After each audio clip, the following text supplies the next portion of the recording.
Okay, I can't hear you in Discord, by the way, Susan. Do you want me to buy you 8 minutes and have them watch that solar panel video that we like? Um, sure. Okay.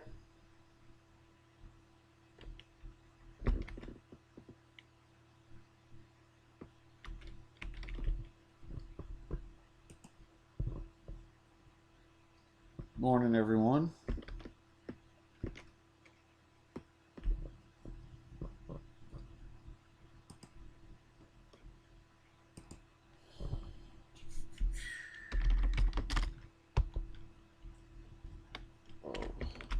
Just getting everything set up. We'll get started in just a minute.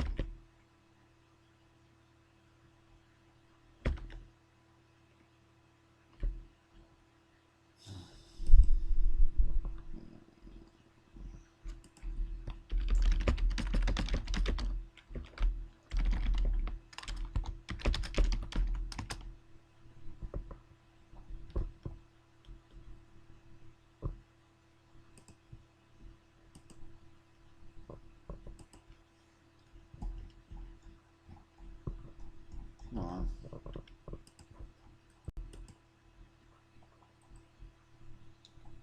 All right, the YouTube is up and running.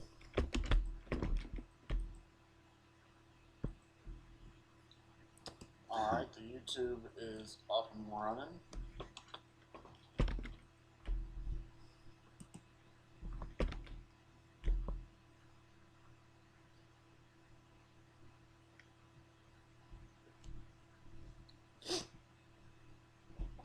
The solar panels are about 40, 50 pounds. 40 pounds residential, 50 pounds on the slightly larger utility scale.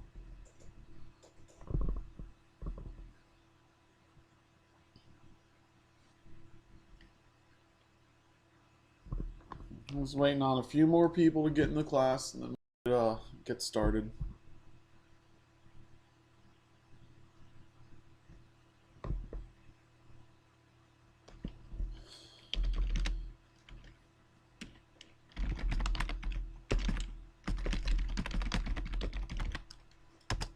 Just remember, if you're having audio problems, you can always go to the YouTube live stream.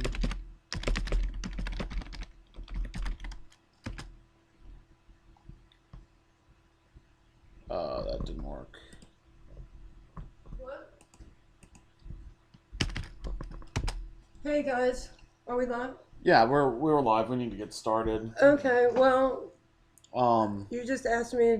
Okay, well then. so you wanted to get them Well, start with I the was going to video? say, good morning, everybody. I was just going to say, since, it's Wednesday, it's our third day, I wanted to start off nice and easy, but reinforce some things that I think are really important by 40 pounds.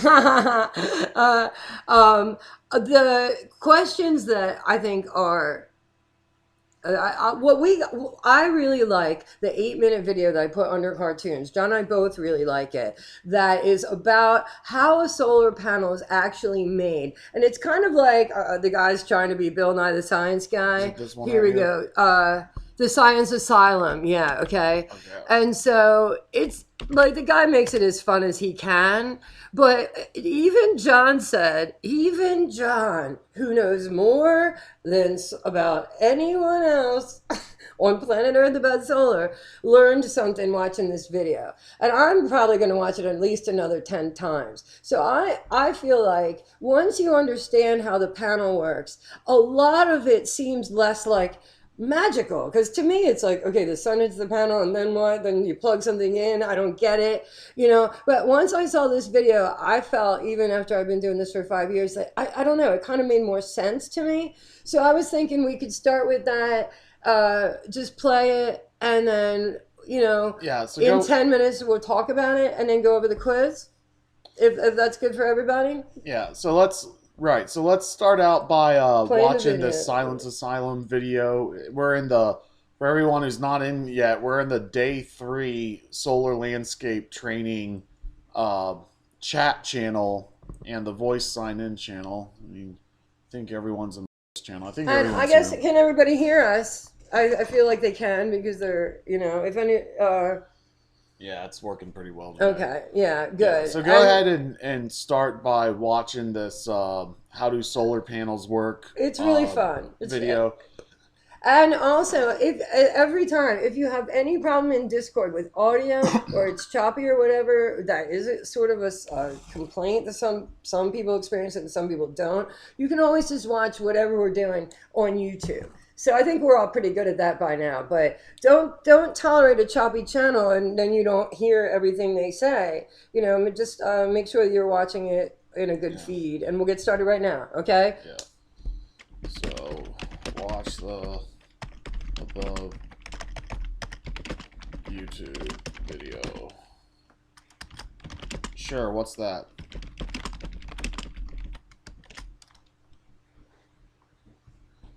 Does the cover of the panel affect its efficiency? Oh, the color. Yeah, the there used to be a lot more variance in the blue of a solar panel, but now the more efficient they are, the darker they appear visually. So, Well, that's going to be, they cover a little bit of that in this yeah, video. if you go with an all black panel, it heats up more and it's a little slightly less productive. Okay, But but you shouldn't be talking if they're supposed to be watching the video. yeah, someone asked a question. Okay. Um, Oh, sorry. yeah, I'm wandering around. Sorry, and guys. the reality is you don't get enough variation in solar panel color for it to have any significant quality or efficiency difference based on the color. The all black panels are a little bit less efficient, and that's why you really only use them on residential rooftops. You're Because you taking the want it to look efficiency good. hit Yeah, you want for it to people look good. to go drive by and whatever and say, wow, that's really good. I think of solar panels like I think about flat screen TVs, which is to say, unless you have something really specific going on, like I got a nice 50-inch TV for $300 at Christmas time. Do you know what I mean? Like, what more do you really need your flat screen TV to do? And similarly, they're pretty much, you know, for general thinking purposes, they're pretty much all pretty good. You Yeah. know. So anyway, watch the video and it answers a lot of questions.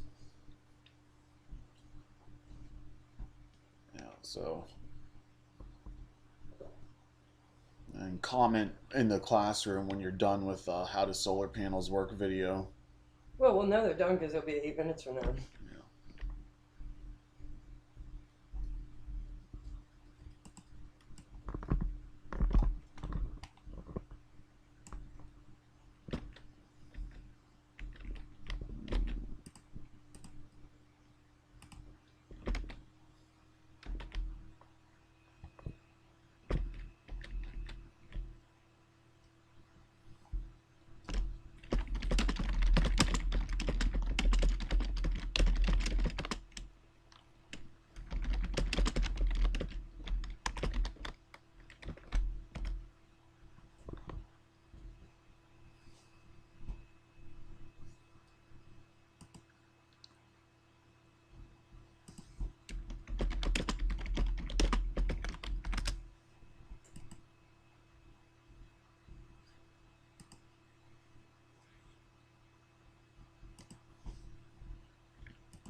They were telling me what they drink in the morning for.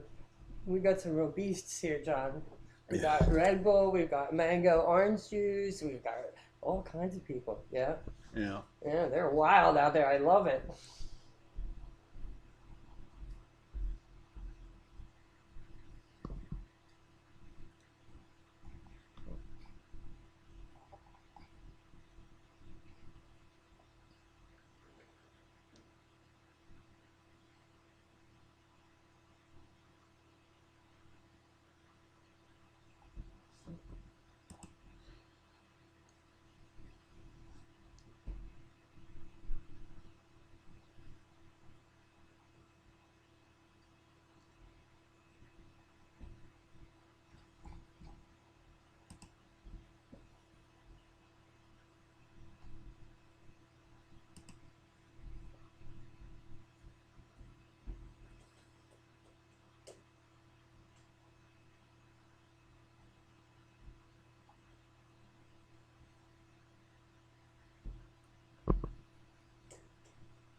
Yeah, they're just watching the No, I video. know, John. Yeah, How are you doing?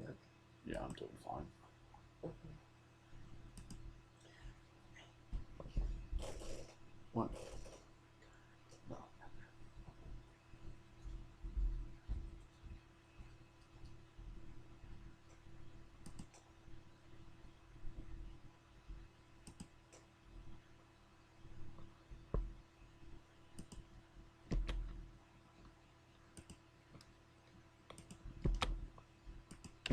So make sure you comment when you're done with the video, and you can stop when towards the end when they start talking about additional trainings.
It's kind of a small attendance today.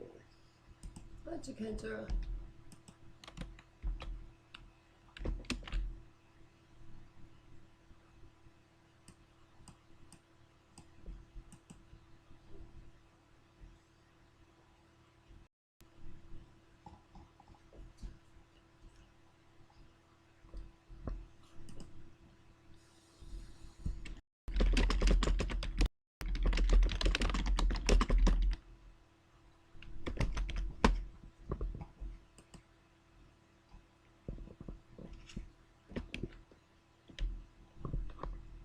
Let me get the quiz.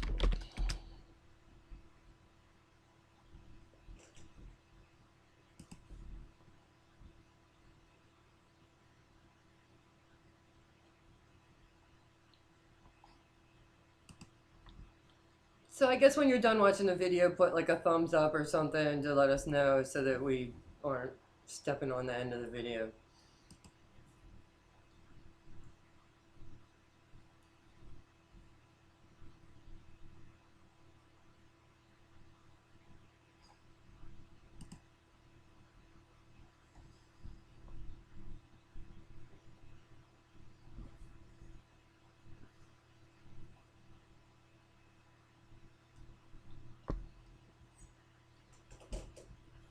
Let's see.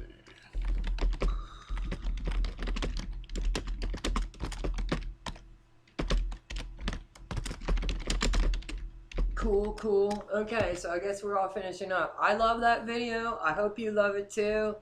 And I love that, as you know, I love it when anybody takes the time to make it fun because it's more memorable. And I think that, Yeah. that's always worth doing.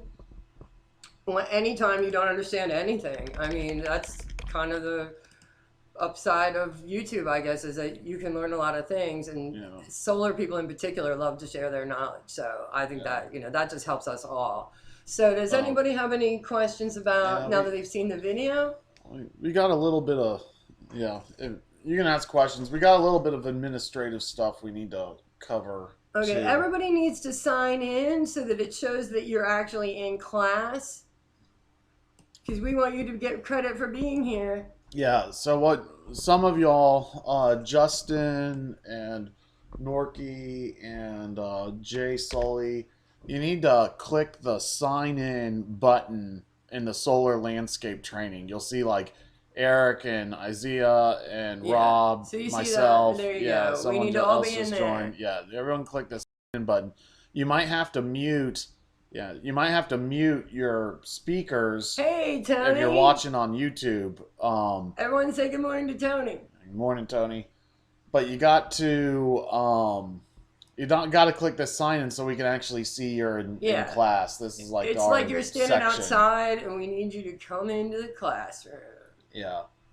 So It's for your own benefit. I know this gets a little bit weird, but by tomorrow, I think everybody will pretty much know. Hopefully, us included. Hopefully, we'll all know what we're doing. yeah. So let's But yeah, see. look at that. That's already better. Who else? Joel, Millette, you need to come into the you're yeah, because you're on your phone. It's a little harder to see on your phone, but what you it gets a little more complicated on your phone. I mean, we see it in class, but and you're commenting, watching the YouTube. So Joel, you just need to make sure in class today that you're putting down. Yeah, there you go. You're here. Good. Let's see. Tay, you're not in here yet. It's a little harder on your phone. You gotta go into the menu and then find the solar landscape section and then click join the voice. There you go. Yeah, how you doing?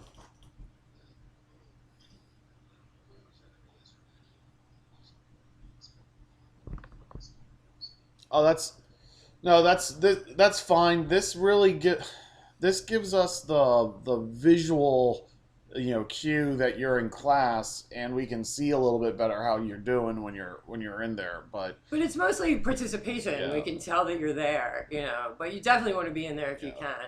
So anyway, does anybody have any questions about the video? Did that raise anything that you wanted to say, or do you want to get to the quiz? yeah. We'll cover. Yeah.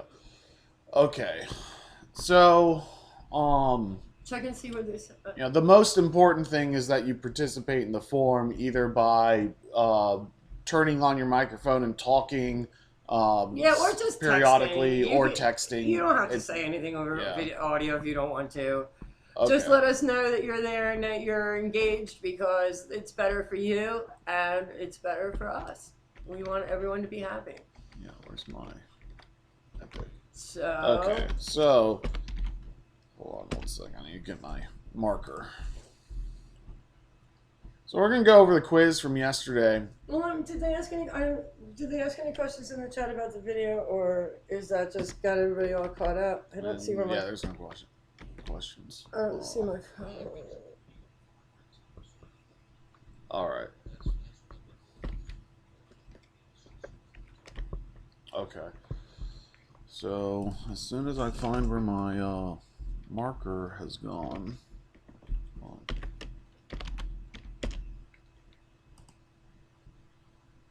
then we will be on our way. Um, so going over the quiz,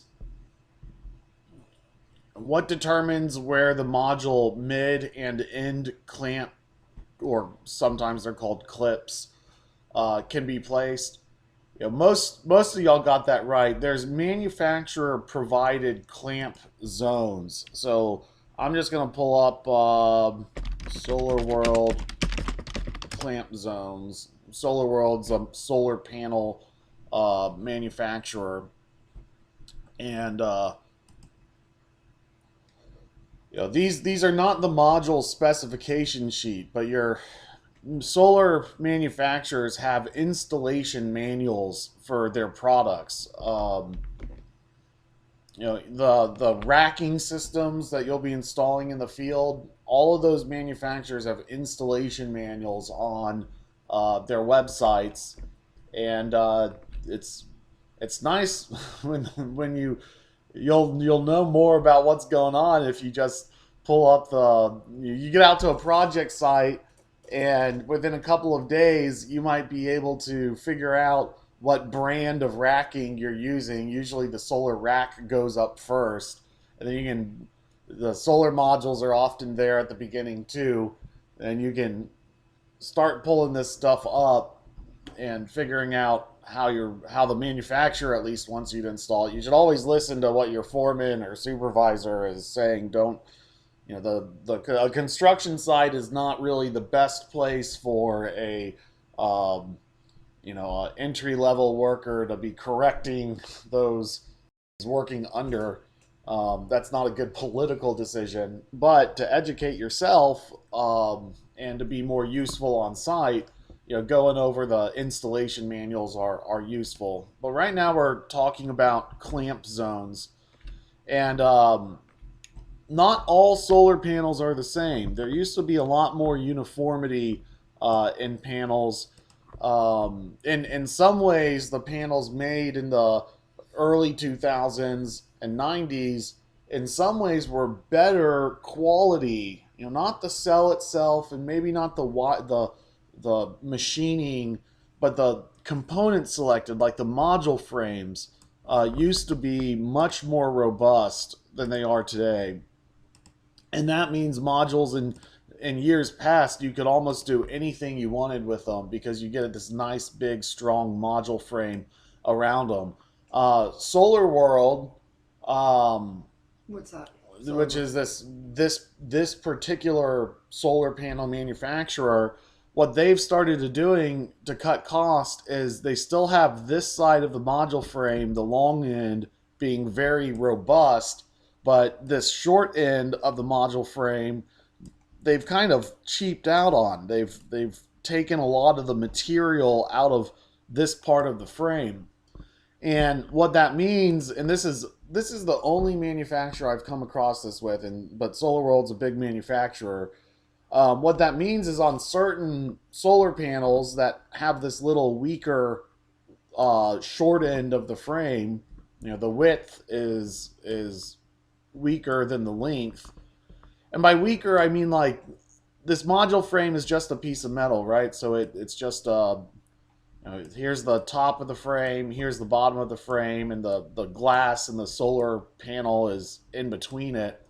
Um, on this underside of the frame with Solar World, in the interior, in this part of it, they just remove material. They just take a lot of the material out, and they say, well, this short end of the frame, it doesn't need to be strong, so we're wasting metal by doing that. Well, what it means is on almost all solar modules, which don't cheap out on the cheap part of that frame, you can mount in portrait or landscape, your rail underneath and your module clips going right where they're supposed to be. But we can see in this particular solar panel, they're telling you in their manual, hey, don't mount with the clips going on the short side of the module. It's not compatible with our particular solar panel.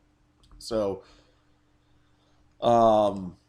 So it could read, so the read the manual. yeah, so the manufacturer is telling you, Yeah, so that's a really good example of why you would want to read the manual. and Because so if somebody didn't know that and they just were assuming that all solar panels were exactly equal, then you could end up breaking yeah. all the panels. So by and large, when you're using these clips for the panels on a racking system, not a tracker, but like a fixed in place, so a commercial system of a traditional utility scale ground mount, a residential rooftop system, these clips, the clamp zone is going to be near the top of the module.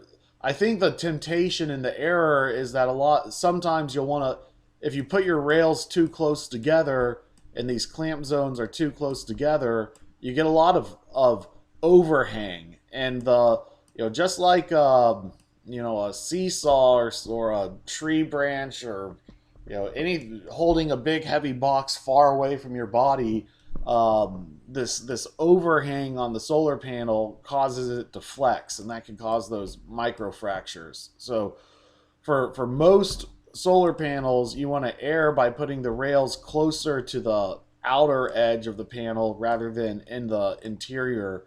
And so Solar World is telling here that between the a quarter length of the panel to 1/8 of the length of the panel, in that difference between a quarter of the module length and an eighth of the module length. And the way installers kind of visually assess if the installer messed up their clamp zone or not is the clamps end up being somewhere along this second cell or so.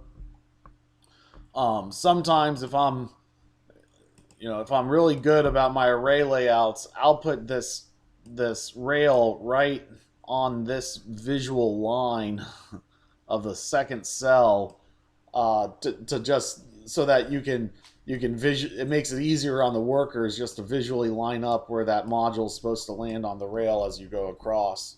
And we're going to talk about installation techniques in Right. greater detail But the tomorrow. quiz. Going back to the quiz, those are your manufacturer clamp zones. They determine where you can or cannot put these clips that attach the modules to the racking, where they can or can't go, and they're found in the solar module manufacturer's installation manual. Because the racking company doesn't care where you put the clips on the panels. It's the person who makes the panels that's going to tell you what's compliant with their product or not. Okay, so we all got the solar panels are about 3 1/3 by 5 1/3 feet.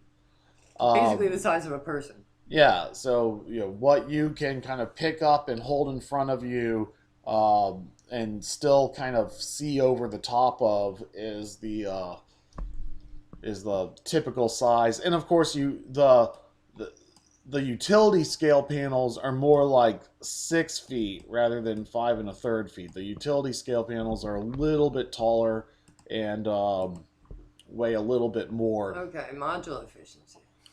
You know, so module efficiency primarily indicates. So sometimes when you're taking solar quizzes, there's going to be answers that are correct, but they're not what the question is really trying to get at.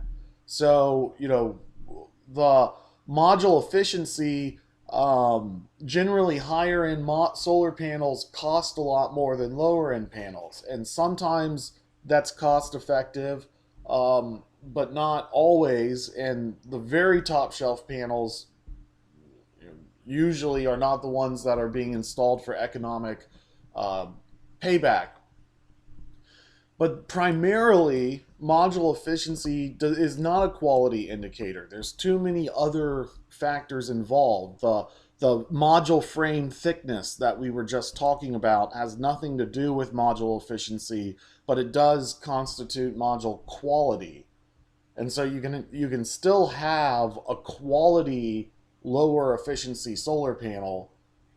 Efficiency can be a quality indicator. A solar panel at the high end of efficiency generally is going to be a good solar panel, but efficiency is not the only thing that goes into quality. So Which is why there's a whole cottage industry which is solar design, because there are so many components that, if it were just as simple as if you just bought the best panel and put it on the roof and that was better than somebody who bought a worse panel, we yeah, wouldn't even need to take a class on that. But there's so many contributing factors.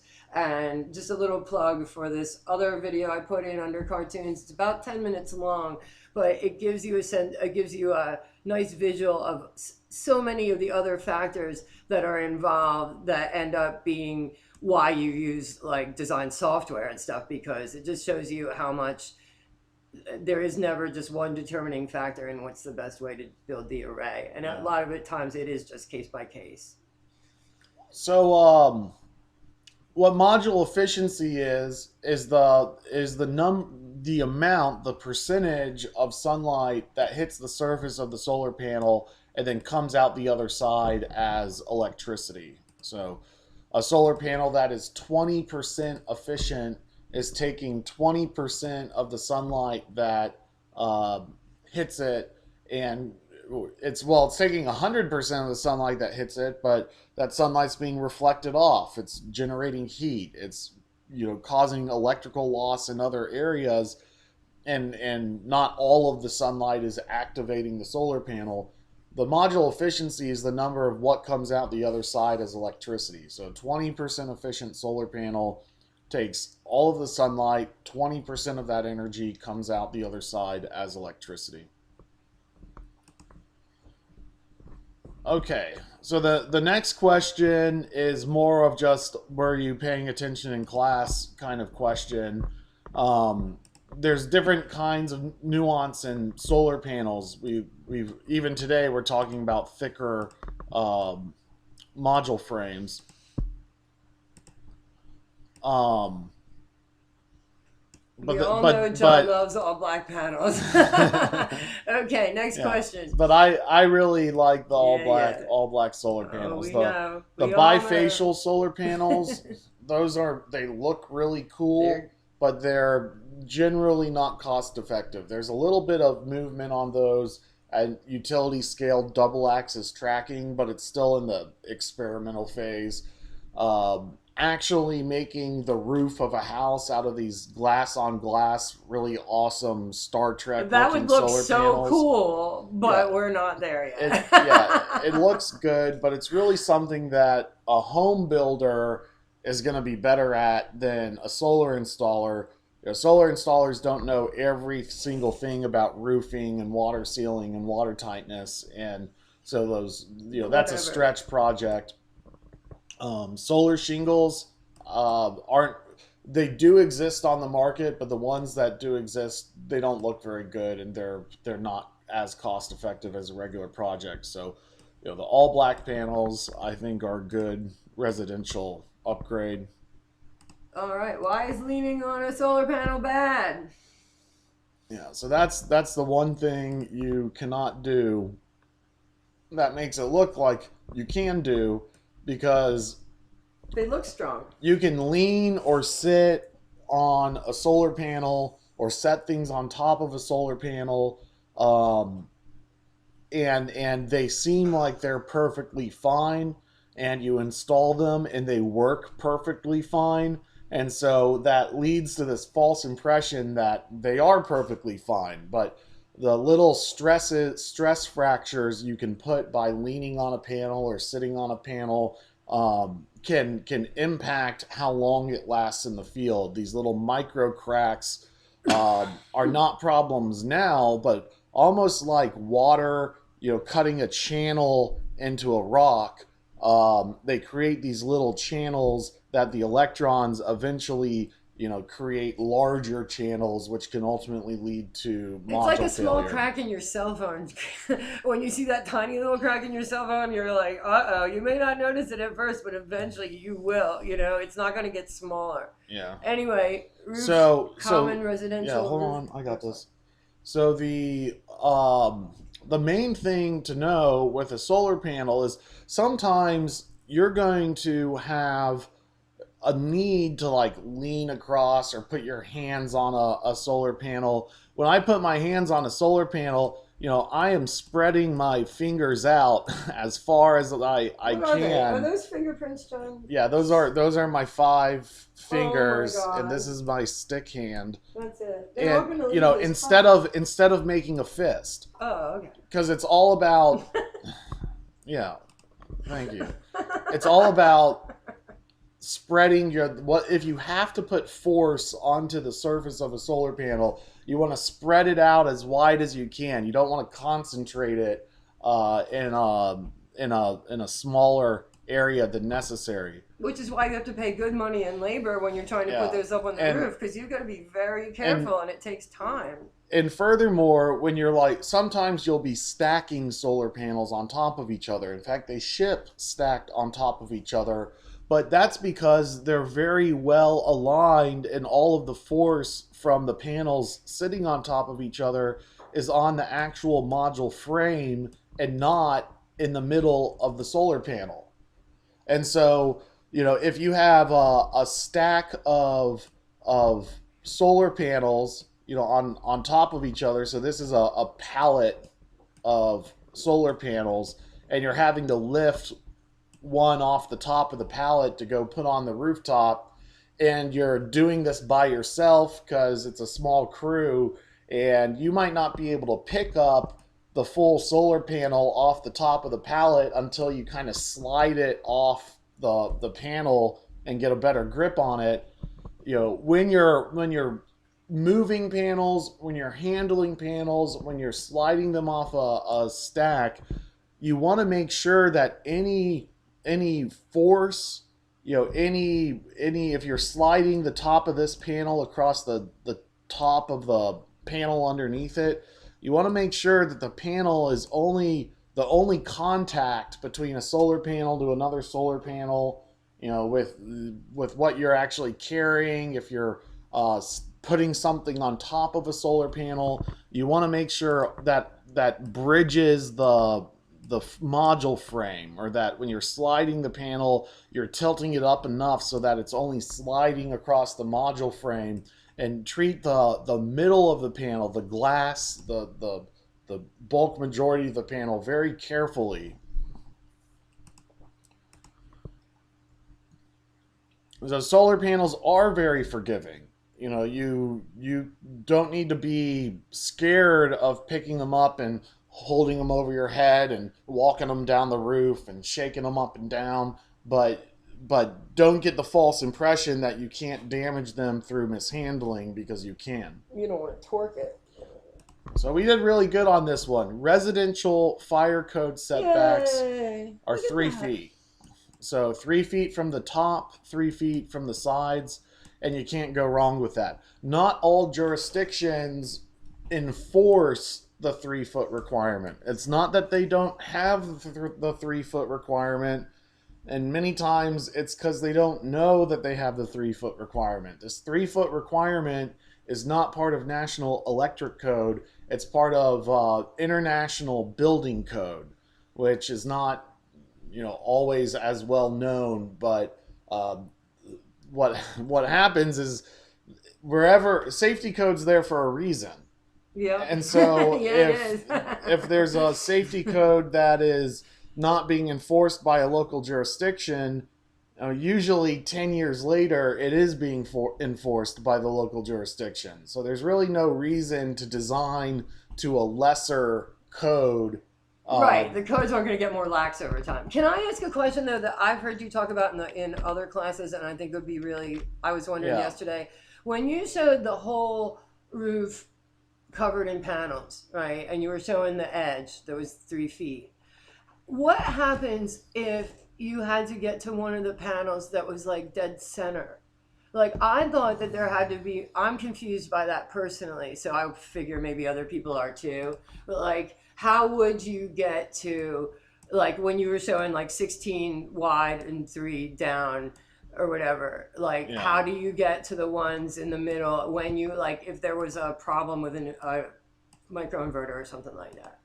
Like, the electric code allows for something about that, right? Yeah, so what you're saying is, let's say you have 3 rows of solar panels on a... Look, guys, I just asked your first question for you, so you should be really happy about that. See that? Yeah, so let's say you got a solar array on a rooftop. Exactly. How do you get to the one in the middle? The question is, how do you get to the one in the middle?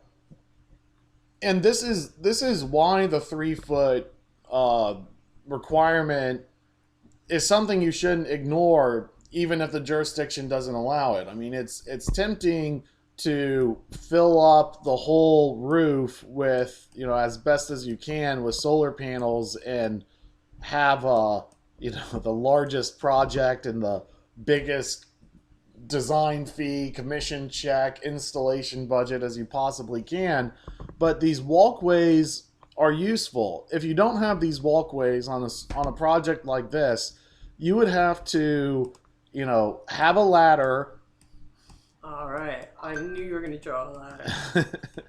and maybe that's really good, John. You would have to get up on this ladder and then unbolt the bottom module, and then move it, and hopefully it's not a steep roof, and move it aside. Otherwise, you might have to have another ladder here and set the panel on the ladder and have a guy, kind of down below, or use a rope, but, a guy further up the ladder kind of sliding the solar panel, down. So you'd have to do something. The ladder. So why wouldn't you just and then you get up there and remove and work it. But if you do have this, why wouldn't you just put a stripe through the middle, like where there's like, can you do that, or is it about trying to get as much energy as you can? If you have this walkway, this 3-foot clearance along the top, you can put your ladder there, and then you can walk, along the top and kind of work your way down to that panel and move this panel up and just leave it sitting on the top of the roof there while you work on it. And just having that extra space on the roof gives you more ability to work on the roof. So, some solar designers, particularly on commercial slanted roof systems where you have tons of space, they'll only do 2 rows of panels, and then they'll have a walkway, and then they'll do 2 more rows of panels, and then they'll have a And walkway. it looks just like that. It's really beautiful. Yeah, They're all black, by just the so way. that it's very easy to access whatever panels on the system that you want. I don't do that. I will have multiple rows of panels, 3, 4 rows, Because really, you're maybe. not going to be up there Um, again, hopefully. but I understand why people do. There's more than just designing to the bare minimum of safety codes. 3 feet from the edge is maybe Okay, the here's Tay. minimum. Remove the panel underneath, right? Yeah, so yeah, you could remove the panel underneath and work your way up. Um, Yeah. yeah, it's definitely an easier and more safe 2-person job than 1-person job. It's just That's not right. as. Make friends with each other in this class because you're going to need each other later. Yeah, it's. All right, next question. If you find yourself working your own job site by yourself up on a roof, kind of Spider-Manning across the array and Yeah, you've handling made these poor life 50-pound choices. panels, yeah, you really Yeah. start to question what you're doing. Don't And do that. It doesn't save money if you end up in the hospital. yeah.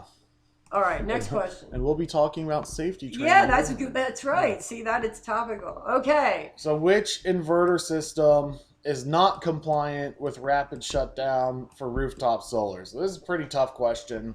Yeah, maybe someone should have written a better question. Rapid shutdown is a hot topic in the solar industry.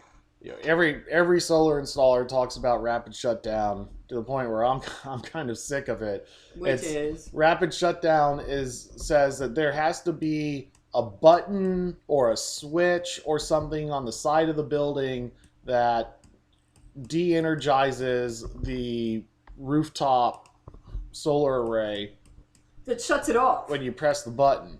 like fast. Yeah, and without rapid shutdown, you still have live power lines coming from the array down to the equipment that's located on the side of the building or inside the building. And unless you can shut the solar panels down up on the rooftop, you can't turn off this live conductor. And so rapid shutdown has been a fire code, a new fire code requirement, new since 2014. Which is crazy because if you think about it, with everything a fireman goes through, the last thing they should have to be worried about is whether or not there's live wires on the roof of the burning building.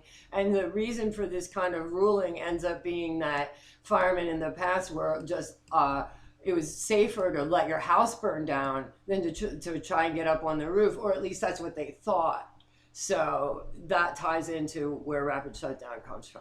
Yeah, and the rapid shutdown requirements when they first came to market were pretty lax, but they've only gotten harder and harder. And basically, what the rapid shutdown requirements today mean is that you can't use string inverters by themselves. String inverters by themselves will still have that live power line from the array down to the equipment, because a string inverter by definition manages multiple circuits of panels. You're going to have this circuit before you hit the inverter.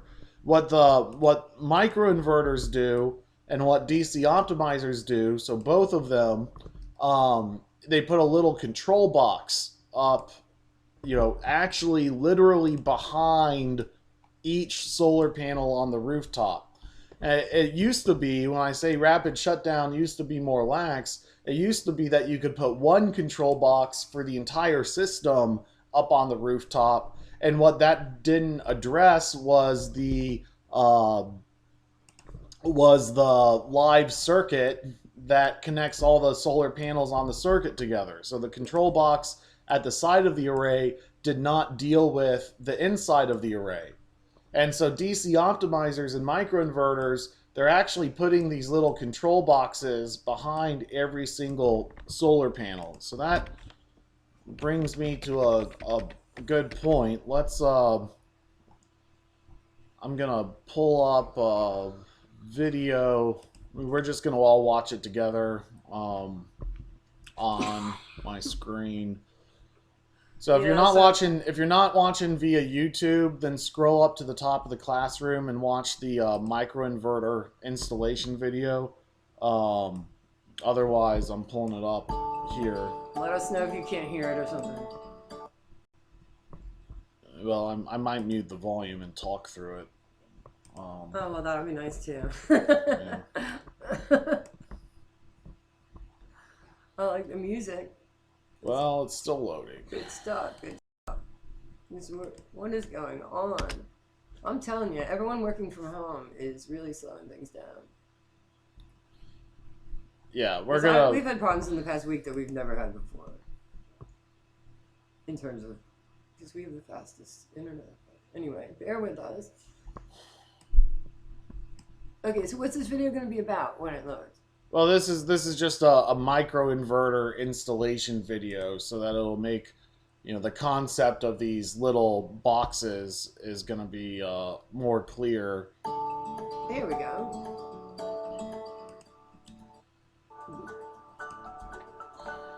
Here you go.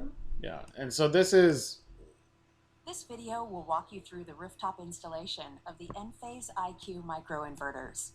There are 3 primary steps involved in installing and commissioning an Enphase system. The first is the rooftop installation. The second is wiring the AC Combiner Plus or standalone Envoy. And the third is commissioning the system in Installer Toolkit. In this video, we will focus on the rooftop installation. For the purpose of this video, we will be using the Enphase IQ 7 Plus microinverter. And so one thing that is, we haven't learned this term yet, and we're going to be focusing on more maybe later today. These connectors coming off the side of this box, this microinverter, these connectors are common to pretty much all solar panels. If there is a universal plug for solar panels, it's these connectors here. So just to introduce the term, these are called MC4 connectors. MC4 was the manufacturer who came up with this connector. There used to be other kinds of connectors in the solar industry. MC4 said, you know what, we really like our connector and we want it to be the standard. And so instead of copywriting their connector, they did the opposite. They made it available for anyone to use. And so we call them MC4 connectors. Actually, there's other companies that make better MC4 connectors than the MC4 company. And that's the only stuff that you get into when you're in the industry. But let's keep working. But those are called MC4 connectors, and we'll be coming back to them. In this video, we will be using the Enphase IQ 7 Plus microinverter, the Q cable, and terminator caps.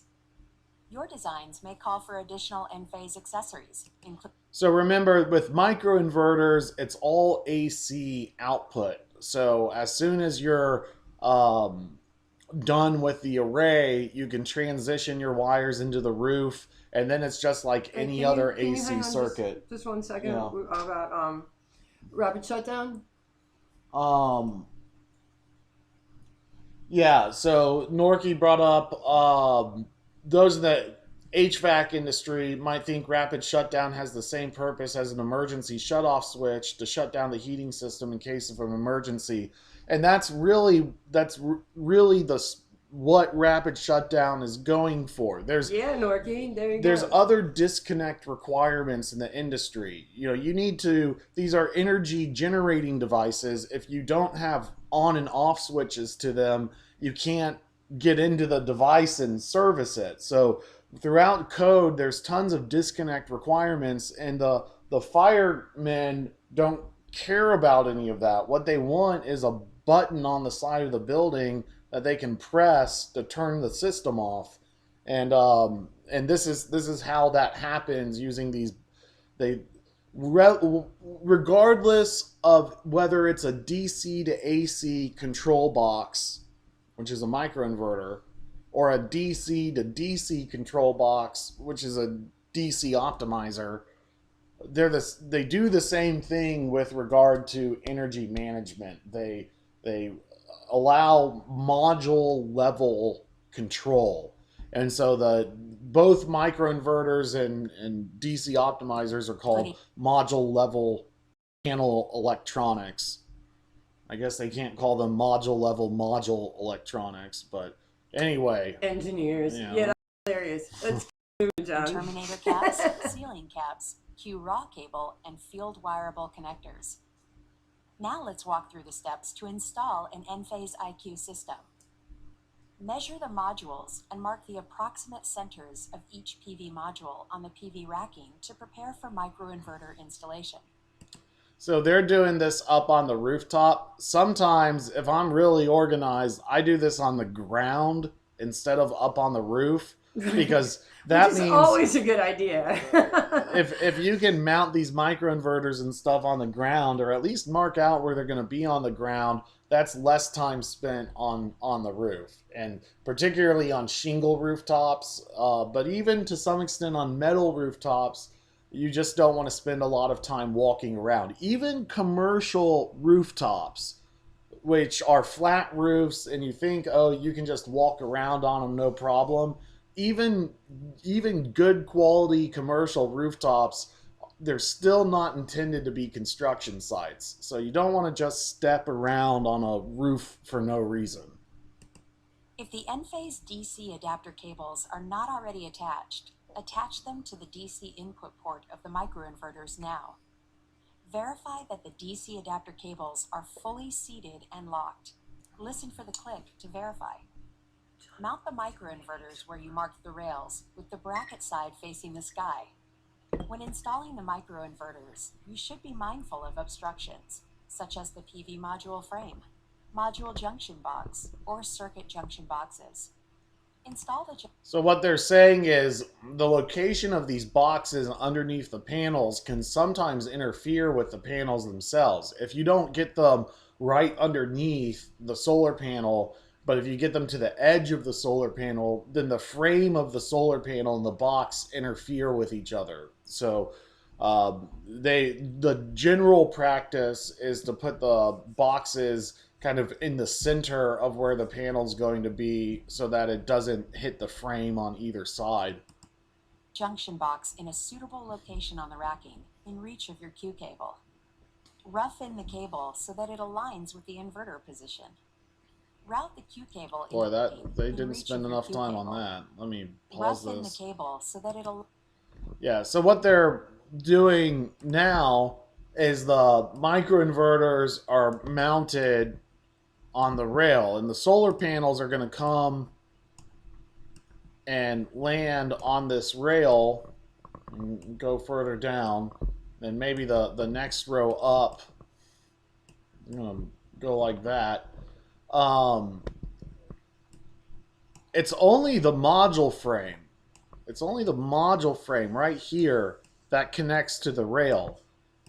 You know, underneath the solar panel is empty space, and so the microinverter fits underneath the solar panel on the racking, provided that you get it approximately close so that it doesn't hit that last bit of solar panel rail.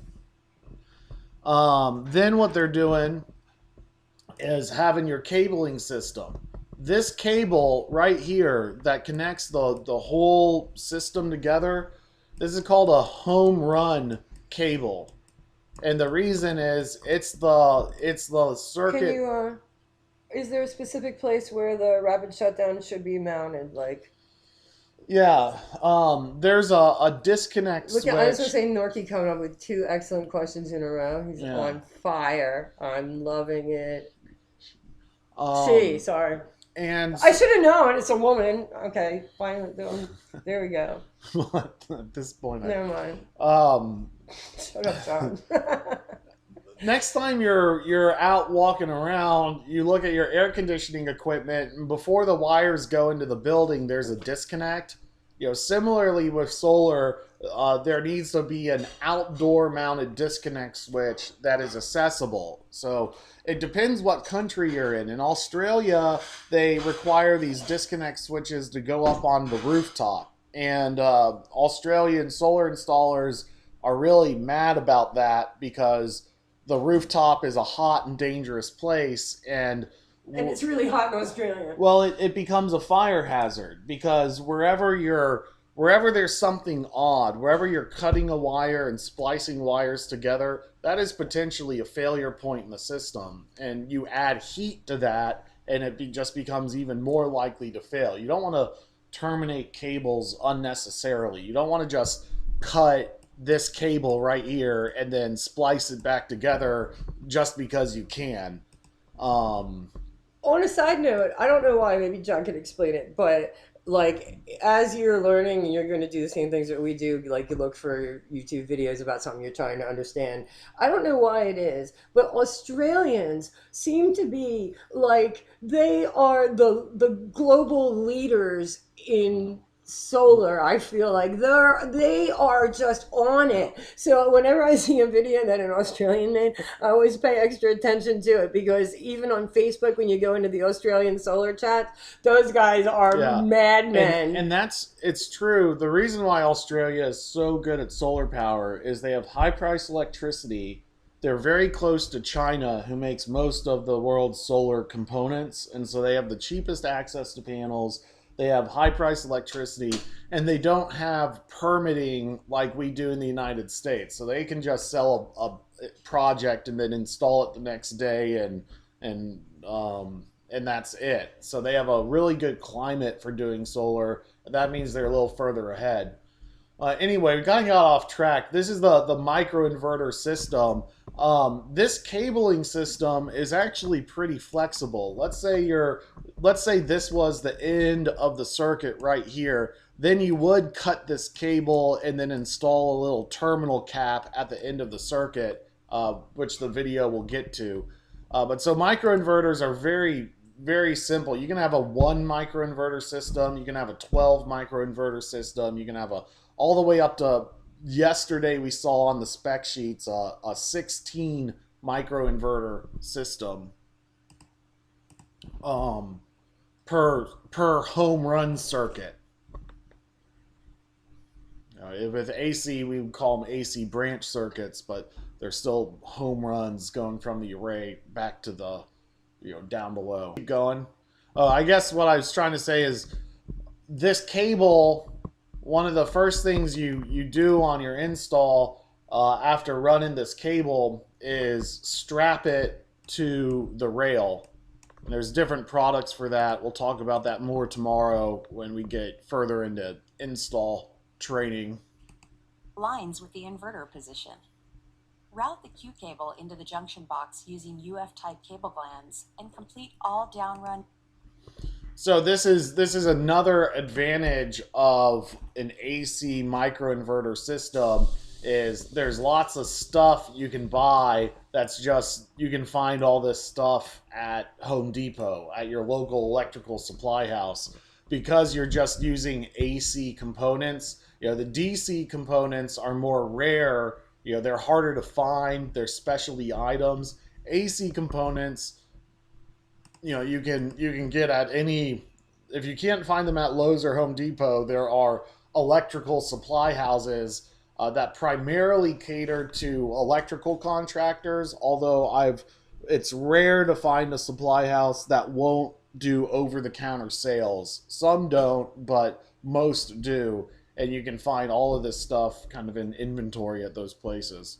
So anyway, since we're here, this is called a cable gland, and we have these outside of conduit cables transitioning into the box. Like, that was something that was hard for me to understand as a non-electrician, is, okay, I can go and buy this box, and I can run a cable up to it, but how do I actually get the cable into the box? And the answer is the part that you need to do that has to be, specific to the cable that you're putting in, because this cable is going to vary from one application to the next. And so there's a myriad. You go to Lowe's or Home Depot, start walking down the electrical aisle and trying to figure out what all these parts are. There's a myriad of cable glands available for different kinds of cable. There's tons of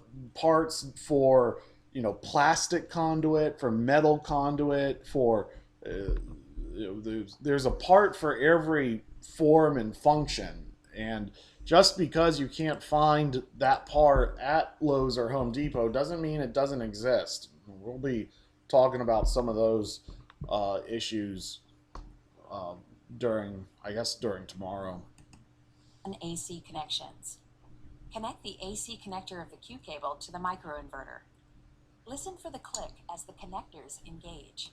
And that's a good tip right there. So a lot of solar is plug and play at this point. They're snapping in the cable. You're snapping in the solar arrays to these MC4 cables in the background. They're snapping it into here. Whenever you're snapping two cables together, these connectors make an audible click. Sometimes there's more to that click than you realize. Sometimes it's not just that you're clicking them together, it's that click is breaking some sealant that activates when you connect them together. And so even if the connector can be plugged together and unplugged and plugged together and unplugged and plugged together and unplugged, it's not good for it. You don't want to just plug and unplug things willy-nilly. Willy-nilly. Yeah. But when you are plugging things together in the field, you need to listen to that click. If you plug something in and it's not well seated and you continue on with the job, later you might have to come back and take the whole array apart to get to that one connector that one guy on your team did not do correctly, and it's messed up the whole project from being commissioned. It's messed up the company from being able to be paid, and that inhibits their ability to pay you. I mean, often labor is paid by the day or by the week. Salaried professionals might get their paychecks every 2 weeks, sometimes more. And so, yeah, there's this, when you're out there sweating your I guess I can't. I guess no, this you is, cannot. When you're out there sweating, when you're out there Yeah, sweating in John, the field, you're so articulate. you're trading your labor. Well, it's for simpler your than pay. that. Back And it up. so, If you back it up one, the whole idea of knowing we saw the video on how the solar panel is made, and they're kind of complicated. You're looking at this right now. You see all this stuff. It all goes back to stay off the roof as much as you can, and just obviously, why should you be walking around these things? Why should you be affecting like where the seal is or something like that? And so when John says, so this is why you should probably do as much as you can on the ground and then bring it up, all that stuff is reducing labor costs. Like it has a ripple effect of being smart and minimizing the number of steps you take on the roof is always going to save you money in labor and other things too. Because whatever you're doing on the roof, it has to be faster to do it on the ground first. Right. So if you keep all these things in mind, it ends up actually saving you actual real dollars. And so I'm going to be the first to say it, even though solar work is electrical work and should be installed by electricians, most solar companies are going to use non-electrical workers like yourselves. I mean, you might have electrical skill, but when I say an electrician, I'm talking about someone who's gone to 4 years of electrical training and has worked their way up from apprentice to journeyman or master electrician. I just want to interject right there that John probably wouldn't say this, but he is a mechanical engineer, but John also passed the master electrician's exam in Mississippi. So for him to be saying, I know about, he's not just some guy who knows about a little bit about electricity or whatever. He is actually proficient enough to pass that exam and still saying, you really do need to work with an electrician. I just wanted to toot your horn for you. But you see what I mean? It is very intense. So what I'm trying to say right now is a lot of what you're going to be doing in the field, um, if you want to go beyond just being the person who puts the solar panel on the rack, the next thing you do, the next kind of important thing is plugging all these connectors together, because there's thousands of these connections that need to be made on a solar project. And one connection not being made correctly is not good enough, because that one connection not being made, it's not like you are building a building and one brick is off by a centimeter and so it looks a little weird on the wall, but it is what it is. If this electrical connection is not made correctly, the whole circuit doesn't work. And that means you got to get back up on the rooftop and take the array apart. And if it's a slanted roof, that's a safety risk for you. It also means, maybe the installer is renting, lifts and scaffolds and equipment that makes it easy to get up on the rooftop, and then you don't have that anymore after the fact, because this stuff is expensive to rent. You rent stuff by the week or by the month, and maybe that installation time has gone by and they don't know the connector is not plugged in until it's time to turn the system on, and then it doesn't work, and then the project doesn't get paid. And that ultimately can roll down back to you and say you're not getting, even if they've paid you and they're not getting paid, they could go out of business. If they haven't paid you and they're not getting paid, they might not pay you. So when you're going in the field and you start to work faster and faster and things start to repeat and you're starting to get into your groove, and they call it blowing and going in the industry. You're just plugging these connectors in and sweating and working and getting paid. You have to be, in your mind, paying very close attention to hearing that click when you're making the connectors. Because if that click doesn't happen, it means these connectors have been almost seated, but not fully. And furthermore, if they're almost seated but not fully, the copper wire connection can still be made. But what happens is down the road, just exposure to heat and the elements and stuff will cause that connector to slide back out. Hold on. Is there a release button, or do the plugs just pull out? The release buttons can be, depending on the product, can be very difficult to trigger, but generally there are little release points that you can press to get the connector to come out. Sometimes it requires a specialized tool. I usually use a industrial zip tie, because sometimes you need to put something down into there to trigger it to move out. We'll be coming back to that, but one of the most important, you will be judged as a worker on this topic. You will be judged because you'll be working with a crew and you'll have your own section to be wiring up. And at the end of the day, if there's problems with the wiring on that section, they'll be able to trace it back to you and your small little team assigned to that section. So you gotta listen to the click. You gotta always be aware when you're installing that you're making these connections fully, because that is what slows down a project, is having these connection points that are relatively simple, that are simple enough where you might be asked to do this stuff once when you show up to the job site. But if you don't have that well done, then it's not going to work out. And when I'm making my hiring decisions for crews, I am looking for workers who I've given these tasks to, and they've done them 100% all of the time. And those are the workers that 100% all of the time I'm going to want on my crew. That everyone wants on their crew. Those are the workers that are in Ensure that you demand. have We hear from all over the country that people need, Yeah, people who can do and this. furthermore, that's another thing that you would mention in like a job interview is to say, Yeah. look, I know how important it is to pay attention to making every single connection correct. That's something that's going to impress the person doing the interview. ample bend radius and do not kink the cable. Attach the Q cable to the rack using the recommended clips. So you can see here there's a little metal clip that is attaching this cabling system to the rack.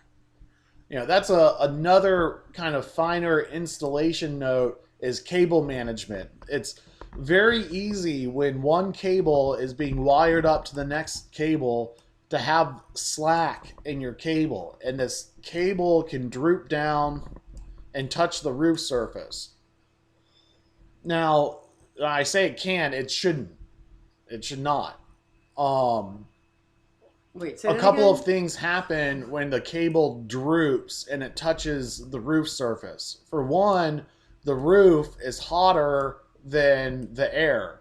And so there's National Electric Code issues that once that cable gets to be within 1 inch of the rooftop, it is not allowed to carry as much current as if it were more than 1 inch. And your solar rail really cuts the line. There's only about maybe from the bottom of this rail to the top of the roof, maybe an inch and a half to 2 inches of space. So the best installers pride themselves on their cable management, and that means you're using tons of clips, far more than you might think you should, to make sure that this cable is nice and contained. As soon as it leaves the microinverter, it's going straight to this cable management system, regardless of what it is, to move it across there. Which means when you're on the job site, you could impress people by being like, "Hey, that wire's drooping." I mean, when one way that I win projects is I take the picture underneath the array.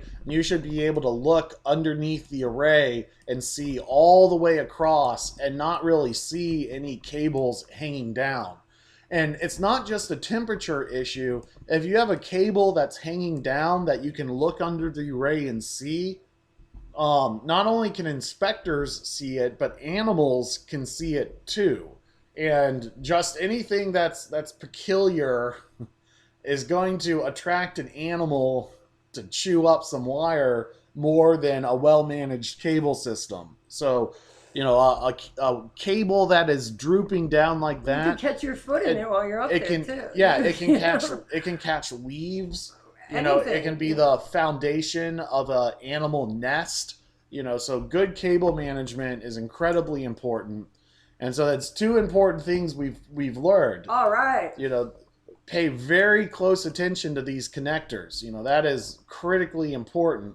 And then to advance that up another level, being very good with your cable management. I mean, if I have a worker who I trust to make these connections, and then I also trust to take pride in his cable management, that's a worker I can send off on his own for the entire day, working on his own, just getting into his own groove, doing his own thing, and having a great time doing solar, doing easy, simple, but very important tasks. Very important, because if you think about it, if one of them isn't clicked in and you've got all these panels, imagine it's like a big mansion or something, you've got 1,000,000 panels up there, like this is the job of your life. Now all of a sudden everything that you're making that was supposed to be your profit, you're paying some guy to go look to try and figure out which one isn't clicked in. I mean, you can imagine all the things that could go wrong with that. So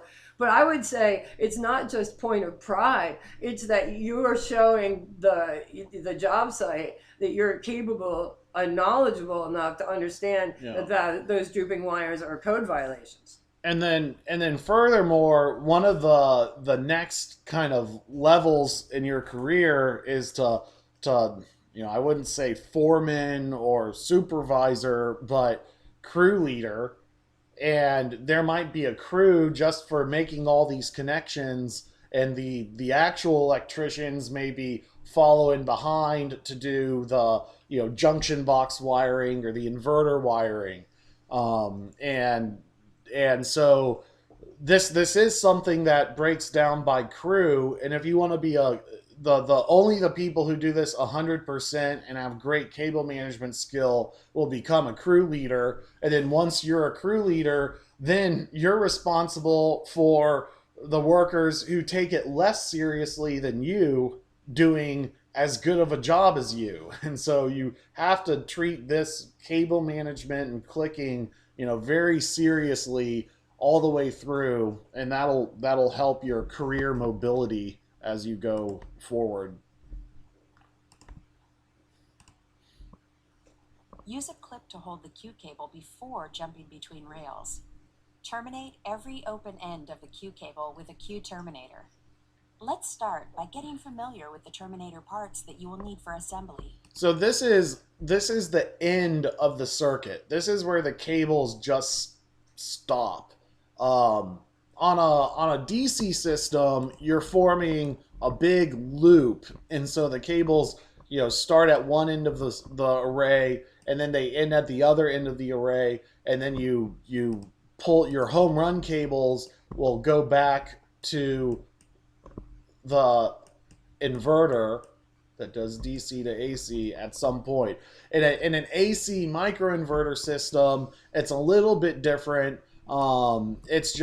It's all parallel wiring, and the microinverters are just plugging in to the cable at individual points. But you still have to deal with, well, what happens then at the end of the circuit? You install one of these guys. So that's what they're doing right now. This is the terminator body. This is the grommet that fits inside the terminator body. And this is the hex nut. This is the grommet that... Okay, so here's something I also didn't really understand. What is this thing inside this piece actually doing?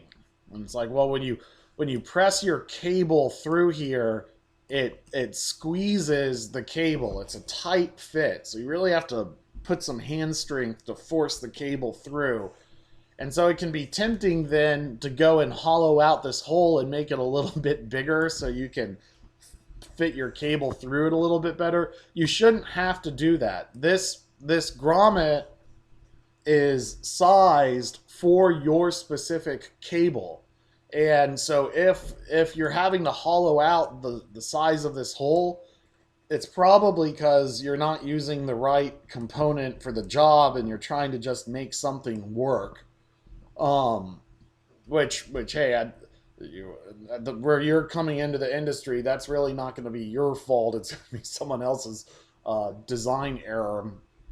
But what does this thing do? Well, right now, this is the end of the circuit. And so there's going to be little wires here that we're trying to manage inside this terminator cap. You also get these kinds of fittings when you have a box and you're bringing a cable into the box. That cable gland has this little pinch point inside of it. And so these cables coming out of the box are going to go, you have different cables. You have a AC, you're going to have a hot, and maybe for 240 volt, you're going to have two hots, and then you're going to have a neutral wire. DC, you might just have a positive and a negative wire. But regardless, inside a box, these cables are making terminations. And the last thing you want is tension on these cables, which would result in tension on these splices, and the splices could pull apart inside the box. So you don't want that. And what the squeezing of this cable does inside the gland is it puts all this tension right here where the cables are coming into the box so that you don't have tension inside the box. So these are called strain relief uh, cable glands.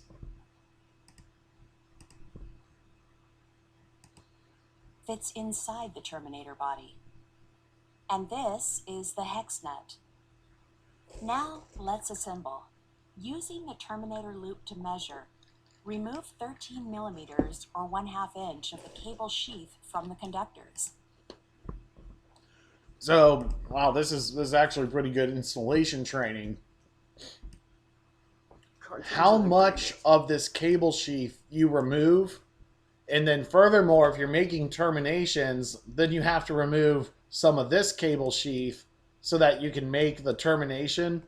All of that is driven by not just guessing how much you should remove, but driven by the actual manufacturer's installation manual. And so in this case, they're looking at where this cable is going to go inside this to be safely managed, and they're saying don't remove any more than that because then it'll be too long. So maybe tomorrow we'll talk about some failure points, or maybe a little today. But if you strip too much cable off of this, then that cable could be located in places where it's not supposed to go, and that could cause an electrical short and a system failure. So what Enphase is kind of implying is, look, they have a piece on this system that is exactly the same length of what you need to strip, and so they're making it real easy for you to do that. But a common tool that you'll be using all the time in the field is a tape measure, and so I don't know if you've ever heard of that. so when you're the takeaway is when you find yourself taking on more electrical scope and you're stripping off cables and stripping off terminations, you can't just guess. And from one manufacturer to another, these lengths can be different.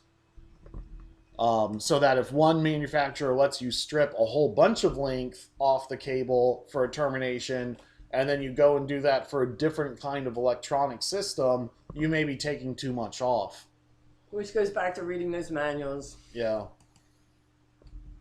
Slide the hex nut onto the cable.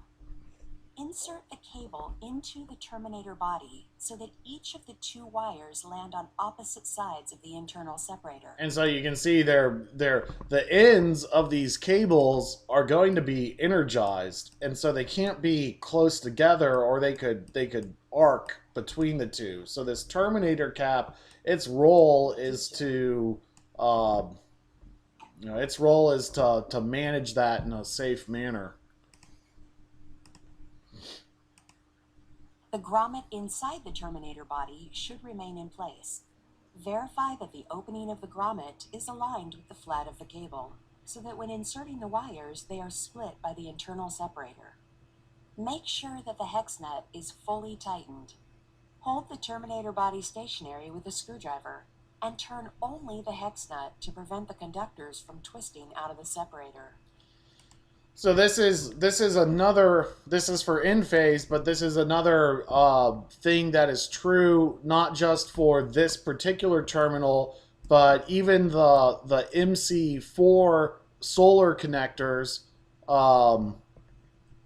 that kind of plug into each other. You put the solar cable into the connector, but then there's an additional kind of nut that you need to screw in to the connector body, and tightening up this nut helps that tension relief in that cable. And so sometimes the cables don't even sit properly and where they're supposed to go unless it's fully tightened.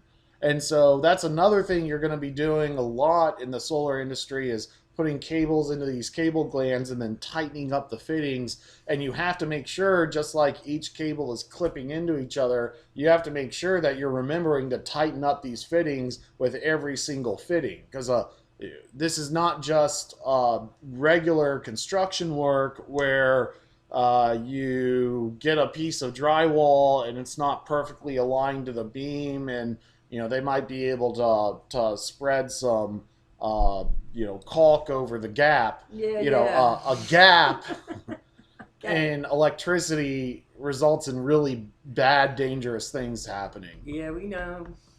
Mind the gap.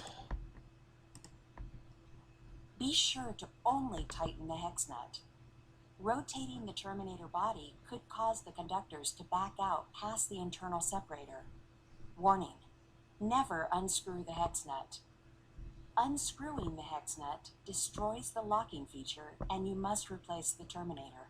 So that's what they're saying, is like, even though some pieces can seem like they're multiple use, like if you're screwing this component into that component, then why can't you unscrew it? Well, you don't know what's actually going inside this assembly. As you're screwing that component in for the first time, it may be activating some additional sealant inside the connector that by unscrewing it, you're ruining it. And so some of these connectors are really like a one-time use situation. So you don't want to get things wrong. You're going to be asked to work fast, but you're being asked to also work correctly. And if you can't do it correctly and you're working fast, you might be thinking you're doing a great job, and then you get fired at the end of the day because you were actually doing a terrible job. You Yeah, have but no, that's not going to happen to them because these are, we love our people and they know what to do. And so, they mentioned just previously, make sure that you're screwing the connector piece to the plug, not screwing the plug to the connector piece. I mean, it's you have to be precise in what you're doing. You have to follow the exact instructions that you're given. The terminator cable end to the PV racking with a cable clip or tie wrap, so that the cable and the terminator do not touch the roof. Here is a brief demonstration of the process in action on an actual installation.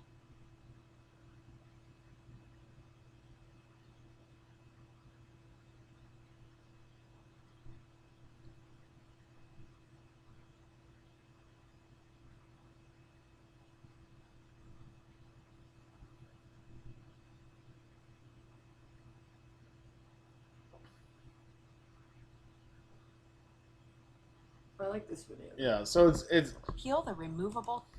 all right. Now this is another thing that you might be tasked with, probably not on a utility scale project, but on a commercial project. This gets really complicated real fast, and sometimes it's even done as an afterthought, and it shouldn't be. And this might even be such an important job that it is one person's job on the commercial installation site to do. And it's an easy job, but it's an important job. So someone who doesn't know what's going on is not going to get this job because they're not going to do it correctly. But every one of these Into the junk, the cable in play. Make later. Here is a brief of the process in action. well, they're not explaining it very well, but every one of these boxes has a email address or an internet address. It has a barcode and a label on it that says, I'm this box. And each one of these boxes, yeah, they're more expensive than a regular inverter system, but you get some added value for that extra cost. Each one of these boxes can tell you what that specific panel is doing on the rooftop. But in order to get that data while you're doing the install, you have to be taking the stickers that identify these boxes on what they are. They'll actually have like a permanent label, and then they'll have a removable label. And so what this next step is saying is you take the removable labels.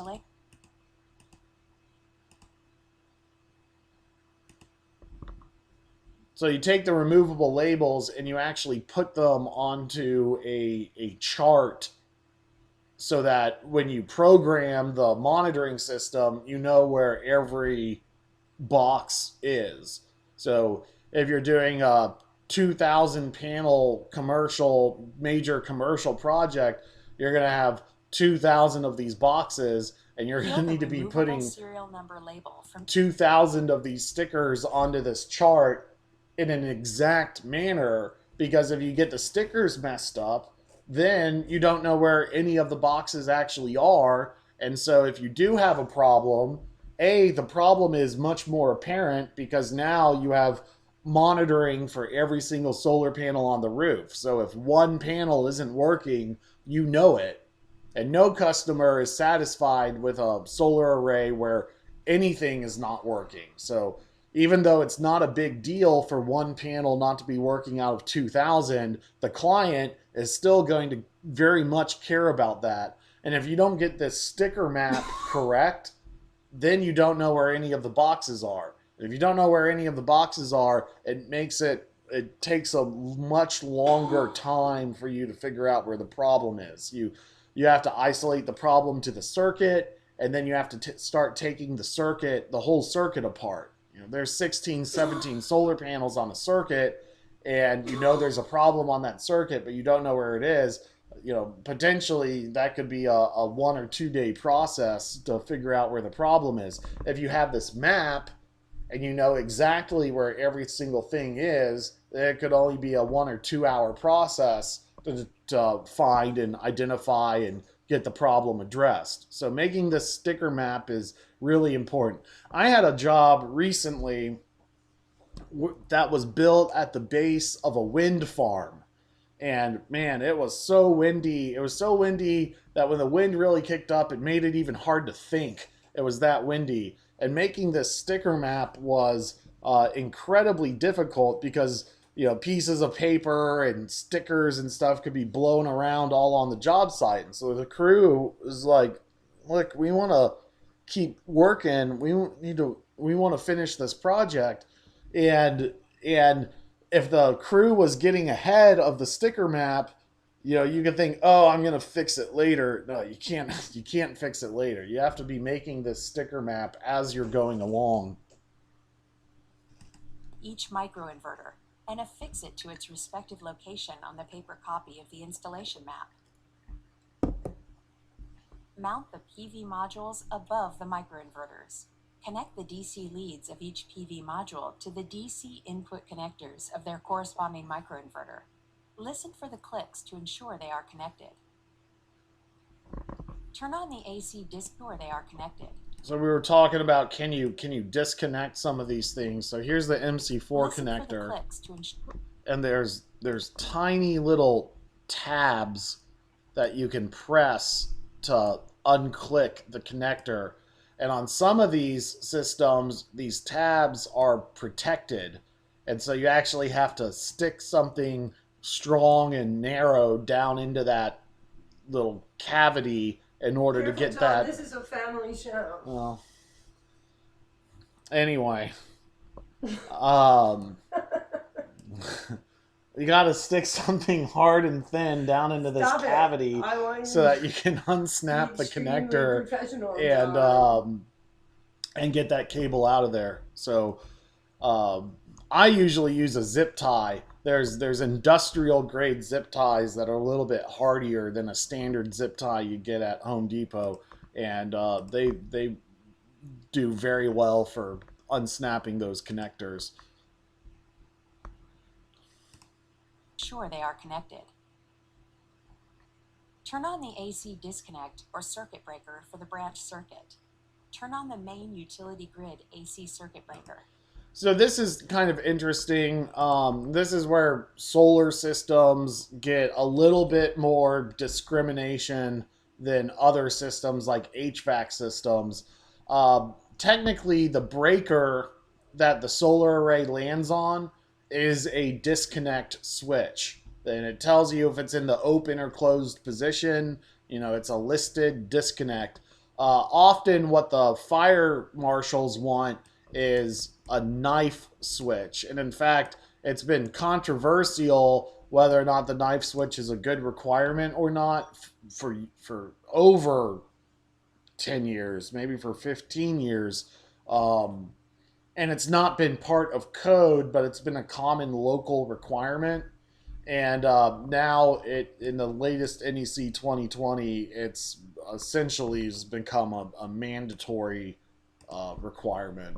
So for rapid shutdown, often there'll be, regardless of where this breaker panel is, if it's outside or inside, before you land on it, you'll be going outside and landing on a disconnect switch. So like the array is up on the roof, and this goes to the breaker.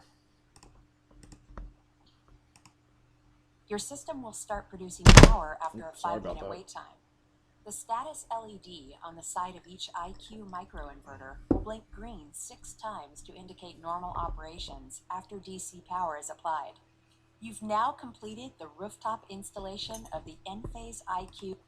So finally, we can see these microinverters being mounted behind the rail, right where the solar panels are going to go ahead of them. Another thing to think about is, do these microinverters need to go on the top rail, or can they go on the bottom rail kind of upside down? And what I would recommend is for you to not do anything unconventional.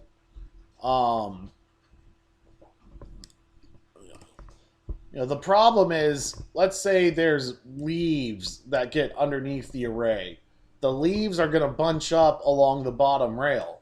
And so even though technically you could fit a microinverter on the bottom rail and plug the solar panels into it and it works out just fine, the manufacturer, unless they're telling you can do it a specific way, you gotta try not to be too creative in your installation practices, because there might just be stuff that you haven't considered that is not indicated in the manual, but the manufacturer has already thought about, and they're trying to make your job easier by telling you what to do, and then you go and don't do what they tell you to do. You're not being able to take advantage of their expertise. Let's see, this thing here, since we're talking about safety today, this thing here is called a tow board. And, basically what they're doing is lag screwing into the rooftop, and then, not in too many places, but hey, you have to do the job safely. And so sometimes that involves poking holes in the rooftop that, aren't part of the solar array, but is just necessary in order to, do your job. There's often along the edges of roofs, there's a almost like a tow board for your roof. It's called the fascia, and you might screw into the fascia to secure your ladder to the rooftop, because the last thing you want to be on is a 2-story roof with one ladder and have that ladder fall over. The best case scenario in that situation is you have to haul down and look like an idiot, get someone to save you and put the ladder back up. Yeah, everyone's at lunch and you're stuck on the roof, And that is the best case scenario. Yeah, and those it things could be much worse than that. Those things happen when you're working, by yourself or with a small crew, because you're responsible for your own safety. You can't just have someone else making these decisions for you. If you're getting up on a roof and the ladder's not secured to the roof, you need to say, well, wait a minute, is that a good idea or not? And even if that means drilling a screw into the roof with a L-foot and tying off the ladder, and then later removing that screw and filling it up with sealant, Is that great for the roof to put unnecessary hole and then fill it up with sealant? No, it's not great for the roof, but Well, people put skylights on the yeah, roofs and everything, it's and a it all matter works of out. I mean, priority. It's a matter of priority. What's more important, your safety while working on the roof, or this little section of roof that, if something were to go wrong and that hole were to cause a leak, the repair isn't as bad as a hospital visit, That is true. or your business reputation. Right. If that ladder falls off the roof and you have to ask your client to put the ladder back up, or it hits your client. You only have so many of those instances that you can use on a job site before you start to look really unprofessional. And these installs only take a few days, ideally. So if you don't look good, you're only there for a short time. So you need to look really smooth the entire time, Yeah. Of course, which you will. Okay. Let's keep going. Microinverters. To learn more about how to install and commission an in-phase system, visit So that's the end of the video. /getting started for details. Did we finish the quiz? I don't even remember. No, we started talking about microinverters. So that quiz, huh? Yeah. So those boxes behind the rails, behind the panels, shut the panels off during a power outage. So whether they're DC optimizers or microinverters, what they can't be is systems without those boxes, which would just be string inverters by themselves. So what is not compliant with rapid shutdown? Just regular string inverters by themselves is not compliant with rapid shutdown. All right, look how well they did on this one. All right, so what is the metal that slides underneath the shingle for waterproofing? That's called flashing. Since we're on the topic, we're going to watch another video. What was really what I didn't understand getting in the industry is, okay, you can slide metal underneath the shingles, but what happens when you don't have shingles? How do you flash a roof that's not shingled? And the answer is, well, on a metal roof that's just a sheet of metal, you can't. And so you have to have specialty products that take that into consideration and are for above the roof. And maybe that's not as good as flashing and sealant, but that's all you can do. And actually, in my experience, I love metal rooftops. I think the products for non-flashed metal are great. A metal surface is a lot smoother than a shingle, and so it's a little bit easier to do. And also on a metal roof, it's really easy to identify what's underneath a metal roof. Often you can see it, you can certainly feel it, and so your attachments on a metal roof are quite strong. But what about a commercial flat roof? What about a white, a white plastic commercial rooftop? There's no shingles there, and it's very concerning about, like, when it rains, this whole area fills up with water, and so the last thing you want to do is poke a hole in that roof. On the other hand, that hasn't stopped everybody else on this roof from poking giant holes in the roof. So how do they seal, this rooftop? In fact, solar installers as an industry have kind of made a mistake in not wanting to poke any holes in a commercial rooftop, whereas a regular roofing contractor, they know that there's a proper procedure for doing so. So let's take a look at how you would poke a hole in one of these types of roofs and then seal it. The U-anchor can be used for anchoring heavy equipment, solar arrays, pipe and wire management, bracing and support systems, safety and protection, and more. For additional information such as product selection assistance, data sheets, detailed drawings, testing reports, and even to hire a professional to install the U-anchor for you, log on to www.anchorp.com or contact 888-575-2131. The following instructions are meant to be utilized by an experienced and professional roofing contractor using the proper equipment, techniques, and safety protocols, not just the average handyman. Each installation should always follow the specified roofing manufacturer's written specification.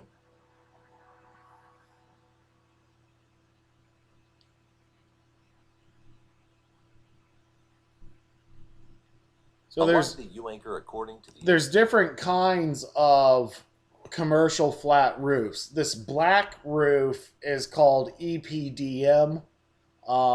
It's just a rubber rooftop. engineered design. Most designs are transferred to the roof surface with chalk lines. Mark the perimeter of the U-anchor cover membrane.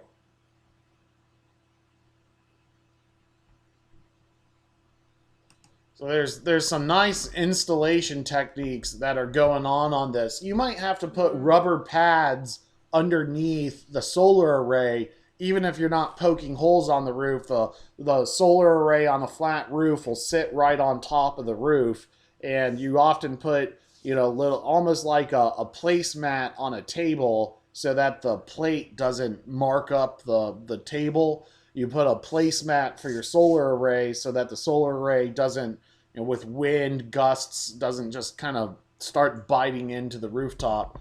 So the question is, if you have a chalk line that tells you exactly, you know, where to place the mat, but then you have this ambiguous mat, how do you get it nice and square?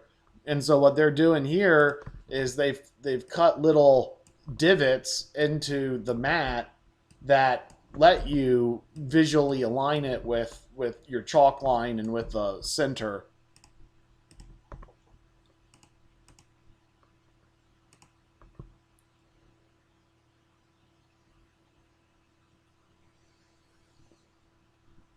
Our break's at 10. Oh, Yeah. Okay, so we're going to take a break in 12 minutes, just so you know. Right? Using the Okay. manufacturer Are we recommended Yeah, brand I of guess that's water right. sealant, Yeah, we're going to take a apply break in 10 continuous minutes. bead to the bottom surface of the U-anchor plate. The bead must run over each fastening hole of the plate. So here they're using some commercial grade sealant. Install the U-anchor plate using the correct type and quantity of fasteners specified by your Right. design professional.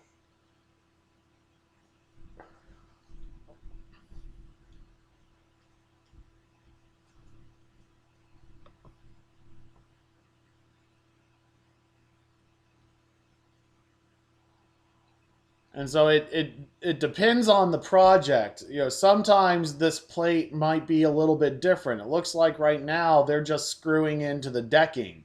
And so their engineer has determined that whatever decking, whatever plywood or metal, this is probably wood, or it might be metal though, is underneath the roof surface, they can just screw into it. But in other cases, you might be cutting a square Apply into the the roof and EPDM putting a primer to the U-bolt. marked off area of the roof and over the plate.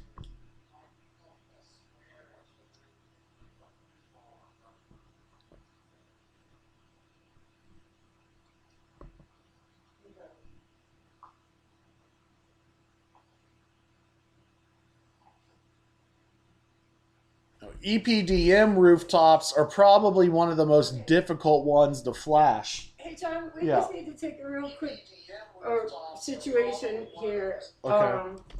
I'm trying to get Tony into the YouTube channel, and I'm trying to make sure that that's Jack the Solar Dog. He says that everyone can hear. Yeah, okay. Okay, so Tony's just coming in right now. I just sent him Yeah. the link to the live chat in day 3. Allow Well, the primer to dry enough can to be everyone- tacky to touch. Remove the release liner. You from might the have to cover pull up membrane. YouTube on your. I did, Okay. and send that link. Okay, so I just want to make sure that everybody's fine and where we're supposed to be for a second. So Gently curl the membrane we're gonna edges watch up a and push different the bulk in the video, center a hole little opening bit of the cover quicker. membrane. But EPDM, you Push the really membrane just down have to to the prime flash roof it. surface. You really Ensure just the have cover to membrane put is enough aligned properly. sticky Once stick properly down aligned, surface press down area firmly to the roof to surface with cover your hands to adhere the prime what you're PVDM penetrating surface around. without any wrinkles or air pockets. And so they're just using primarily With a 2-inch wide sealant roller, roll the cover membrane to achieve proper bonding to the roof. to seal that connection. And so proper sealant is pretty good stuff.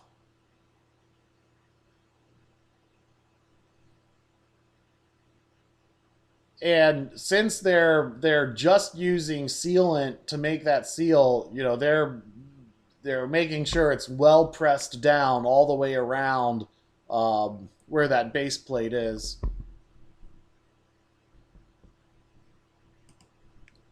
Roofing manufacturer's specification.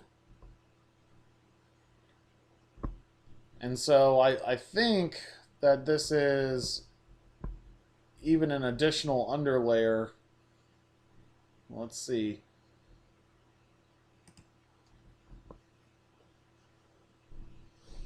Oh, so they're smoothing it out.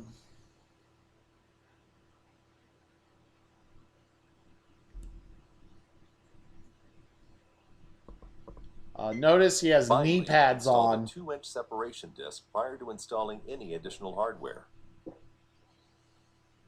It is not required to adhere this in place, as this is only used to protect the materials underneath and not for waterproofing. However, this can be adhered into place if desired. Okay, so that was one type of commercial kind of flashing or water sealing system. We're gonna watch another one, and it'll be a little bit quicker, and then we'll go into our break. This is for a different kind of commercial rooftop, which is a white roof. And there's different kinds of white rooftops. They're either PVC rooftops or TPO membrane rooftops. The U-Anchor from Anchor Products But basically, is the fastest and easiest method for creating a... Basically, there's really two main... I would say there's two main kinds of commercial plastic rooftops. There's either black ones or white ones. And the black ones are the EPDM rubber, and the white ones are either PVC, like white plumber's PVC pipe, or it's this other kind that I think is as common called TPO, which is just a plastic sheet. Watertight and maintenance-free solution on any commercial roof type. .com or contact 888, the proper equipment, techniques, and safety protocol. And so here they have their chalk line, and it's almost the same process. Most designs are transferred to the roof surface with chalk lines. Trace the perimeter of the U-Anchor.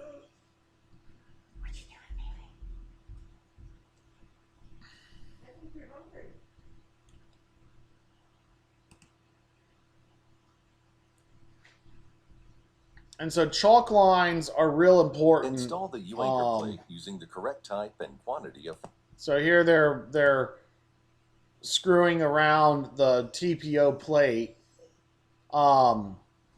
Either that's going to be strong enough for the attachment point, or they're going to be cutting out, you know, a section of the roof inside the plate to expose the structural beam, and maybe putting a U-bolt around the beam underneath it. And what this plate will do is it'll keep the plastic down and flat. It will avoid the plastic from wrinkling up.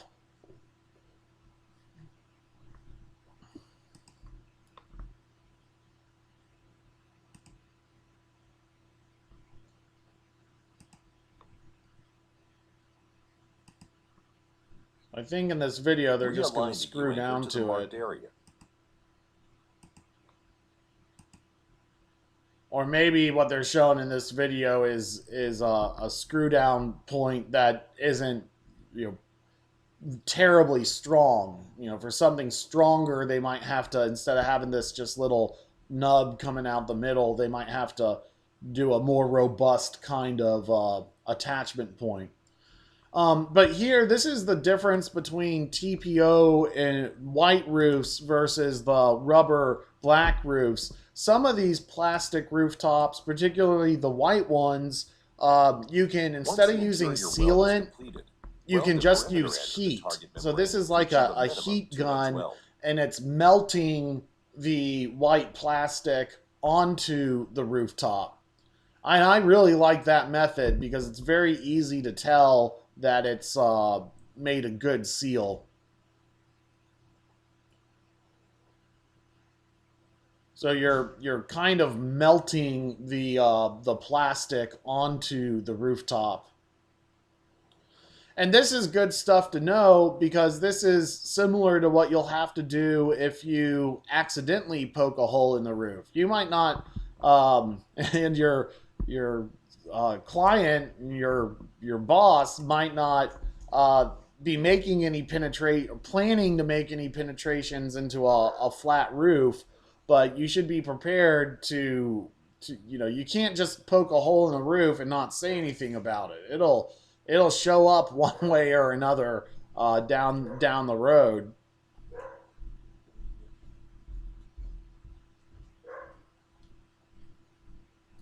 I was on a commercial project where they had just redone the roof before our install, and the roof was not installed well, and not just luckily for me, not just in the area we were working in, but in If other required, parts of the apply roof. seam sealant in accordance with the roofing manufacturer's The specifications. roof was starting to peel apart while we were installing it. And so we noticed it happening in the morning, and by the afternoon, a thunderstorm had rolled in. It was just flooding this flat roof with the roof seal peeling apart, and it resulted in leaks, and it was a terrible catastrophe.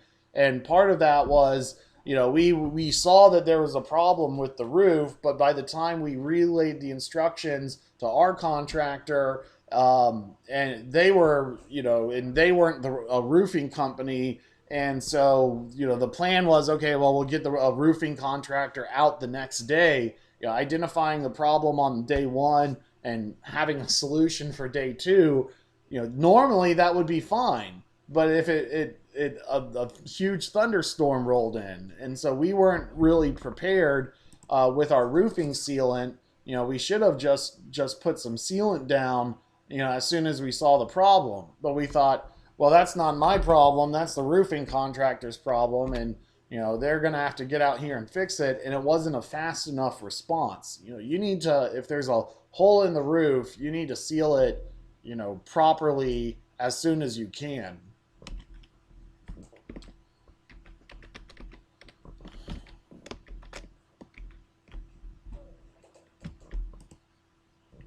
Okay.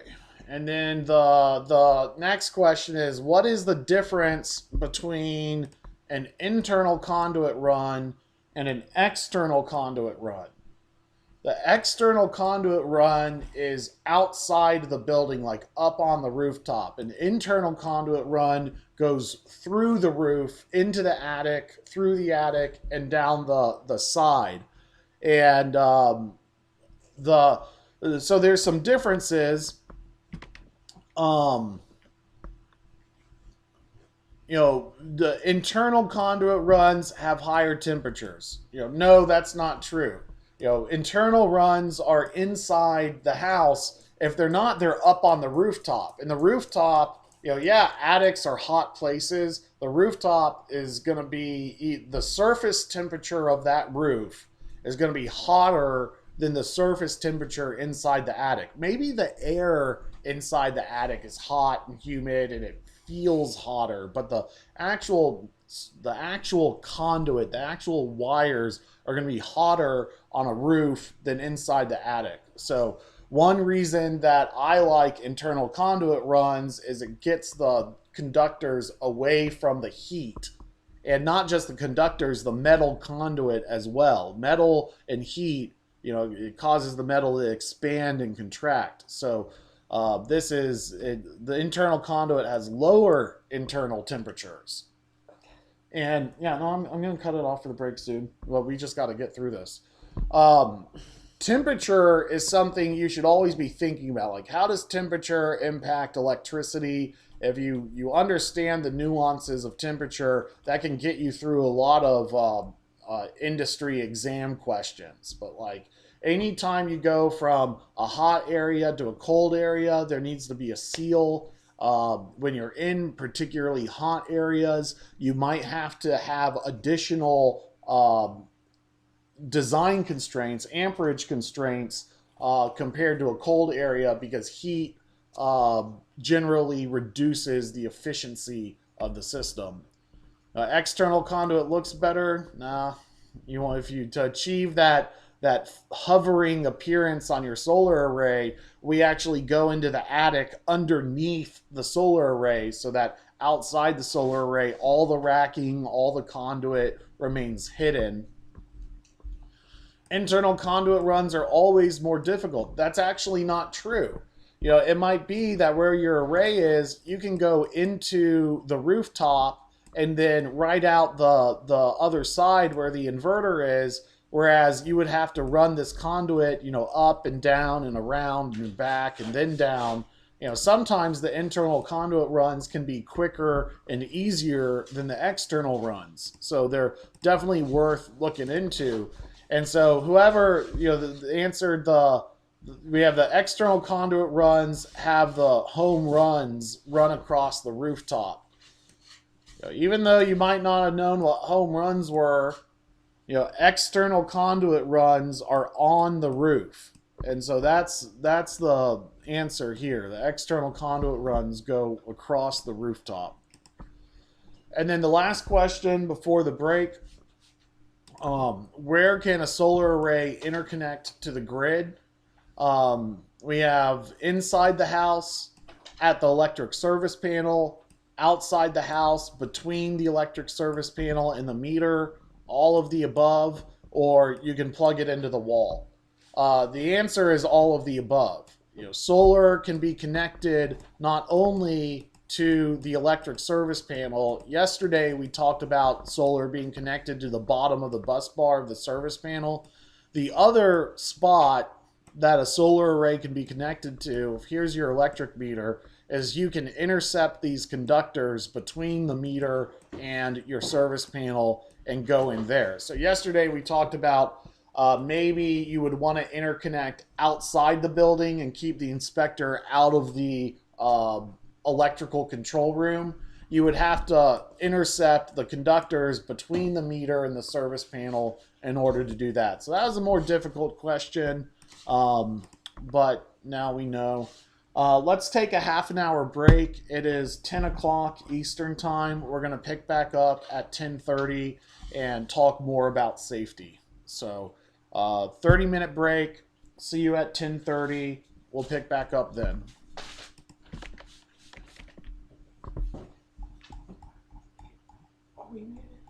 No.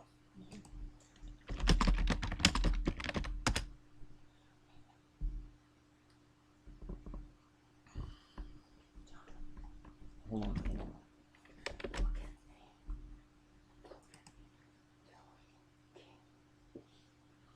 I know. Okay, that's the most important thing.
my sound back on the live stream.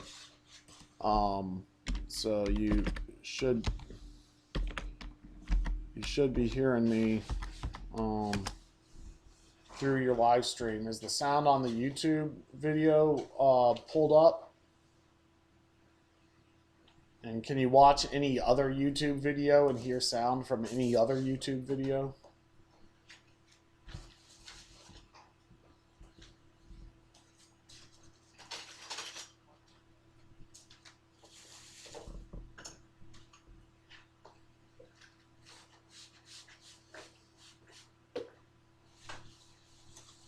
So I'm just going to talk to you, and you should be able to hear it coming from the computer. Um, so I can hear it coming from my YouTube pretty well. Can you watch any other YouTube video and see if you get sound from any other YouTube video? Okay.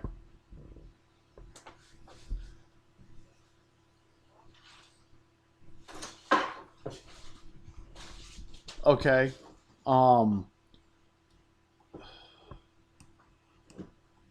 so the volume on is it what about other videos? Is it I'm trying to figure out if it's a feed thing from.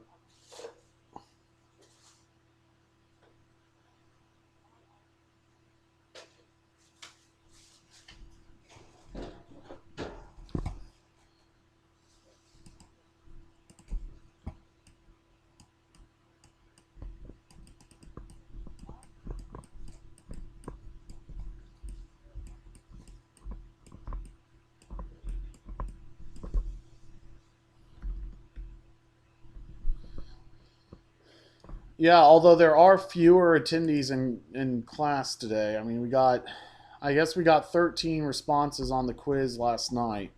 So, um, I haven't done a report yet. It's just,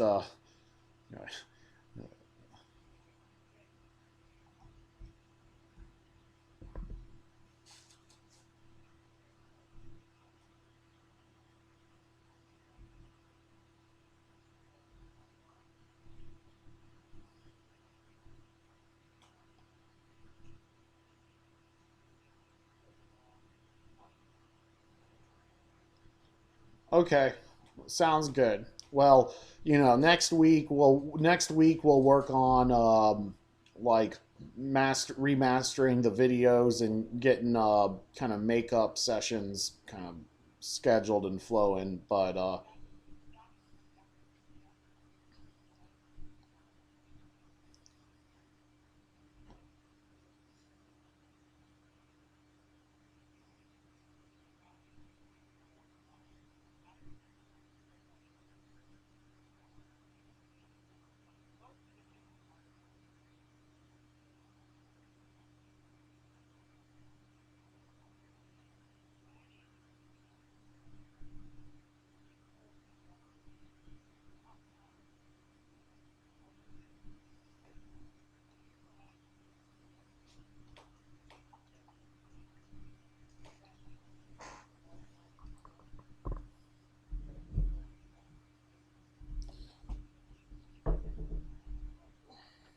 okay.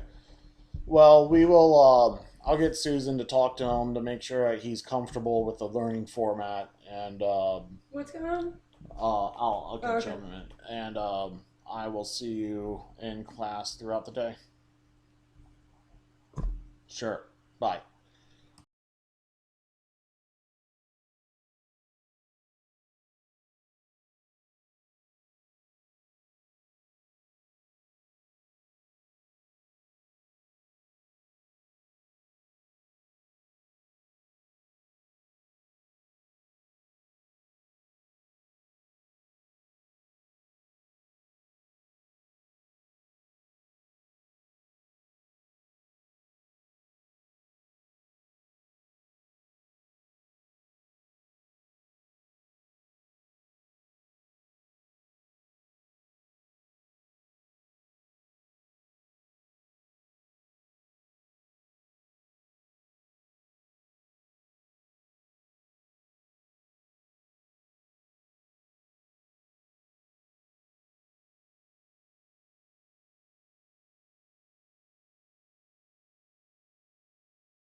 Okay, so we're gonna get going again.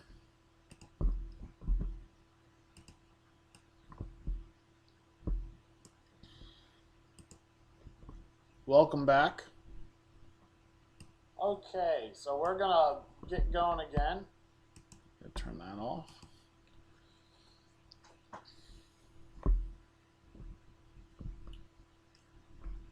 Okay, so let's spend the next 2 hours talking about some introductory safety issues on site.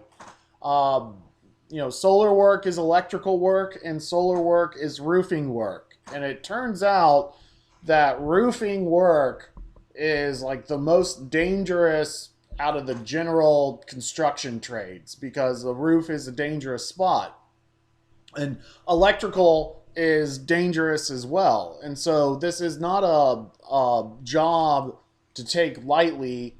Part of what comes with the good pay is the element of danger. And so you shouldn't be asked to do a job that is dangerous to you. But that's why we have our safety regulations in place to make sure that uh, you're not going to get injured while doing this job. And there's responsibilities that your boss is the contracting company is responsible for, but you also have to take some personal accountability. And if you're more on the ball about safety than your colleagues, that's another thing you can do to differentiate yourself is know a little bit about safety regulations and also to take project safety seriously on site. So there's the safety equipment is called PPE, personal protective equipment. And that's an industry term. Even in like the medical field, they have PPE. So with a coronavirus outbreak, the medical professionals are saying, we don't have enough face masks. Sometimes you'll hear it referred to as we don't have enough PPE to perform our job safely. So construction is not the only industry that uses PPE, but of course it's very important to it. So we're going to talk about some common PPE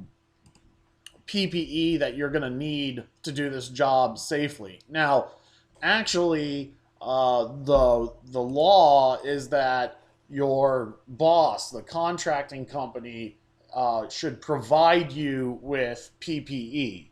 But in reality, there's certain things that you're going to be expected to have to work in construction, so that when they're providing you with PPE, that can be their own hard thing to manage. So if you have some PPE, or if you're thinking about what do I need to work in this industry, um, providing your own PPE is not only going to make you look good, but you'll also be able to, having PPE that is not the bottom shelf bare minimum requirement, but if you show up to the job site as an entry level worker, you're probably going to get just a regular hard hat, a regular safety vest. Your work gloves may not be the best. And if you're actually working in this industry, investing in some good PPE is going to make your job more comfortable. And it's a tough job, so comfort is important. Um, One of the things that you should get for yourself that you need on a job site, but it is not likely that your boss is going to provide for you, are steel-toed boots. So steel-toed boots are, I mean, they just save you so much because I mean, even if it's just you're carrying a solar panel in front of you and it's not ready to be put down, you don't want to set it down on the roof surface because it could damage the roof surface on a commercial plastic roof. We had a comment over the break that TPO membranes are tough. I love TPO rooftops. I think they're a lot stronger than PVC. I think they're a much better roof surface than PVC. EPDM is pretty tough too, But if you are, 200 pounds and you or more, and you're carrying a 50-pound solar panel and you step on a bolt, that bolt can still go, straight through the rooftop, even though it's a strong roof surface. Um, Steel-toed boots, in the oil industry, or you go on a factory tour and you don't have steel-toed boots, sometimes they put little sandals that hook around your boot so you can meet the steel-toed boot requirement. You need actual steel-toed boots when you're working in this industry. And in fact, it might be beneficial to work your way towards different kinds of steel-toed shoes. I would say the common one is like a traditional work boot of some sort. Particularly utility scale ground mount arrays get muddy, and so you need a robust. Uh, so you, hold on one second. I got my YouTube feed somewhere. I need to find.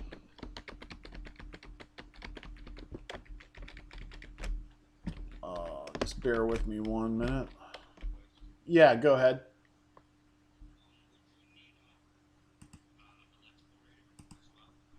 Yeah, we're going to talk about that because there's different gloves for electrical work that are rated for high voltage work. So what we're going to talk about is kind of just entry level stuff. When you're talking about rated gloves, that is stuff that your contractor should be providing with you. But so right now we're going to start out with some basic stuff. So, if you're headed to the field to do construction work, and it's going to be on the ground utility scale, you're going to want a robust steel-toed boot option. And, sometimes just the ability to say, look, I have steel-toed shoes, I'm ready to go, that can get you the job as opposed to a worker who doesn't have steel-toed boots. So steel-toed shoes are a requirement.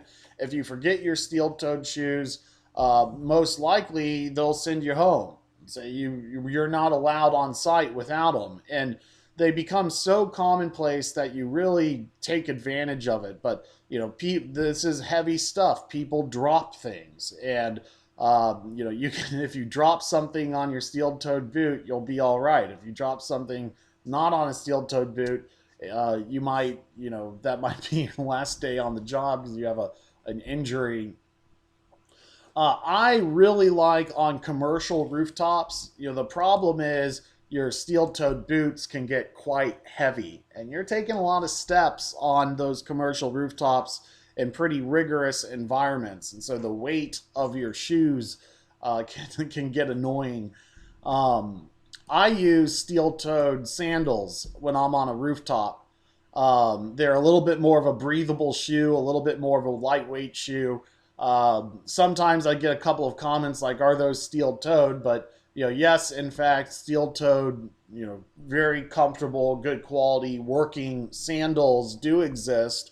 And the point is, if you shop around, you're going to get much better deals buying in advance online than if you just go to Walmart or some store and buy the steel-toed boots off the shelf. So, um, it's I guess what I would say is start out by just buying a regular work boot that's steel-toed that'll work both in a muddy field and up on the rooftop. But if you find yourself doing work on a roof regularly, you might also consider picking up some steel-toed working sandals.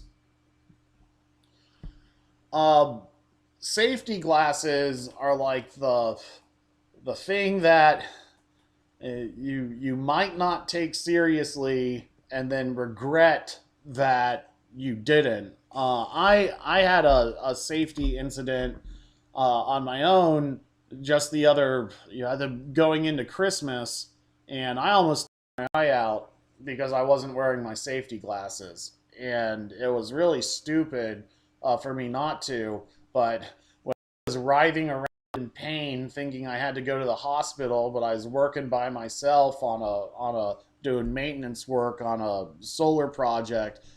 Absolutely, the thing that I was thinking about was, man, I just ruined, you know, I just ruined my finances because I'm gonna have to go to the hospital.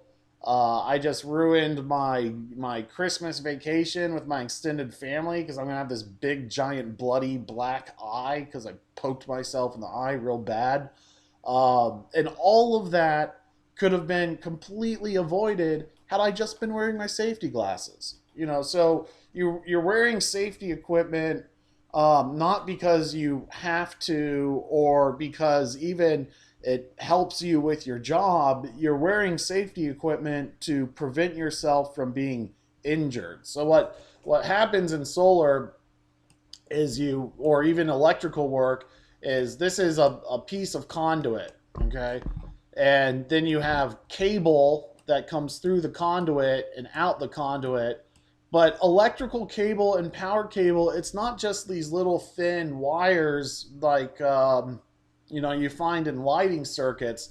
Some of this stuff can get very thick and it's full of copper. So it's really like incredibly strong tree branches, branches that are green that you can't break with your hands because they're just, too strong inside. That's what a copper cable is like. And some of this copper cable gets so thick that it actually becomes very difficult to manage, just with your hands. And so the way that I injured myself is I had this big copper cable and I was trying to just tug it through the conduit. I have my feet on the ground, I have both hands on this cable, and I'm just putting my hand strength into it and pulling it, and it slips. And so, like, if you're standing over conduit looking at it and you're pulling real hard with your hands on this thick cable and it slips, it can easily just go right into your face. I was lucky. I actually, it felt like I hit directly in my eye, but I hit just slightly above my eye. But the safety glasses would have deflected it. And to have good safety glasses, you really need two types. You need sunglasses that are safety glasses, polarized, to wear when you're up on the roof, because rooftops get bright. When especially if you're working on a commercial white roof, it is bright. I mean, that sunlight from that white roof is bouncing off the white roof and going directly into your eyes. And so sometimes, like, a white roof as opposed to a black roof, it's like, all right, we're working on a white roof because those black roofs get really hot and the heat becomes an issue. You need to have adequate protection from the heat. But then the white roofs, even though they're cooler, the light is much more intense. And so you need, safety glasses that are also sunglasses, just to get through the day because it's so bright out there. The problem then becomes, what about days where it's overcast, or let's say you're working at night because it's too hot on the rooftop and so they're running night crews and it becomes dark. If all you have is your safety sunglasses, then you might say, well, it's too dark, I can't see anything, so I'm not going to wear my safety glasses. And so, instead of getting, both sunglasses and then also either yellow or clear safety glasses to wear in low light conditions, what you really need is both. And particularly with the advent of the internet, a little bit of advanced planning. It's not like buying some polarized, anti-glare safety glasses and a set of clear glasses. It's not like that's terribly expensive. You just have to order it in advance. And so, particularly if you're letting your boss provide you with PPE, and I'm not speaking for Solar Landscape or any company in particular. I'm just talking generally speaking. The PPE you're going to get provided with is going to be pretty cheap, and that means it's going to be uncomfortable. And maybe if you're doing it's your first job on site and you're still trying to figure out if you want to be in this industry or not, putting a bunch of money into PPE, may not be the best call. But if you're working, a couple of weeks in the field and you're getting that paycheck and, saying, I don't really want to rely on my boss's cheap PPE that they've given me. I want something a little bit better. The higher end your PPE, the more comfortable it becomes to wear while you're working. So, whether it's your boots or your glasses or your gloves, these are commonly required items. You might be provided with these on site. You should be provided with these on site. But even when you are provided with them on site, there's better options, and it will only benefit you if you can budget some of your work paycheck to upgrade your PPE.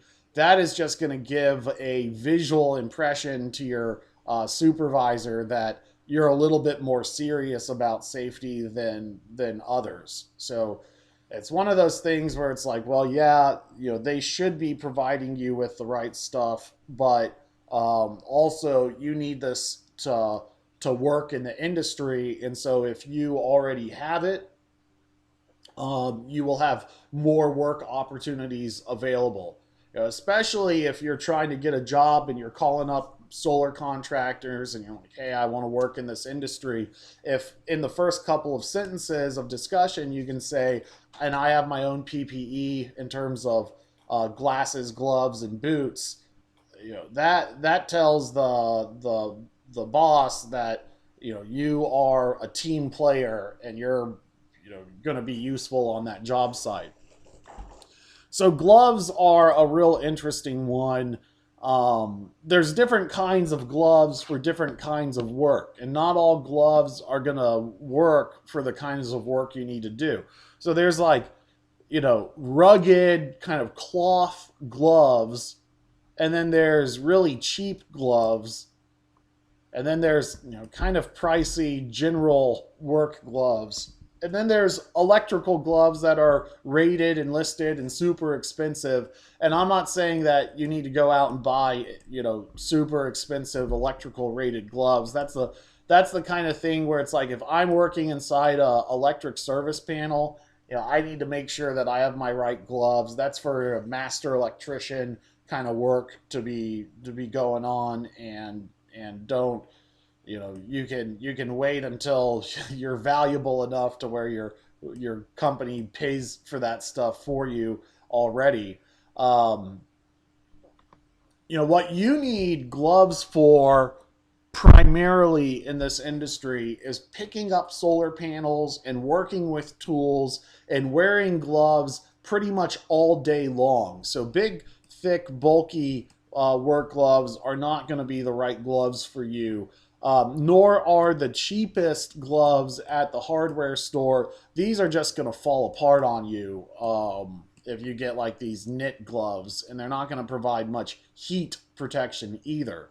So the main thing you're wearing gloves for on a solar site is it gets hot in the middle of the day, and you're going to be picking up metal framed modules that are absorbing that heat. And so you need some insulation between your hands and the solar panels so that you can pick up these hot objects. And so, no way around it. Getting the actual $15 to $20 work gloves. If there's you can get bottom shelf steel-toed boots, and those will get you through a few projects, maybe even a year's worth of projects, and you'll get in the industry and get some paychecks, and then later you might upgrade to better or more comfortable steel-toed boots. It's in your best interest to buy some steel-toed boots now and start wearing them around and breaking them in. And you might not want, just from a risk standpoint, if you get the job, you buy brand new steel-toed boots, and they're the cheapest ones out there, you might be walking around on site and getting blisters and stuff because the shoes aren't broken in yet. Likewise, the low end steel toed boots could be adequate, as long as they're broken in. You're just taking a little bit of a risk that you don't have to by getting the gloves, the boots the day before you show up on site and starting to break them in. So if you need some good work shoes, the next pair of work shoes you should buy should be steel toed, and maybe wear them around before the project to start breaking them in, just to know your shoes aren't going to be the problem when you get out on site. Um, you know, these kind of $2 gloves almost aren't worthwhile. I mean, that's a there's just a huge difference in productivity. This knit kind of glove, this knitting, is the heat's going to go straight through it. So, that these are more like garden gloves, whereas these types of gloves, they're not the heaviest duty gloves. They're not going to restrict your. You don't want gloves that are going to really restrict your finger movements terribly. You want gloves that feel comfortable and give you a lot of range and flexibility, but they need to be a little bit more robust. And so the kind of the main problem with PPE is that you get provided on site gloves like these when you really need gloves like these. So, beyond steel-toed boots, you can get away with $1 or $2 safety glasses for your first few projects. You don't need to go out and buy the coolest looking safety glasses starting out. You'll be cool in the eyes of your supervisor if you just have safety glasses. And also, having an extra pair or two of safety glasses is useful because you might lose your glasses on site. You might take them off at lunch. Someone else picks them up. You might, especially if they look all the same. The cheap safety glasses are pretty easy to break, and so just being a little bit prepared in terms of safety will increase your professionalism.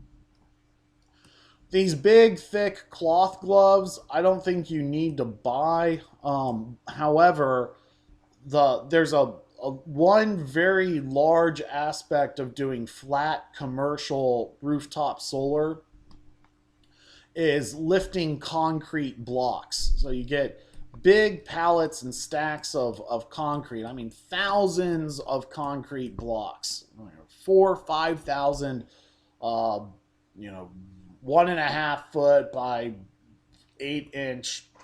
Maybe they have a cavity.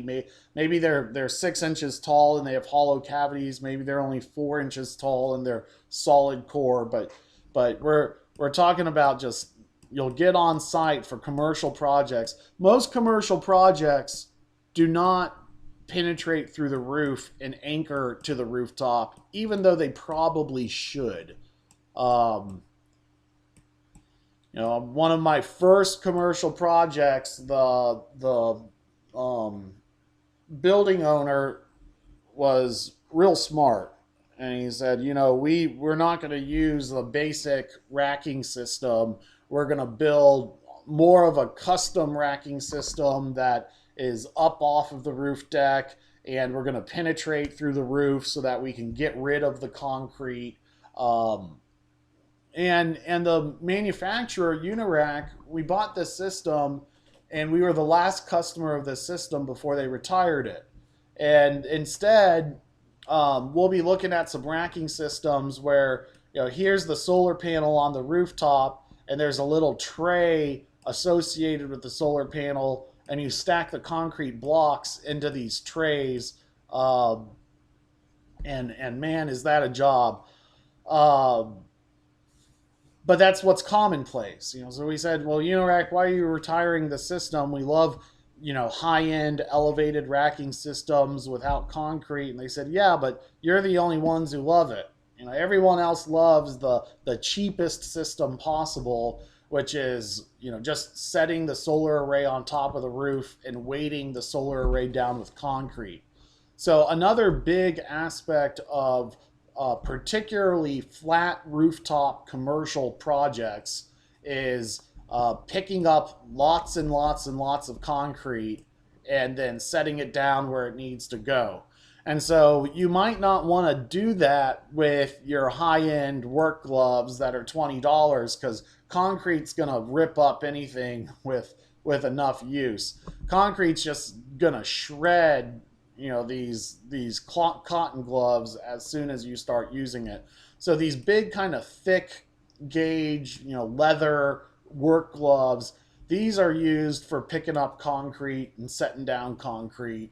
So if you know it's going to be a concrete ballasted job system, it might behoove you to pick up some of these cheaper, more durable, less flexible work gloves. These are gloves you can't really bend your fingers in. You can't work a solar project in these gloves, but you can pick up concrete blocks and set them back down again. So, um, if you are in a position where you can buy some of your PPE, it will qualify you for larger work opportunities because you can use it in your interview. But B, it might be best to have start out with a nice set of $15 to $20 work gloves. These are actually called electrician's work gloves. Um, and then if you know you're going to do a concrete rooftop project, also pick up a pair of more durable gloves. Um, or if you don't want to pick up a lot of concrete, buy a pair of durable gloves and then give them to your coworker.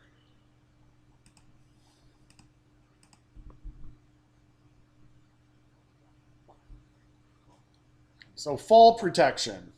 Um, this is the one thing where you got to listen to those workers who have industry experience and really know what they're doing, because a fall protection system, when you're wearing it, it's not going to help you. If you're doing your job, a fall protection system is not going to help you. What it's going to help you with is when you make a mistake. And everyone makes mistakes.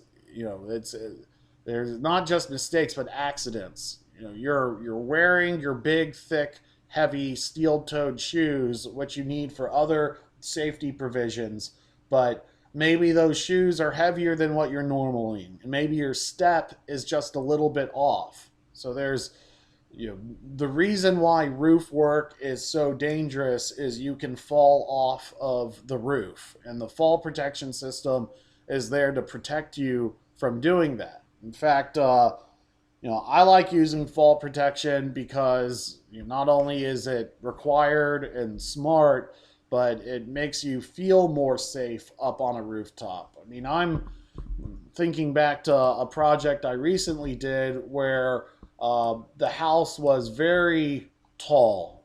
There's a two-story house kind of on a hill, and so we were really like, by the time you get up to the rooftop, you're on a third story or taller. And this particular house, it had a metal roof, and the roof was sloped so steep that you really couldn't walk on it, and there was no good ability to get up to that roof. So what we did is we rented a lift equipment, a forklift, and it was able to reach up and fork onto the rooftop, and we had our operator lifting that equipment, and we basically built the whole array off of a work platform on this lift equipment. And even though this was a residential site where you don't get as much oversight with OSHA, we absolutely had our fall protection strapping us to this platform, so that if we tripped and fell off the platform, the fall protection would catch us. um, Fall arrest protection systems are expensive. You can buy ones at hardware stores and electric supply houses for like $100, And the problem with the $100 ones is they're really built for small to mid-sized workers. And a lot of construction guys are large to extra large to triple extra large workers. And the fall protection kits that you just buy off the shelf at Home Depot are too small for someone who weighs like 250 to 300 pounds. They're you just what you have to do is special order those. Order a double extra large or a extra large. The one size fits all fall protection systems do not fit large workers. So at some point, if you ever have the opportunity to have a company buy you a fall protection system that fits you, take it, because sometimes the fall protection systems that are provided on site are not going to fit you if you're a large person, and then you won't be able to do that work. So yeah, I would not recommend going out and buying a fall protection system right off the bat, but if as you work in the industry, you may want to pick up your own. Let's watch a video about some fall protection systems. So I'm going to narrate through. I'm going to turn down the volume a little bit and narrate through this video. So the question is, how do you install a fall protection system, on a roof? So this video will get into that. Welcome to WXTV, your source for energy efficiency and home performance. As part of our health and safety series, today we'll be taking a look at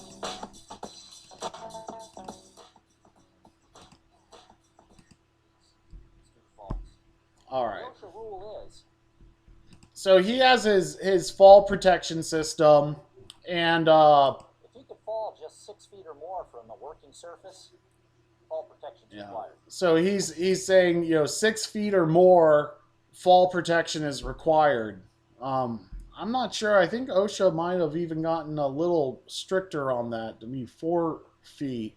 But the point is, on a rooftop, on almost any elevated surface that you work on, but the danger is you might look at a 1-story tall roof with low slope and think you don't need a fall protection system, but the OSHA requirements say you do.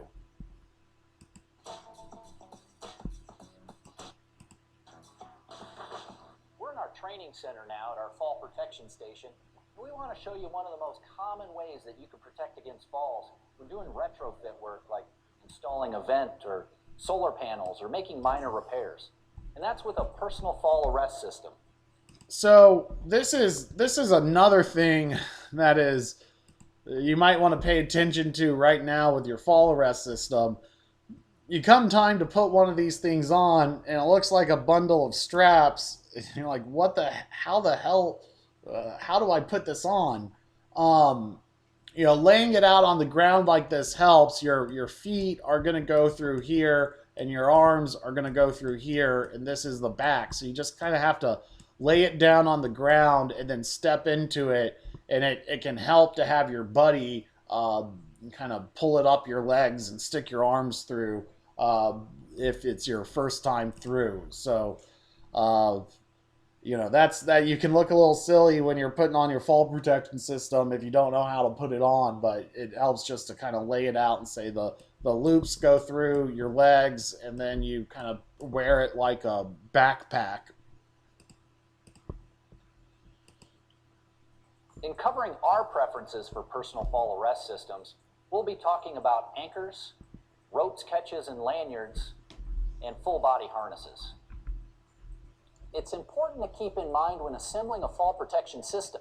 And so here we see his fall protection system is going through his... That it's not enough to just... It's going through his legs, and then also around his torso, and then coming off the back is this safety ring that gets clamped onto your fall protection rope. So you kind of wear it like a backpack that also has some like a jock strap that you got to put on as well.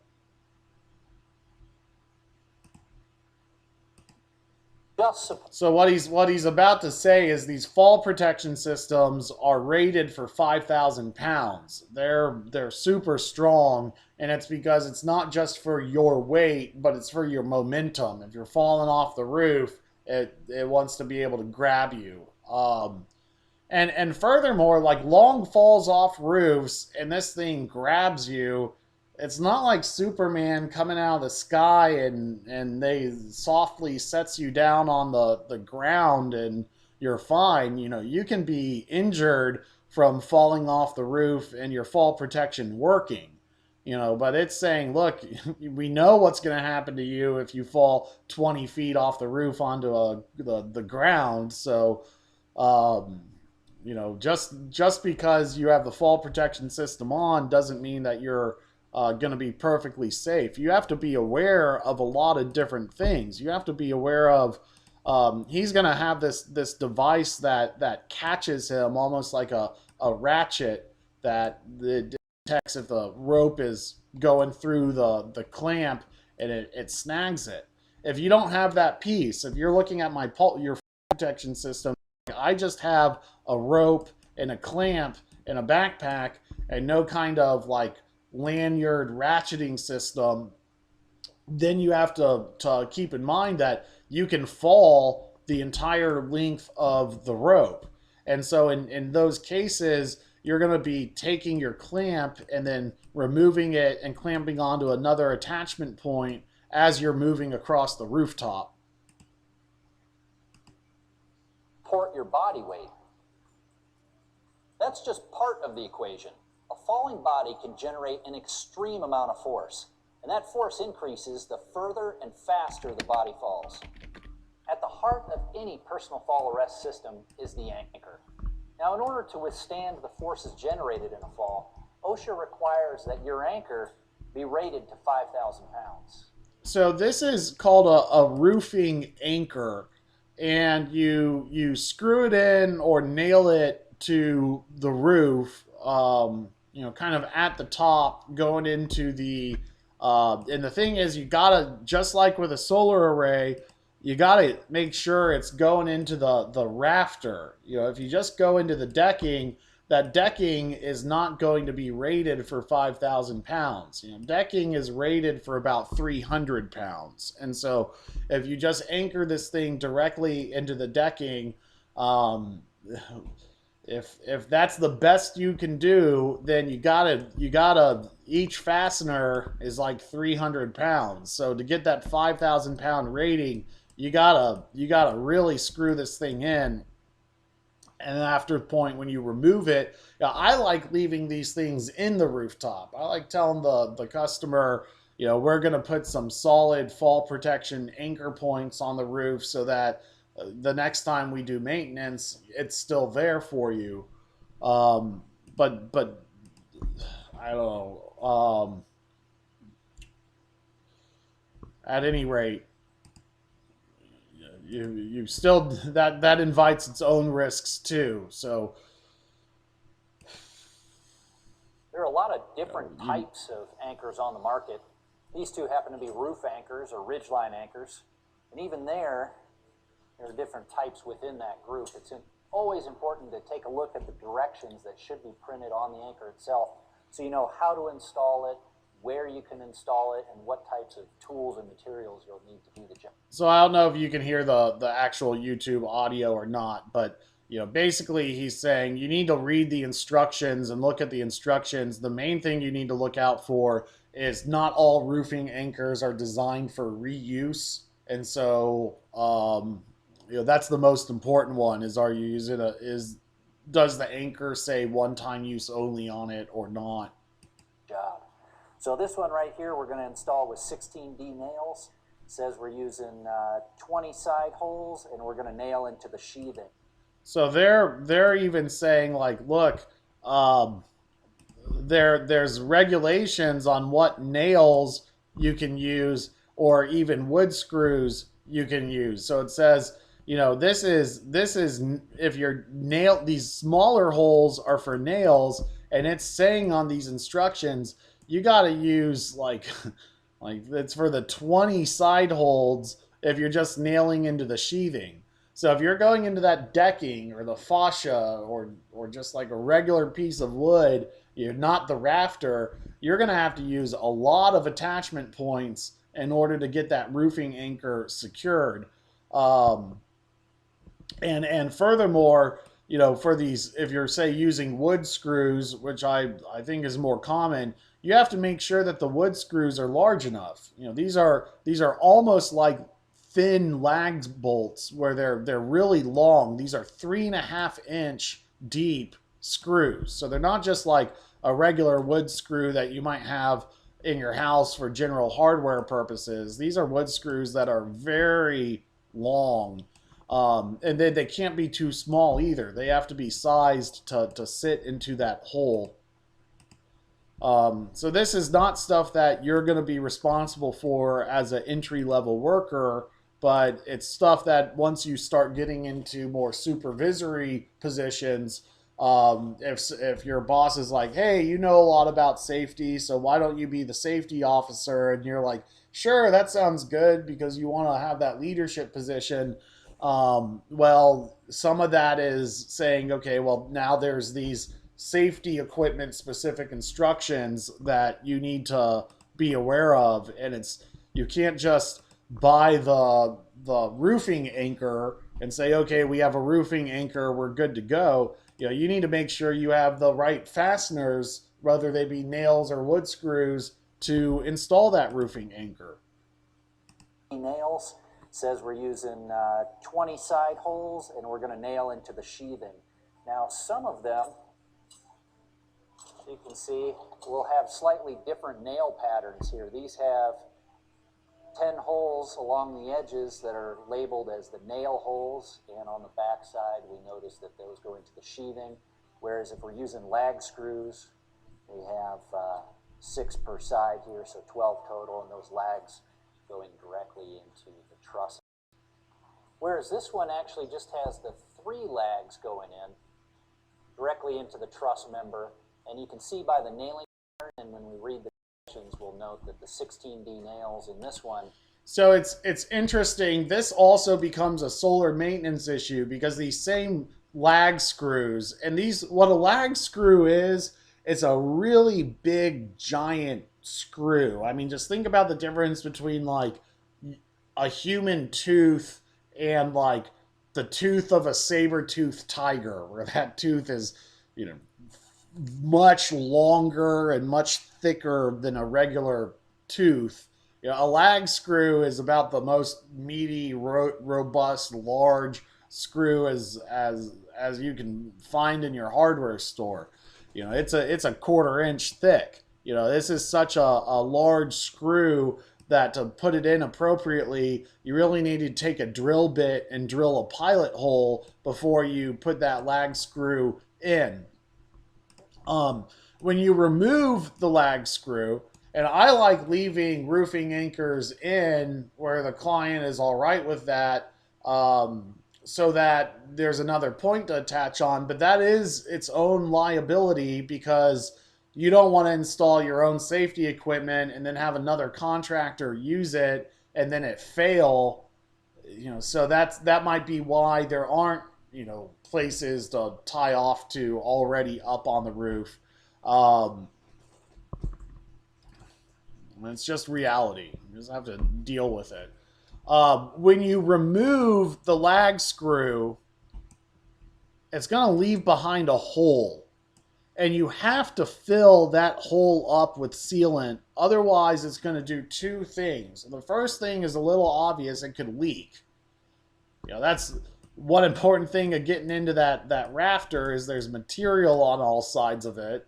But even if water gets into that, it can kind of leach through the wood and ultimately rot out the rafter, and that's not good. Um, the other thing that that hole is going to leave is, imagine this is your rafter. Okay, this yellow is your rafter.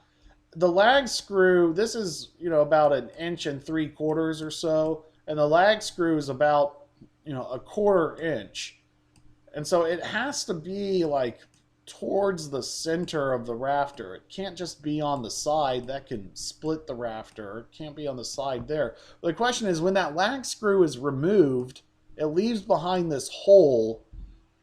The hole weakens the rafter. So if you're putting these holes down this rafter, they're stronger when the lag screw is in. Metal is stronger than wood. So when you're screwing these metal spikes into the wood, you're actually strengthening and stiffening that rafter. It's when you remove the lag bolt and leave behind the hole, you're weakening it.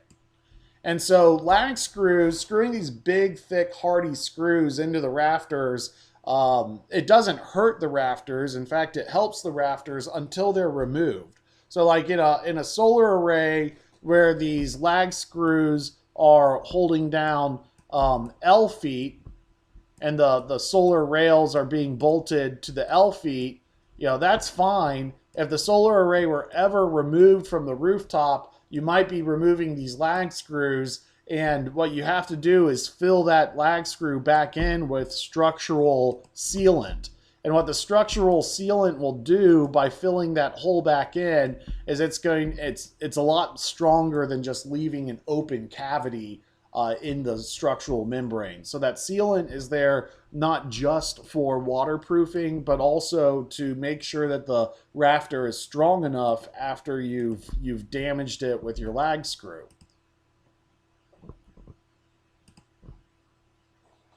Go directly into the trusses rather than just the sheathing, and so they're just using 6 on there.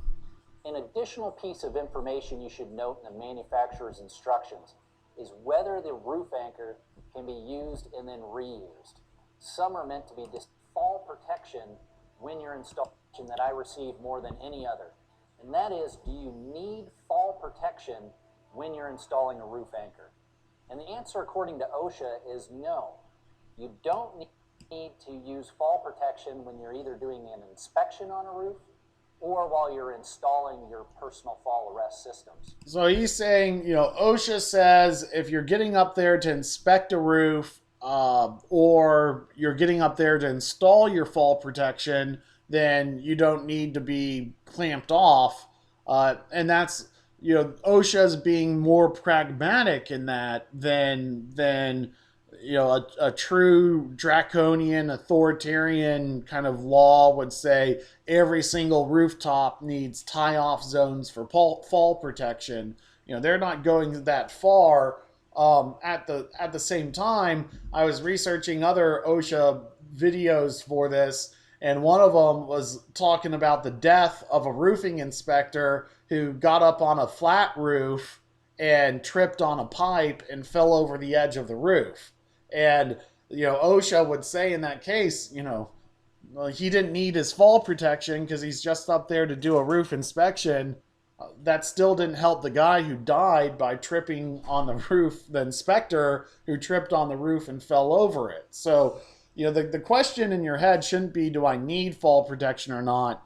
You need to use fall protection on slanted rooftops, on elevated rooftops, on single-story rooftops, and even on commercial rooftops when you're working close to the edge of the roof. And that's, I think that's a big problem right now we have in commercial roofing, is that the designers want to put the solar array all the way up to the edge as possible, but then that would mean that the workers on the array, in order to install it on a flat roof, would still need to have fall protection. And so there's usually advantages of being a little bit conservative in your designs. But anyway, we cover that a little more in design training.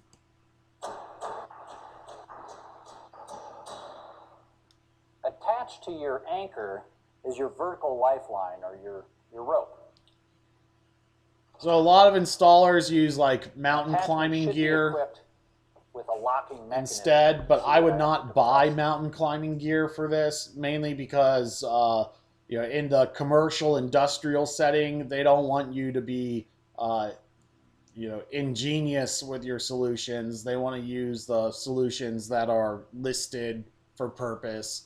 They don't know that your fall protection mountain climbing gear is rated for 5,000 pounds. So for uniformity, use the actual construction safety equipment. It's expensive for a reason. The a 5,000 pound rated rope is quite thick, as compared to just a regular rope. The back portion before this will open. That's to prevent it from accidentally opening while you're. But it's a lot like mountain climbing gear.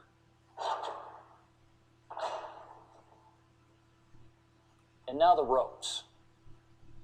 To be in compliance with OSHA, ropes have to be made out of man-made materials. They can't be natural fibers like hemp. So you're looking for nylon, spectra, things of that nature. So that's a common OSHA exam quiz question. You can't use natural fiber rope. You have to use a synthetic rope for fall protection. They also have to meet all OSHA regulations and ANSI standards. Now, if you buy one at the store, it should be labeled as such. That means that at the very least, they have a max arrest force of 900 pounds. And like any piece of fall protection equipment, ropes should be inspected prior to use. They have a tendency to get abraded, frayed, and so that's another common safety quiz question is, when do you inspect your scaffold, or when do you inspect your fall protection equipment? And prior to use, you need to inspect your fall protection equipment. So if your supervisor might be quizzing you in the field during safety training, it's common to have safety meetings at the very start of the day.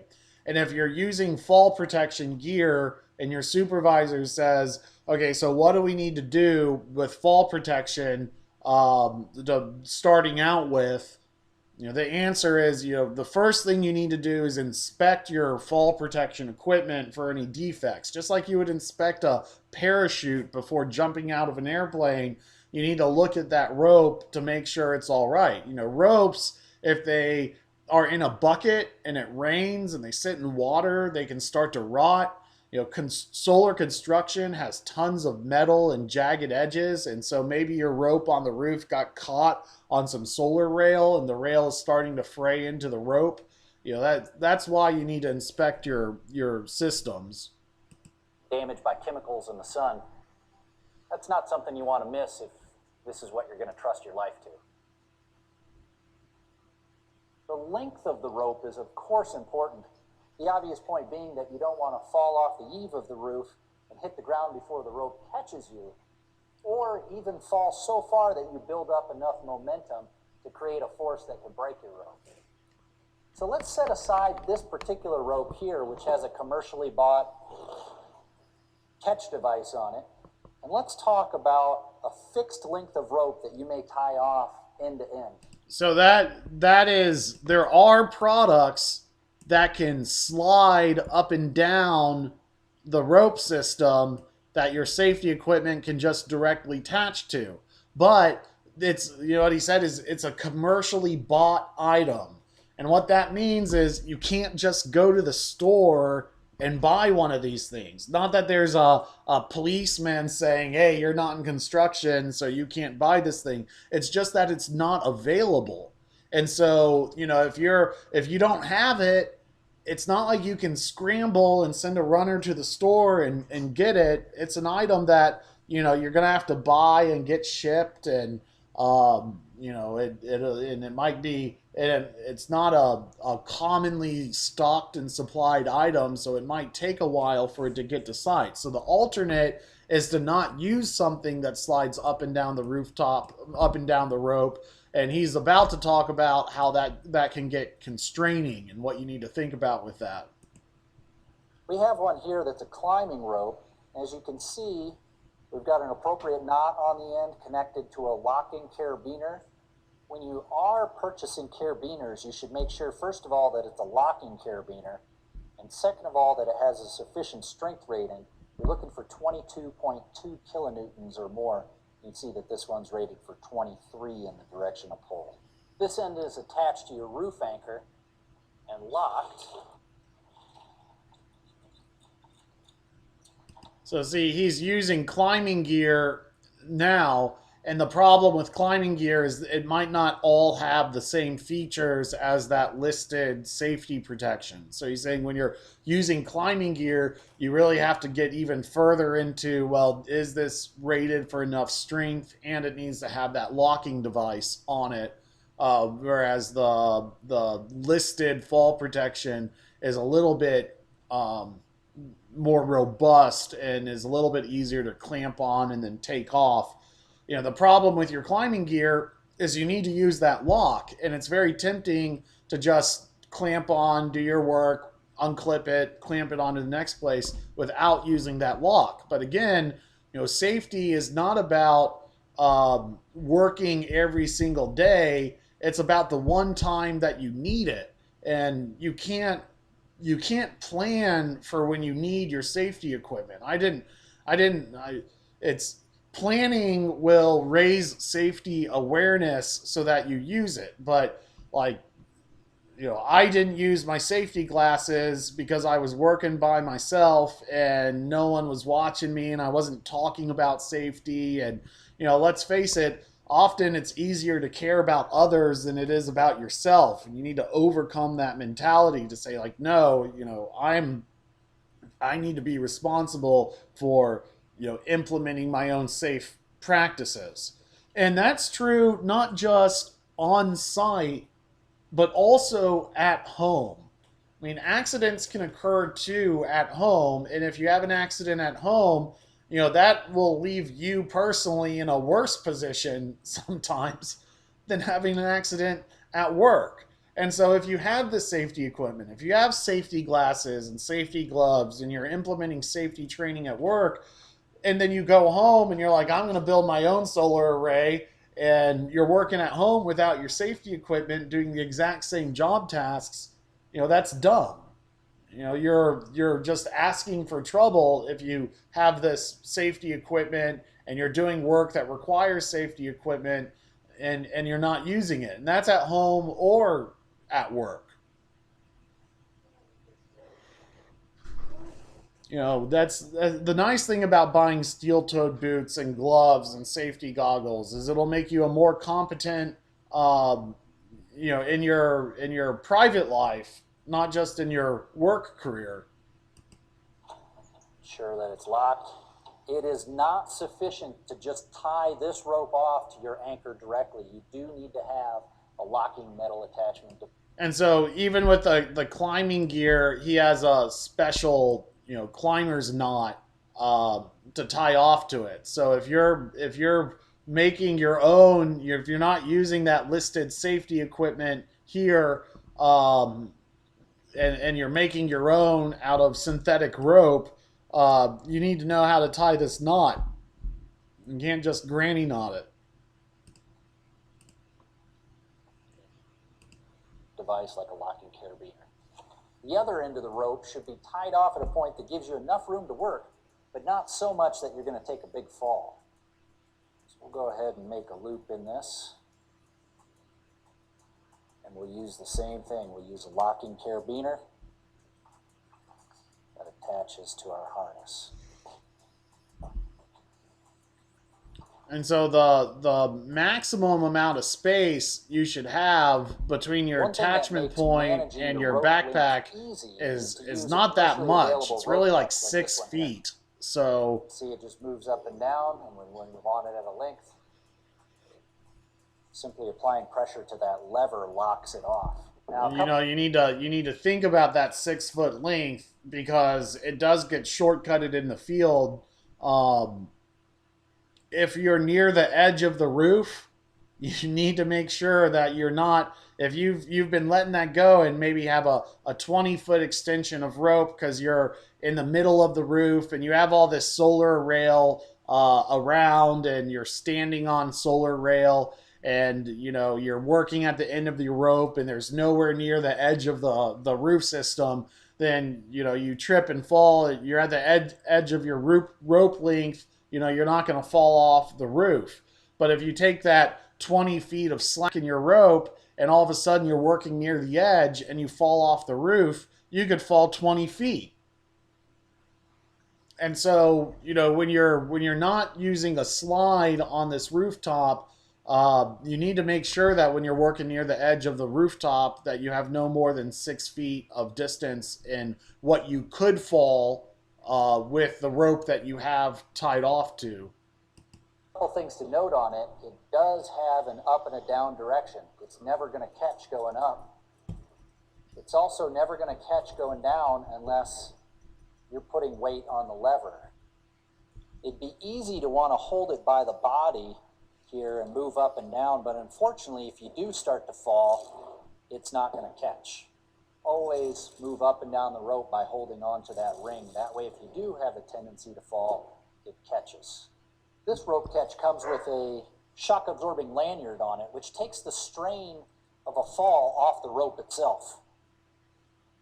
A shock-absorbing lanyard typically uses stitched-together sections of webbing or an elastomeric section to take the strain off the rope itself during a fall. You've probably noted during the filming of this that using ropes can create a bit of a tripping hazard. One solution for that is to use a retractable system like this one here. So it works on an inertia reel just like the seat belts in your car. You can slowly pull out to the length you need, but the minute you build up any kind of momentum, it locks off.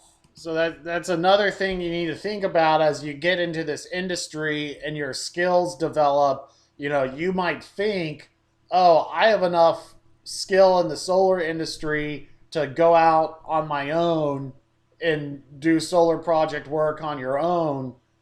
You really cannot work for yourself in this industry until you own the safety equipment that's necessary to do the job. So there's a lot of entry costs into working for yourself where you're going to be responsible if you're on the roof and your workers are working on the roof, and if you don't provide them with the fall protection they need, that could be the end of your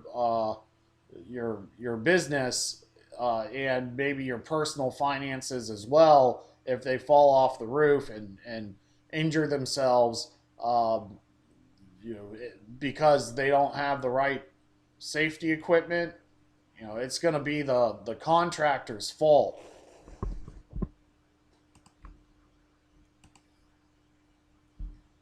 Snug but not too tight, and you want it to be right at the center of the chest, just like you have it here. And so that's another good shot right here of the what the fall protection kit looks like. Any kind of momentum, it locks off. Snug but not too tight, and you want it to be. So this is when you're looking at your fall protection and you're like, what the heck do I do here? You stick your legs through the two bottom loops, and then you look at this X and you say, okay, my head goes through here and my arms go through there. So there's a little seat in the fall protection that you kind of sit back into when you're putting it on, so that it there's not much slack here, and there's straps to get it adjusted to your body. Once you get it adjusted to your body, it's still not that easy to put on and off because it's snug to your body. So you kind of have to, wiggle your arm out, wiggle your other arm out, and really get these straps kind of riding high up on your legs in order to get the rest in. So you start with your fall protection by putting your legs through, pulling it all the way up, and then sticking your arms through. It helps to have a buddy help you out when you're just getting started. Be right at the center of the chest, just like you have it here.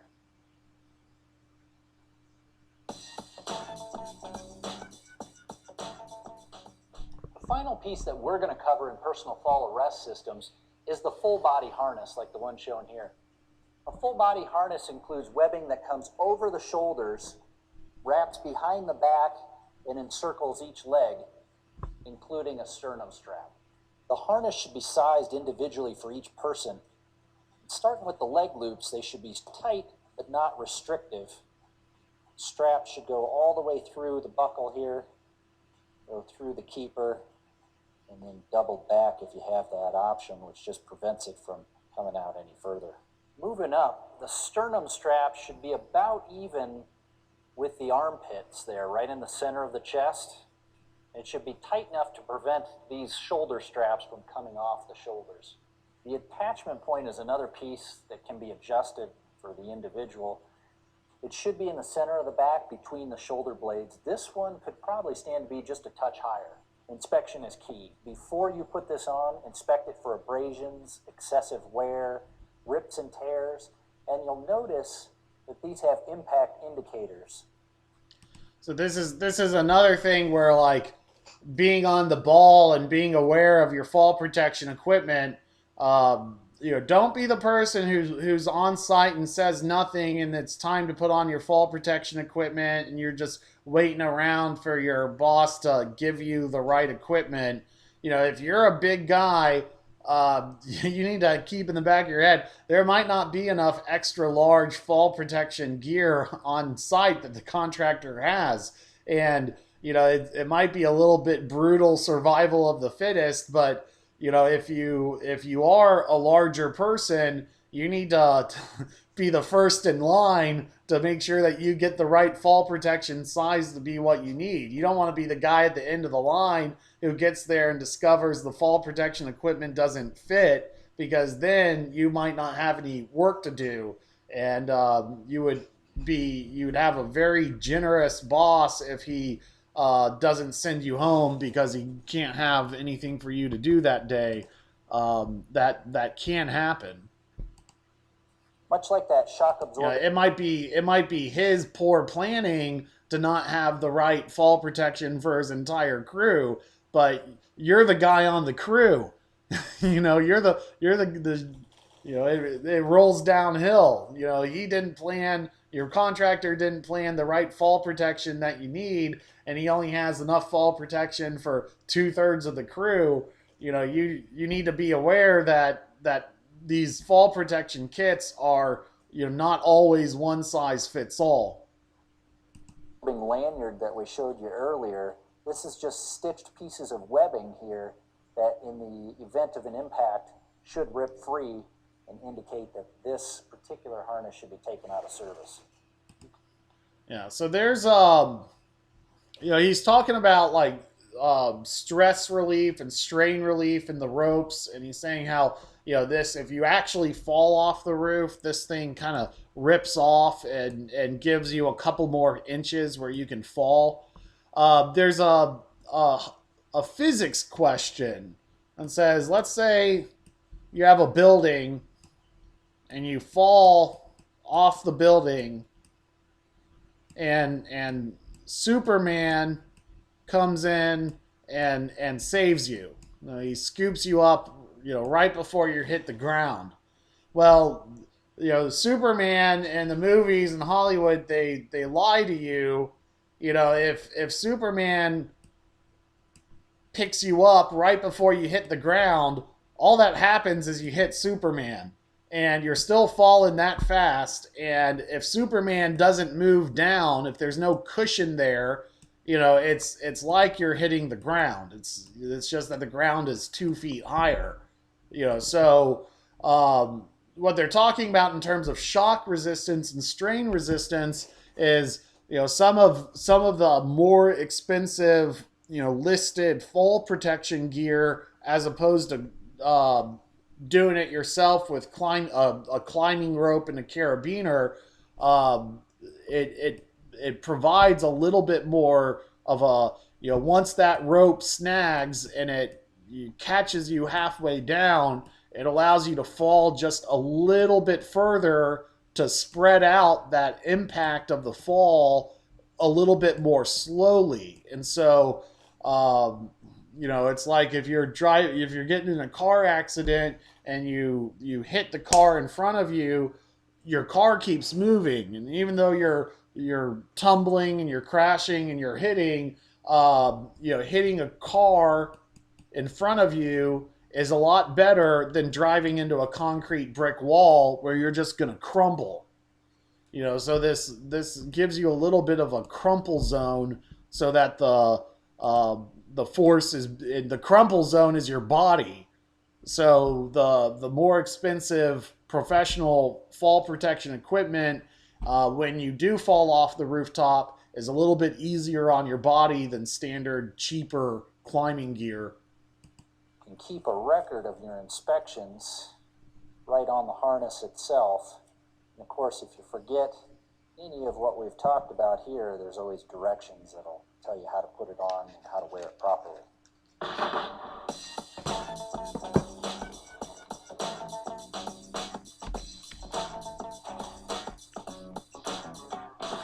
Now, another common industry kind of quiz question addresses the point where, okay, let's say you don't have one of these roof anchors. You can still take a lag screw or even two lag screws and some L feet and lag screw into the roof and, create your own tie-off point. What many contractors will do is they'll take a big long rope and they'll throw it over the other side of the roof, and they'll find somewhere on this other side of the roof to tie off to. That's not the best way to do things. I mean, if you're tying off to something that's on the roof, you need to make sure that what you're tying off to is not going anywhere. So the common kind of calamity quiz question is you throw the rope over the rooftop, and then you tie it off to your car. So you park your car. Boy, that one's real bad. You park your car here, and then you tie off to it, and then for whatever reason you need to go get something. You throw your car keys to the runner, and he drives off in the car and pulls you off the rooftop. Tying off to your car is not a good, safe practice. If you are tying off to your car, then you better keep your car keys in your pocket. Don't keep them in your vehicle, because someone could not realize that you're tied off and pull you off the roof. The other problem with throwing the line over the roof and tying off is that rope could move. That tie off point could move depending on where you are and how you're tugging on that line. And so if that rope gets too far to the edge and it loses its position up on the top of the roof there, then doesn't do you any good. So it's best to get one of these fall anchors and just lag screw it into the shingles. Even though you're poking additional holes in the rooftop, you need to seal it when you're done, but that's much better than the alternate, which is not to be tied off in an appropriate manner and then to fall off the roof.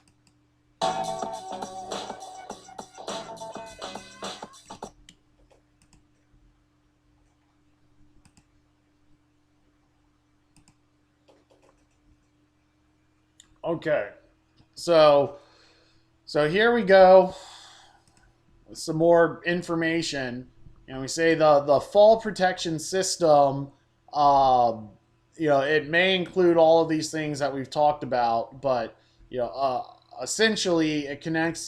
It's an anchor point and a body harness, and then everything in between. So the anchor point needs to support 5,000 pounds. OSHA says no more than a 6-foot free fall for a fall arrest system. And that means that final point between you and that anchor point, if you don't have one of those slides where you can move the anchor point along another rope, that loose, unmanaged rope distance between you and your anchor point is no more than 6 feet.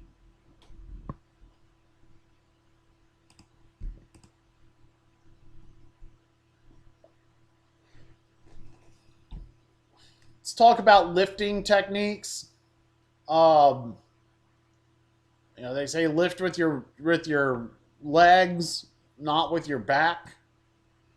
What that really means, your legs are actually part of your back. They kind of come out the back of your back. We don't think about that because we stand up straight, but in other animals, they're on their front paws and their back legs. Your legs are part of your back. What they're saying is, use your leg muscles to do the lifting. Don't let that weight go through your arms, because your shoulders are a lot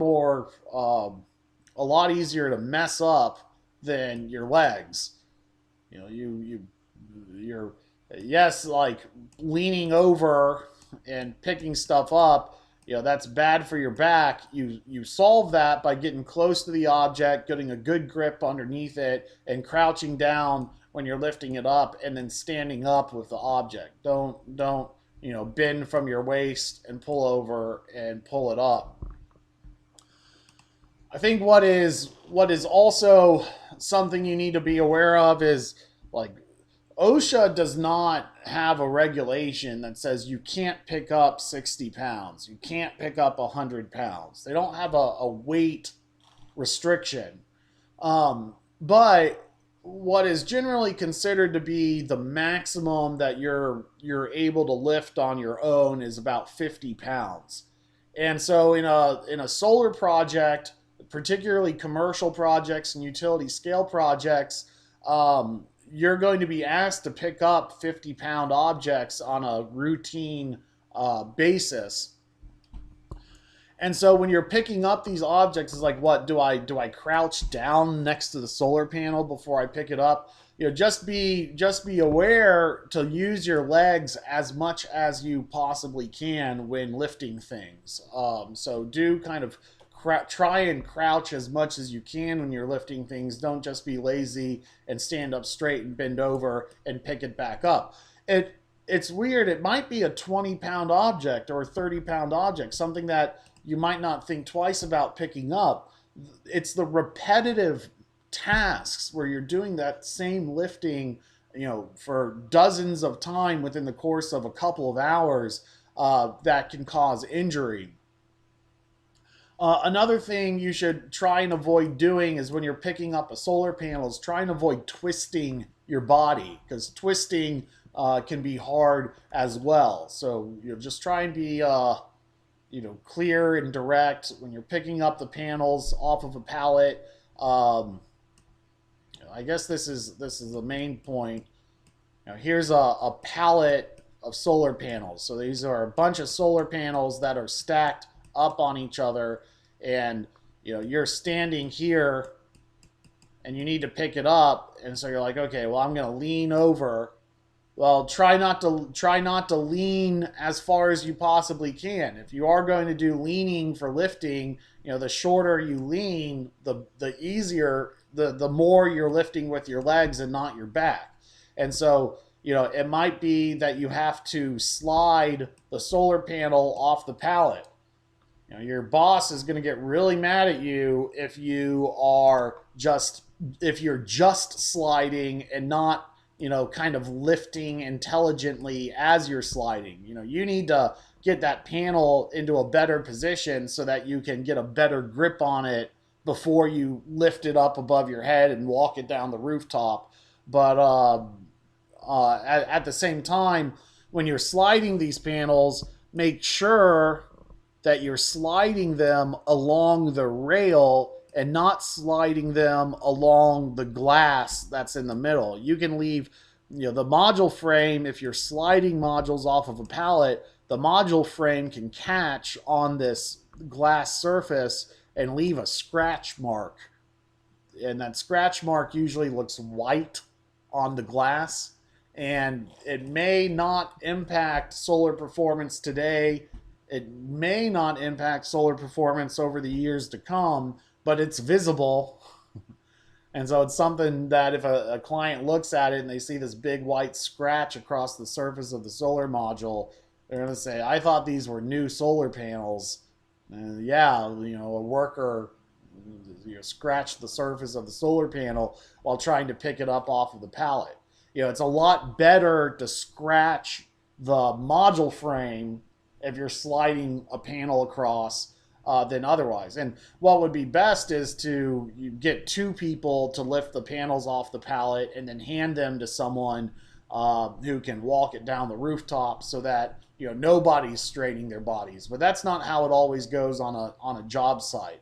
So if you find yourself doing a lot of repetitive, heavy lifting, you need to be all the more aware. Am I twisting my body when I'm picking up this object? And if you are, try not to do it repetitively. Try to readjust every couple of lifts so that you're not making the same motion over and over and over again. And then, maybe try and get it to the point where you can have some help lifting the modules off the pallet rather than doing it yourself. Let's see. Fire extinguishers. Well, that graphic didn't go too well. Another common OSHA question is about fire watch.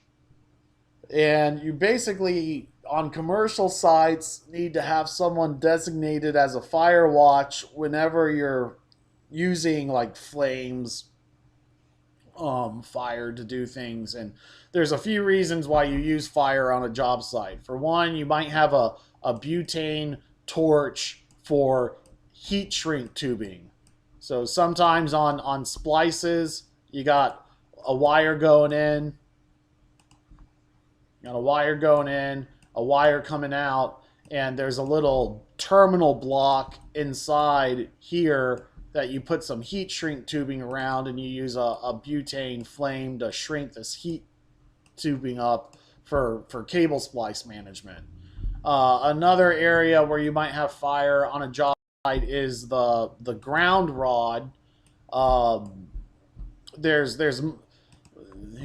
is our ground, and it's a copper rod that goes into the ground, and you take a wire from the system and you connect it to that copper rod. There's little clamps that you can do to connect this, but you can also weld the copper directly to the rod. And if you know how to CAD weld, CAD welding is common for ground rods, and it's also not common in the fact that most solar guys getting into the industry, including myself, do not know how to CAD weld. So we use these cheaper clamps that connect the ground wire to the ground rod, and it's not as strong or as solid of connection. So on some commercial going into industrial projects, they require CAD welding, which involves a flame, which involves a fire watch. One thing that I learned recently is that your fire extinguisher size matters. So, for a home, if you live in a small apartment, you might have a tiny little fire extinguisher underneath your sink. That's not the same kind of fire extinguisher you need to be OSHA compliant. It's like they rate fire extinguishers by the pound, and so it's like how many pounds of flame retardant is inside your fire extinguisher. And so usually you need a 10-pound fire extinguisher. So this is not something that you need to be particularly aware of as an entry-level worker, except that you might find yourself in a safety officer position, and they say you need a fire extinguisher. That's fine. You need to make sure you have the right size fire extinguisher. First aid kits are required to be on site. Everyone should know where the first aid kit is located. Some jobs, they have people dedicated to managing the safety tasks. On all jobs, you'll have safety meetings, and they're going to be asking you for safety topics, and that's really to make sure that the whole crew is aware and thinking about safety. So, if you need something to say, don't just stand there with your hands in your pockets. You can say, well, what about the first aid kit? Where's that located? If it hasn't been discussed yet. Um, that said, most commercial jobs, most industrial jobs, any first aid kit event that happens is going to result with you getting drug tested. So, what I'm saying is safety is very important. I mean, if you need first aid and you're not going to pass a drug test and you hurt yourself, it's don't you need to get the first aid. You fail your drug test because of a first aid safety incident, you might be fired from the job, but you might be rehired from the job, a month or two later when you're able to pass your drug test. That might sound to you like it's a terrible thing and that your career is going to be over or whatnot. It is not as big of a deal as needing first aid and having it go untreated. And so many corporations, they'll have a standing policy that says any first aid event, you cut your hand with a utility knife, they're going to log that as a safety event. And no one wants to have safety events and stuff like that. But the minute you stop taking safety seriously, um,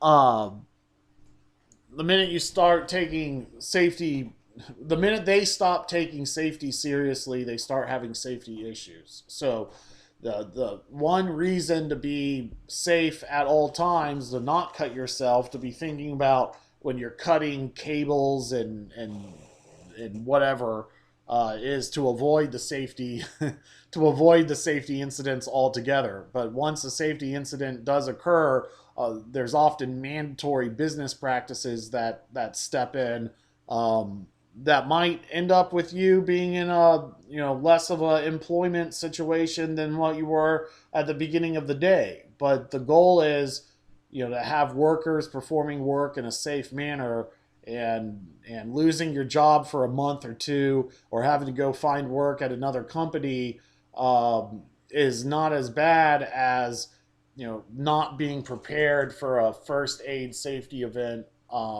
when you need it.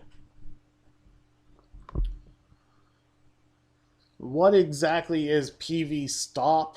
I might have to look up that over the lunch break. So we're gonna break for lunch soon. So Norky, I'll get to your question when we come back after lunch. Now there's the safety, which I'm not saying that it's not important, but it does become a little bit of a show where every morning you might have a safety meeting before you get started at the job site. And, the better managers are going to take that seriously and talk about the safety, tasks that are there and now to get it in your head. Sometimes the safety meetings are done so frequently and so often that they just become like, oh, well, there's our fire extinguisher. Make sure the fire extinguisher is in clear view of where you're working, so that when you need it, it needs to be visible. Someone needs to be able to look across the job site and see that if you're doing welding or fire related tasks, that you have that fire extinguisher there. Then there's the real safety issues on a solar site that could kill you by just making a dumb mistake that you're not aware of. And I think the main safety issues that are the killers are going to be happening inside of electrical boxes. And the main thing to keep in mind is this box may have a disconnect switch on it. But the disconnect switch is just going to govern killing the power feed between a conductor. So this is a meter base, but it could be any kind of electrical box that has a disconnect switch attached to it. What that disconnect switch is for is power going in and power going out. That disconnect is for killing the power going out, but you still have the power going in. So even though you could be working inside a box with the disconnect switch pulled, you can still have live terminals inside the box. A service panel. This can kind of freak people out, but let's imagine this isn't exactly right here. This is a special service panel, but normally these metal bars will extend all the way up. So let's imagine you have your main breaker on a service panel, and your main breaker switch is off. That's going to kill power in the bottom side of this panel where the bus bars is, but you're still going to have live conductors up at the top. Let's see. When you open up a meter box, sometimes there's an additional disconnect that allows you to reconnect the meter base with the meter box open. That might be for testing purposes, or the utility might use it for various reasons. So you need to be aware that even though the external switch is off, that's not an excuse just to think that everything inside the service panel is dead. So a nice way to do it is, if you're working inside an electric service panel and here's the main breaker and this is the bus, the way to kill all power to this service panel is to disconnect it, say, at the meter. So if you kill the feed going into the panel, then the panel's dead. Electricians will work a service panel hot by just flipping the main breaker, but that's because they have enough comfort and industry experience to know, hey, I can just keep my work to the underside of this box and I'm not going to touch the top side of the box and I'll work safely.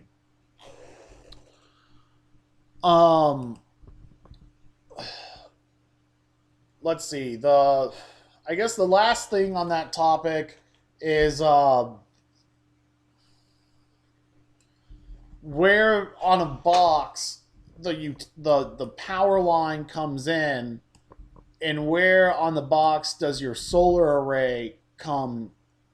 I mean, normally it would be an electric load coming out of the box, and then you have the power line coming into the box. But it's weird because solar is really its own power. So the question is, if the power is going into the box and you have power from the solar array and you have power from the grid, which side gets which? Are they interchangeable? Does the solar override the grid and become the grid because the grid is backup, or do you treat the solar array as a load even though it's a power supply?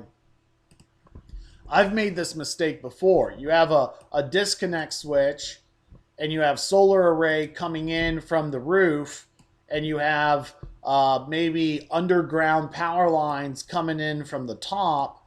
And so you say, okay, well, I'm going to land my power lines here and I'm going to land my solar array there, and that's simple and clean and elegant, and there you go.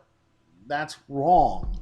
The power lines, regardless of if they come in from the bottom or come in from the top, on like a safety switch or disconnected, in almost all cases, the exception being a service panel for underground feeders where the main breaker is located at the bottom instead of the top. It's like the panel's upside down, but don't worry about that for now. This is the general case, is that the utility side of whatever service should always be landing at the top of the box, and the load stuff should be coming in to the bottom of the box. And that's generally because the top of the box, if you're standing in front of the box and working it, the top of the box is less accessible than the bottom of the box. It's a lot easier to reach into that box and hit the bottom stuff versus the top stuff. So, electricians who are working electrical boxes that are hot, they're protected by that power line coming into the top of the box, and they can stay down working at the bottom. You can turn the solar array off and de-energize it. But if the solar array feed is coming into the top and the utility feed is coming in from the bottom, you turn the solar array off, and that kills the top of the box. Well, you're having to work over the live feeds in order to work in the top of this box here, and that's a dangerous setting. So, I've had very expensive long cable runs where we're going into this box. You land in the wrong spot, and you might have to redo everything. It could be a costly mistake for you. That's some advanced knowledge. That's something you're not going to be tasked with. Working a hot box is not something you should be tasked with as an entry-level position. But the awareness is the same. You can just be aware that if there's a open electrical box and that disconnect switch is in the off position, you can still have live energized grid feeds inside of these electrical boxes. And that's why these disconnect switches have been so controversial in the past, is they're mandated to be on project sites. But if someone gets into the box and turns the switch off and opens up the box, a layperson may electrocute themselves by sticking the hand in the box, whereas an electrician knows that even though the box is open and the disconnect switch is off, if it's that still could have energized parts inside. Okay, so it is time for lunch. It is 12:05 Eastern time. We have an hour for lunch. So we're going to take a 1 hour lunch break, and we'll pick back up at about 5 after. So 1 hour lunch. Oh, that's just horrible. 1 hour lunch.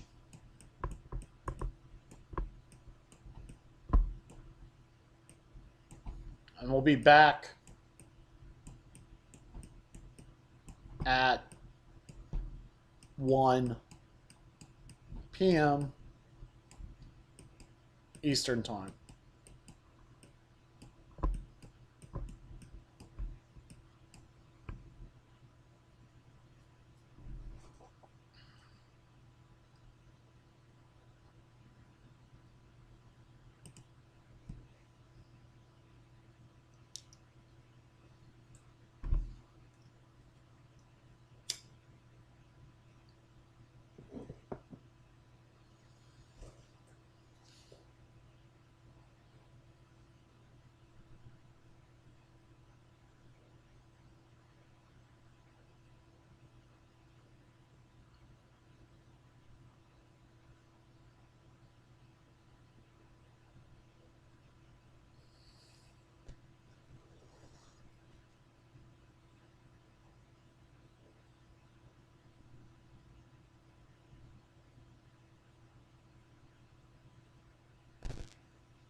No, we're not mute yet.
I'm going to pick back up in a minute or so.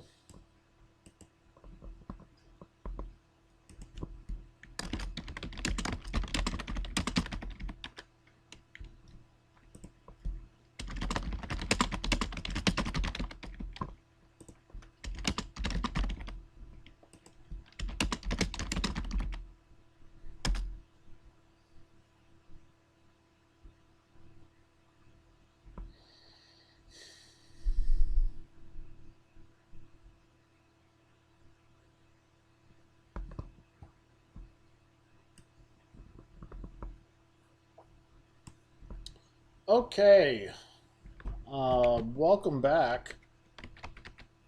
I'm gonna let everyone get back in, and I need to make sure all my sound is working. My stream's on. I think that's all good. Whew. I don't know about y'all. I'm finding the training schedule to be pretty intense, but that is how it goes sometimes. So let's get right back into it. Today we're talking about project safety, and then we're going to do a little bit of preliminary electrical work and electrical theory, work on that. And tomorrow is going to focus maybe some on some advanced electrical calculations for some of the advanced students in the room to appreciate. And then we'll go into some more installation based training.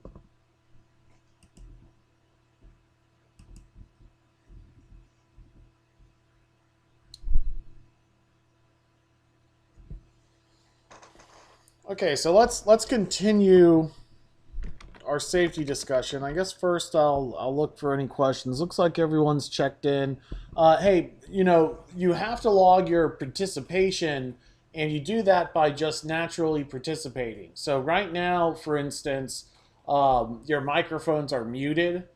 If you unmute your microphone to ask a question, it tallies that up in a separate category. So, if you do ask questions, you do get a little. It's not that this stuff really means anything. There's no grading system for participation, but every time you leave a text message, every time you ask a question using your microphone, there is a little computer that increases your point total. So we don't quite know what we're actually doing with that sort of information, but we're tracking it because we have to. So, and yeah, and for that matter, let's spend just a minute on a little bit of housekeeping, so that we don't lose it later on in class. The rest of this Discord channel is for solar installers who are trying to maintain their NABCEP certificates. NABCEP is an organization you can join. I think I think it's worthwhile to join, but it does cost some money, like all professional licenses do. So, if you have a job in the solar industry, that's all you need. NABCEP is not going to get you the job, and you can do solar work without NABCEP. Um, I, what NABCEP's really good for is differentiating yourself. Like if it's a choice between a non-NABCEP solar installer with one or two project experience and someone who has their NABCEP and has one or two project experience, then the NABCEP guy will be most likely to get the job as much as anything else can get you the job. That's not like just going out and bugging whoever you're applying a job for until you get it. That's more important than NABCEP, but NABCEP does show a stranger that you've had some solar training and you know what you're talking about.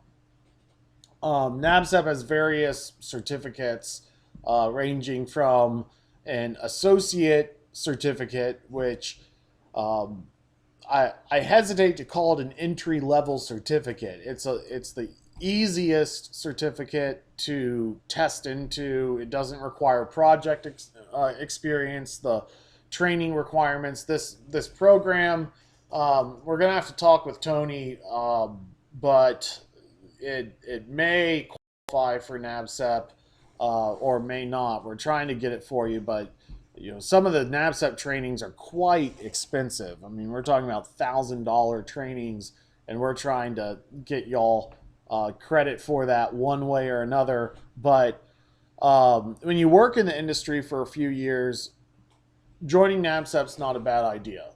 It what I use now, I'm in Mississippi. Mississippi is not a good solar market. There's not many solar installers in Mississippi. But because I'm NABCEP, um, people who want solar in Mississippi find me and come to me with requests for project work.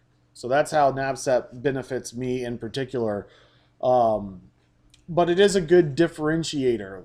If you're applying for jobs, it's something you can put on your resume that will bolster it in ways that not many other things can. You go into electrician school is better than NABCEP. Going to college for solar engineering is better than NABCEP, but NABCEP is more accessible to people who are actually working in the industry to obtain.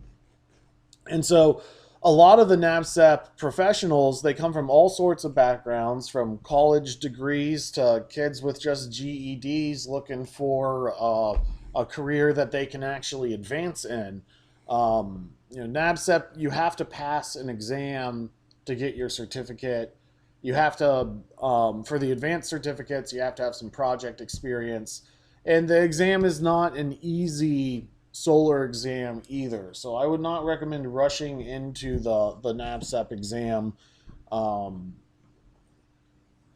what I would do instead is explore the rest of the Discord group. These are the classes that engineers, architects, and those who are already in the solar industry take. So they are pretty, you might find them advanced, but just briefly, the uh let's see, we put general announcements in the announcement section of this classroom. Feel free to ask questions in the frequently asked questions section.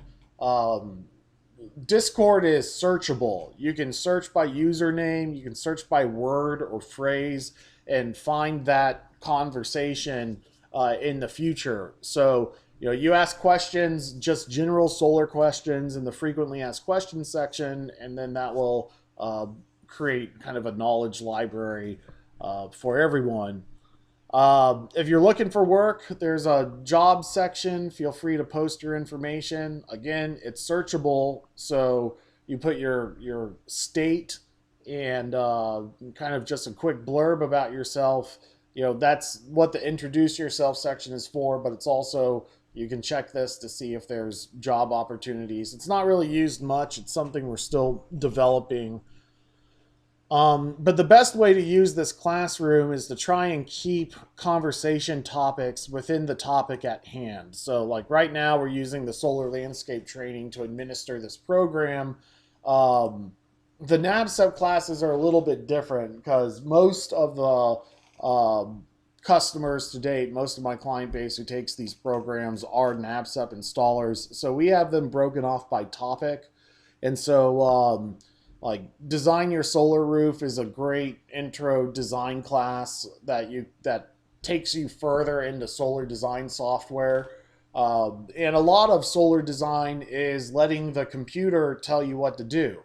One benefit to having cameras flying all over our society and photographing all things is that there's image sets of tree height elevations for much of the United States. And so you don't even need to get up on a rooftop to scan and evaluate what you need to do a proper shade analysis. And there's solar design software that is oriented towards making three-dimensional shade analysis or electrical drawings, or even specifying things like cable size and conduit size, or doing a code compliant design. There's software out there to help you along the way. And a common recommendation I have is to take that class and then to sign up for some free trials of the software And even if you don't know what you're doing, just playing around and using the instruction videos and trying to get through the same things that they're doing, on screen in the instruction videos can really grow your career in a way that's a little bit more office oriented and computer oriented. Um, so many things are done on the computer now that if you have computer skills in the solar industry, you can just make a career after that. And while field experience is in many ways the best way to get into the solar industry, it's not the only job in the solar industry either. Smart home load control is more of a fun class. It's about building a smart home in your house and looking at your electric bill and trying to figure out ways where a smart home can save you money, and not in very expensive ways either, but in more manageable ways. I think that there's a lot of future in that. And then we have like an introduction to battery classes. So some of these early classes are still introductory classes. Solar installers don't know a lot about batteries, just like you may not know a lot about batteries. Everyone's trying to get started right now on batteries. So these are very advanced and rapid and dense classes, but the recordings are here for you. You just scroll up to the top and get to the program recordings.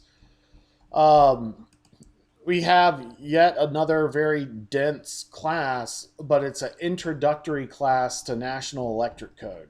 So, it's about a 6-hour program to National Electric Code. We're actually rewriting that class right now to make it more solar oriented.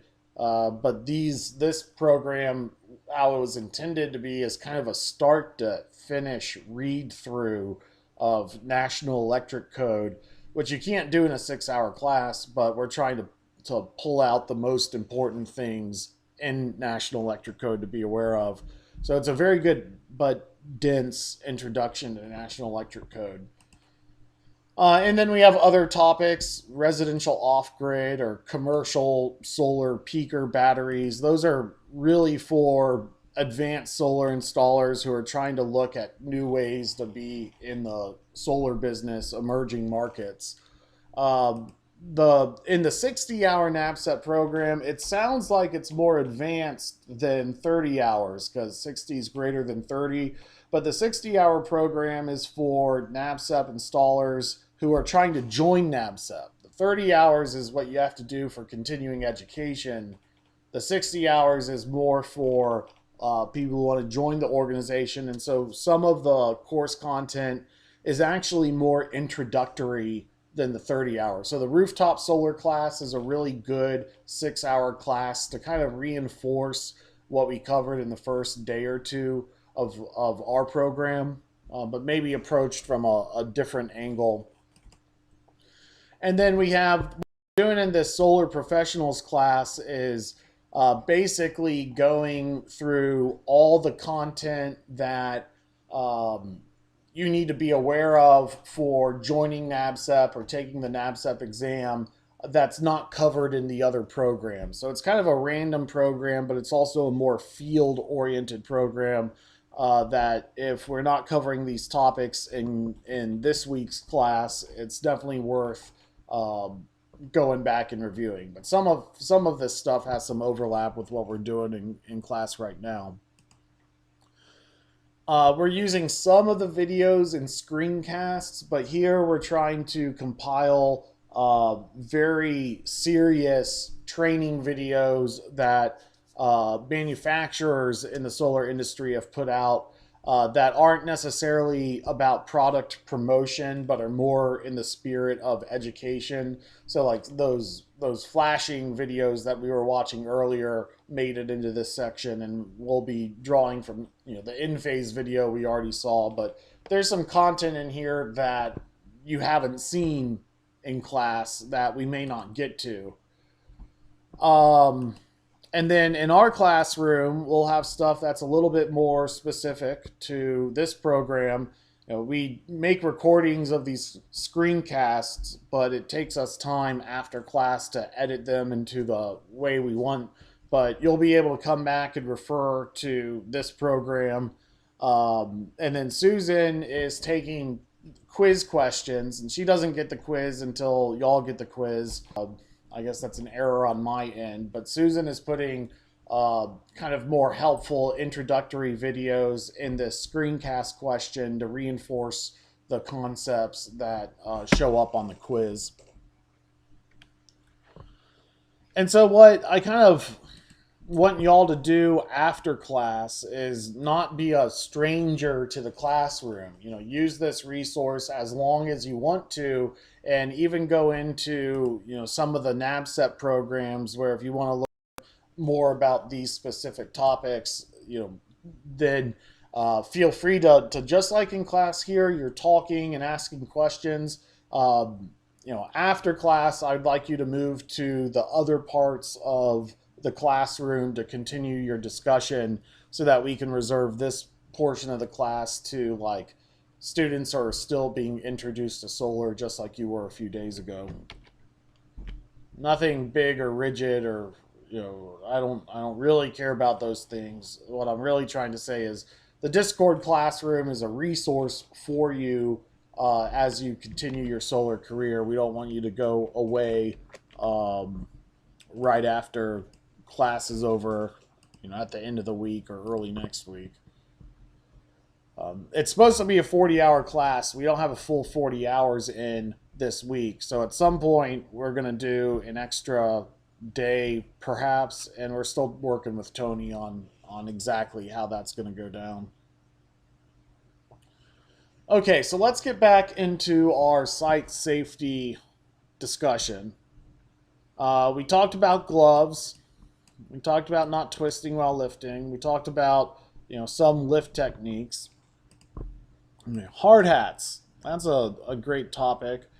Man, I'm telling you, I think we had a good question over the break. Where do you buy safety equipment from? I think Kong is a good one. You can buy good safety equipment online. It's just, the easy way to identify what's good and what's not is to not buy the cheapest stuff. You just read the descriptions and work it properly. But this hard hat has a brim around it, and that's very useful to get a brimmed hard hat in the solar industry because you're working outside in the sun all the time. So that's pretty useful. Now, the thing about hard hats is you don't actually need to wear them at all times on a job site. I like wearing a hard hat for a couple of reasons. One, it shades your head from the sun if you have the right hard hat. Two, it protects you from hitting your head, which is a nice feature. Three, it makes you look professional, which is always good. If you're taking, wearing, you don't want to look silly, but wearing your hard hat when you're supposed to, it needs to be a requirement. You should treat it as a requirement. And then, showing up to work with your hard hat on instead of just holding it in your hand, it just makes you come across as more professional. So, look at inspectors, look at, the project managers on site that you want to replicate, or the construction managers. Often, there's some who don't take their PPE seriously, and maybe if on a large enough project there might be a time and place for that. But if you're young and you want to get promoted in this field, using your hard hat as part of your work uniform, if you show up and you're going to be needing a hard hat that day, why not put it on your head and just visually tell everybody else that you're ready to do some work. I've never found that to be a bad technique. So when do you need a hard hat? Well, the OSHA requirement is you need a hard hat whenever you can hit your head on something. So if you're just on a roof and there's open sky above you, you're not going to hit your head on anything. You do not need a hard hat when you're installing solar panels. I need to get this up so I can see your questions. I need to get back in the classroom. There we go.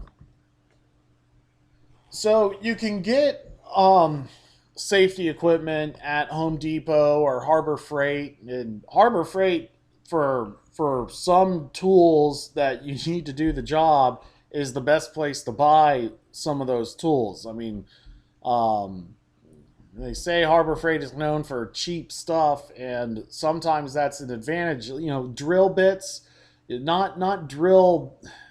The project's going to provide the consumables that you need, and uh, generally construction projects are buying on the high end of things like drill bits. But what really messes up construction projects is things like the socket adapters that might be a 1/4 inch or 3/4 inch or a 1/2 inch, and if your boss is not well tooled up and professional, and that can happen in the solar industry too. I don't think it's going to happen with solar landscape with the projects of the size they're doing, but if you're working for like a residential contractor, some of the stuff that you need on site can be had for just $1 or two at Harbor Freight.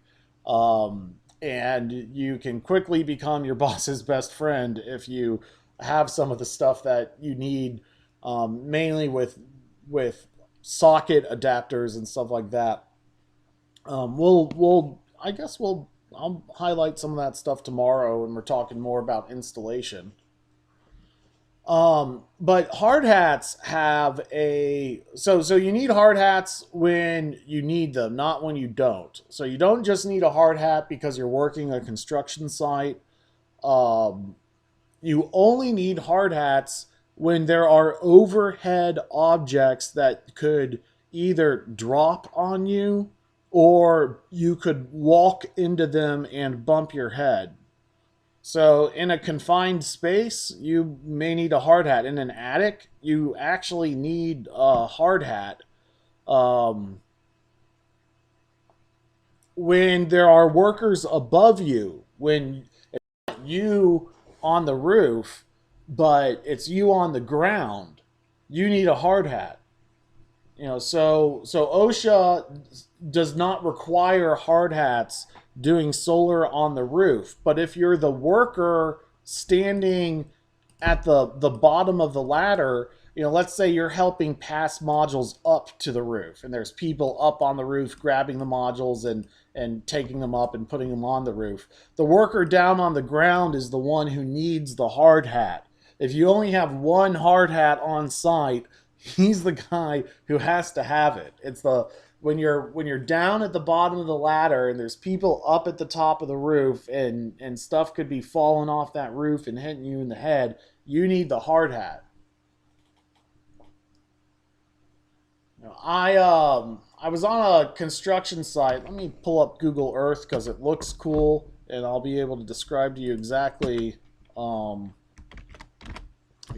what happened on this safety incident. I was talking about hard hats, made me think about it. So you need a hard hat when you're down at the bottom of the rooftop, and there's stuff above you, people above you. They could be dropping tools and they could fall off the roof. You also need a hard hat when there's stuff at head level that you could walk into and bump your head on. And so often with solar, you're using construction equipment to pick things up and bring them up to the rooftop. And when that is going on, if you're on the ground around that construction equipment, you need a hard hat on. So you do need a hard hat in the solar industry to work construction projects, but you don't need it on at all times.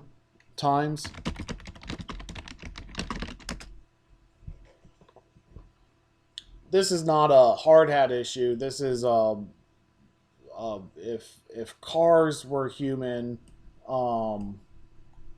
then they would need hard hats. Safety issue. So here's a solar project I did.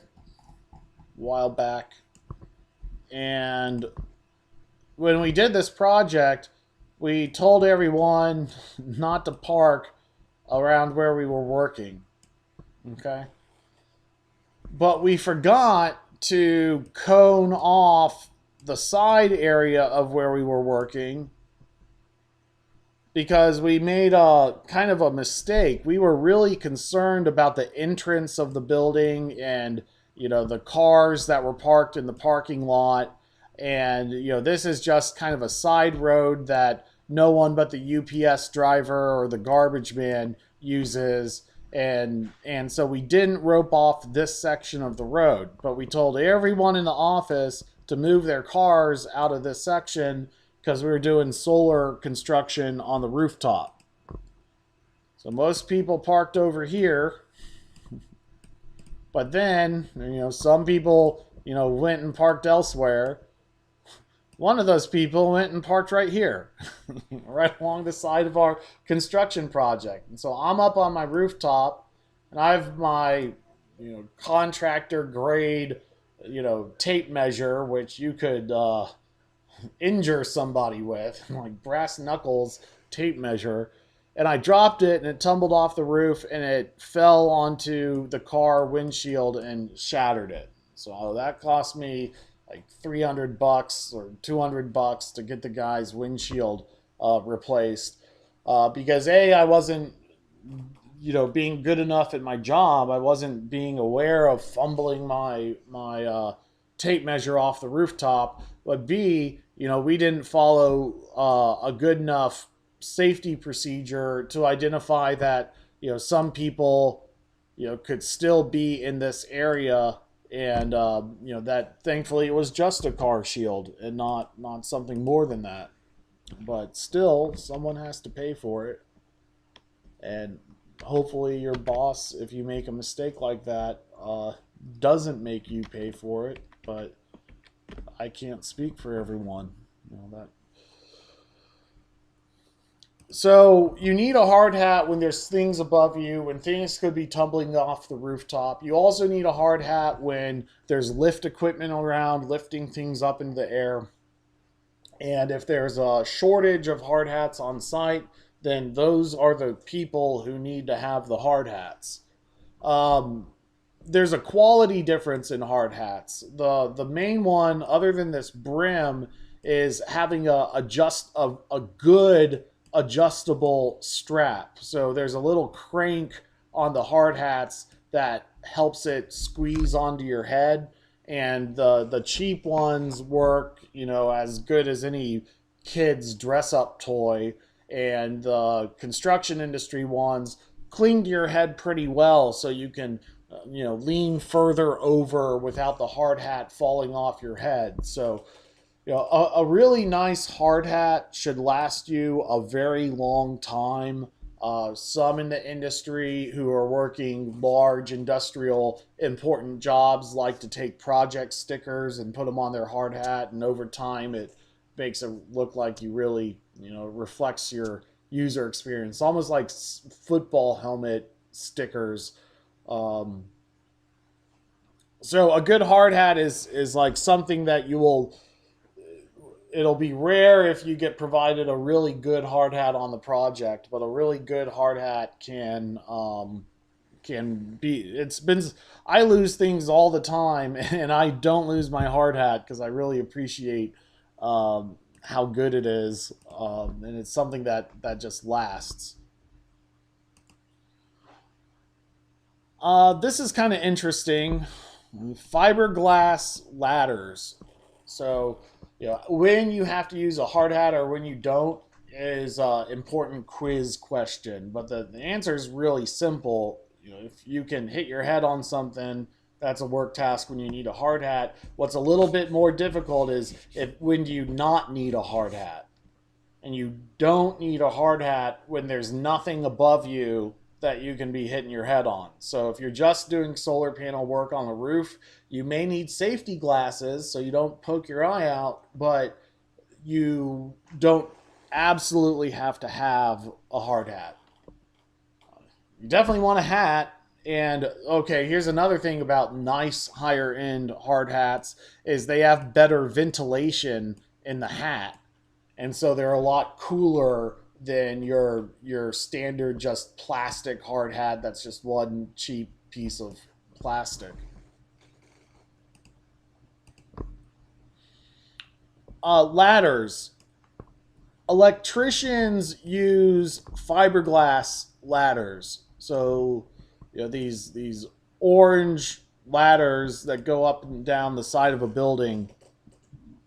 Fiberglass ladders, even though they can be very heavy, are have some advantages. They're lighter than a metal ladder of equivalent strength. You can get some really cheap metal ladders. They're cheaper than these fiberglass ladders. And there's some really cheap contractors out there. So why aren't electrical contractors using the cheapest ladder they possibly can? It doesn't have to do with weight, although, fiberglass ladders are often, strong. But they're strong because they're expensive, and they're strong because they're intentionally designed to be strong, and they are construction ladders. But what the fiberglass, the orange stuff specifically does is it's non-conductive. So if you have a metal ladder and you have some electricity hit it, you can get electrocuted. And so OSHA requires electrical work to use these fiberglass ladders. And so that's why we use these really nice high-end orange fiberglass ladders. It's not just because we're trying to get expensive, nice construction tool, but also because you're required to not use the metal ladders while doing electrical work. You have to use fiberglass. And we're going to come back to and talk about lift equipment in a minute, because you have to remember lift equipment is made out of metal. But for now, let's talk about some ladder safety. Ladders, this is a common quiz question, but almost always the answer is the top of the ladder should stick out 3 feet above the rooftop, because what that does is it allows you to get up and past the roof so that you can step over and onto the roof instead of like climb over. So getting the ladder just up to the top of the roof is not good enough. You need to stick that ladder up 3 feet. And you buy ladders of various heights to access various rooftops. And I'd say taller ladders are better, but they're harder to transport. Let's see. So you have to be aware when you're climbing up and down a ladder. The proper climbing technique is 3 points of attachment, and we talked about yesterday. I think that's why you really are not allowed to just carry, put one hand on your back and carry the solar array up and kind of release and grab when you're climbing up the ladder. That's not safe. It's not code compliant. If you want to pass up a solar panel by hand without using rope, you could have a person on the ladder holding on and not climbing, and taking their fourth, their hand and holding, grabbing a bucket and pulling it up to the top of the roof. They're in the middle, guy on the ground, guy on the roof. You can hand pass material up on a ladder, but you have to maintain those 3 points.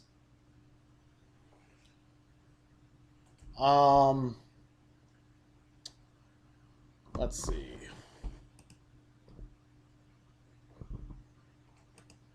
So I said you have to stick the ladder 3 feet up off the rooftop. OSHA requirements actually get, the longer the ladder, the more it needs to overstick the top. So by the time you're using a ladder to scale a 4 foot tall, a 4 story tall building, you need to give yourself a couple more feet. That's, to some extent, that's common sense. Um, Code is, um, it, in many ways, code is a shortcut for doing math. The like National Electric Code does not expect an electrician to calculate electricity the same way a electrical engineer would. So they say, well, we need electricians to do all this work in a safe manner.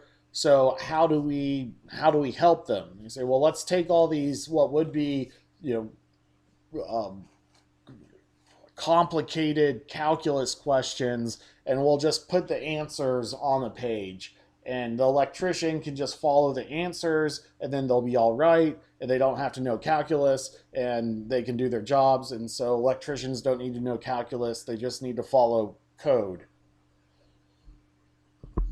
And so when you're trying to, say, prepare for your OSHA 10 exam, and you're going to be quizzed on safety code, or down the road, if you're preparing for an electrician exam, you want to be ready for your electrical code quiz. Um, Memorizing all this stuff is not going to work.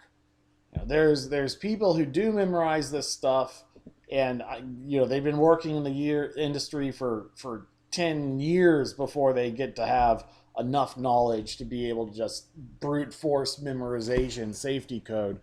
What I like to do is I like to look at it and say, like, okay, well, the minimum is 3 feet. So I'm just going to worry about, as far as how far up does a ladder need to stick up over a rooftop, the answer is 3 feet. And maybe if I'm in an extreme or different circumstance where I'm needing to climb up, something that would, intimidate me, climbing up 2 stories on a ladder, no problem. But if I'm going up 4 stories on a ladder, my knees are going to shake a little bit. It's not something I normally do. And in that circumstance, I might need more feet given on my ladder. But in terms of exam preparation, I don't try and memorize like the nuances between 36 feet or more. I just say, okay, the normal circumstance is going to be 3 feet. And if there's anything really unusual about the question, it just seems like, well, why would I need to climb a ladder 60 feet in that's an awful tall building? At that point, I might say, okay, well, 3 feet is the normal. And so maybe in this question, they're saying I need more than that, if it looks highly unusual. But anyway, 3 feet for the ladder sticking up over the rooftop. And that means that there's a difference in the length of a ladder that you need to access a rooftop versus to do work on the wall. So, you may have a ladder that, goes right up to here, and you can go and work on it. The rooftop access, you need that extra distance that comes up over it. So, to work on a building that's 9 feet tall, you only need a 9 foot ladder plus whatever that extra distance is. To access a roof that's 9 feet tall, you need that ladder plus the extra 3 feet. And so in this chart, all it is telling us is that, hey, to act, if you have a 16-foot ladder, you might be able to get 13 feet up the wall and work on that wall. But remember, you need that extra footage to get onto the rooftop. And so all these things are like down by about 4 feet, because they're saying, you need that extra overlap. And then they're saying to get up that extra overlap 3 feet, you might have to stick out a little bit farther too. I don't know. They're making you add an extra foot. But what they're saying is you're not going to be able to safely access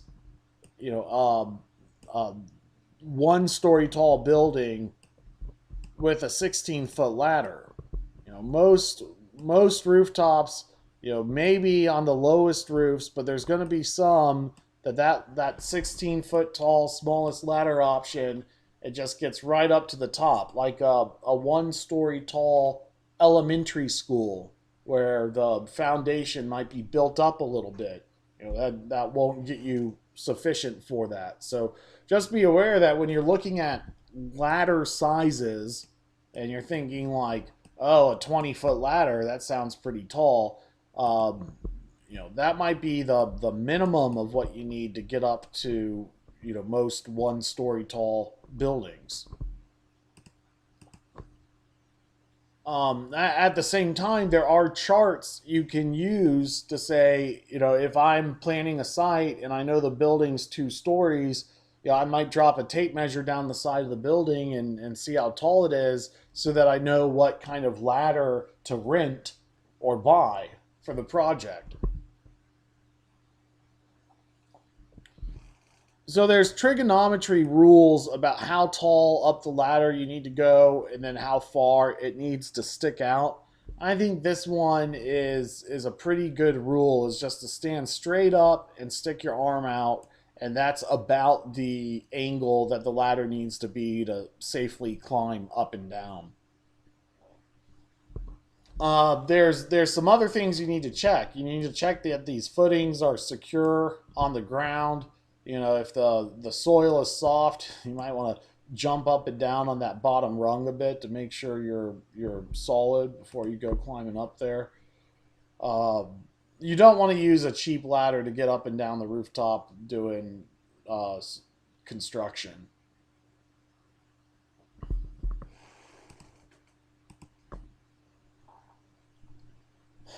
Let's see. I've never done any hoisting or rigging as part of a solar project, but you do it on some utility scale projects, on a lot of solar carport projects, and then on buildings, commercial buildings that are 3 or 4 or 5 stories tall, where you might be or taller, where you might be renting a crane to pick things up.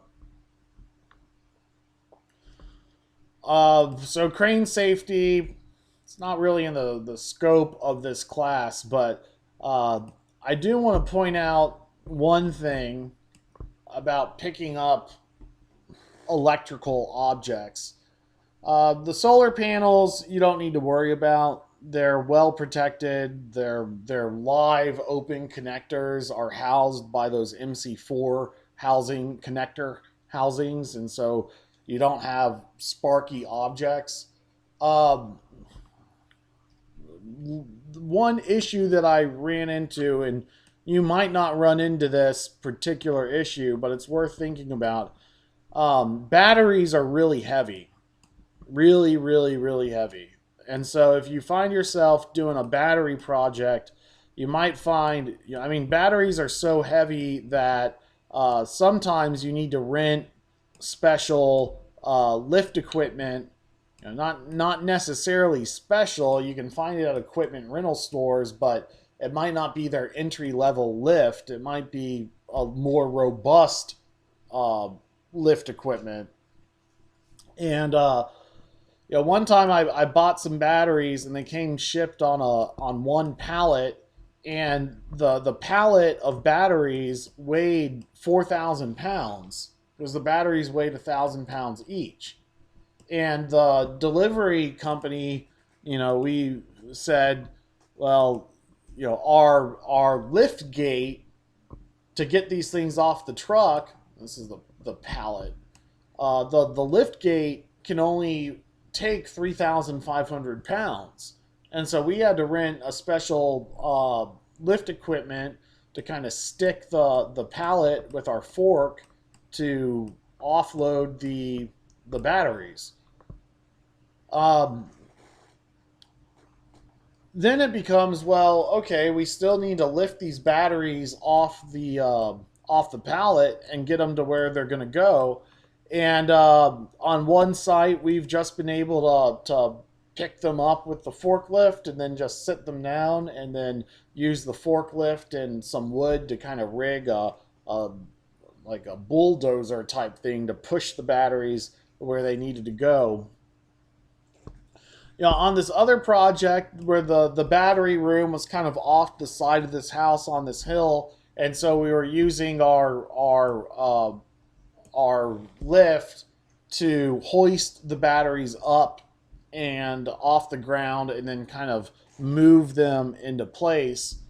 And so we hooked up a chain rather than a heavy rope. We didn't, a 4,000-pound rope is kind of at the limits or beyond your typical fall protection.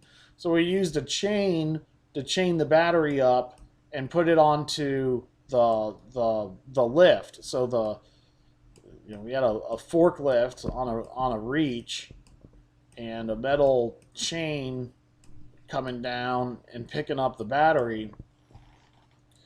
And what we had to do first is take some rubber electrical tape and cover this portion of chain along the battery, because if we had not done that, then the chain would contact the battery leads and send electrical through the machine and potentially electrocute the driver of the machine. So you need to use common sense, and if something doesn't seem right about picking up real big heavy objects and swinging them through the air, then the appropriate response is on this type of stuff is to not do it and find someone who knows what they're doing. You can get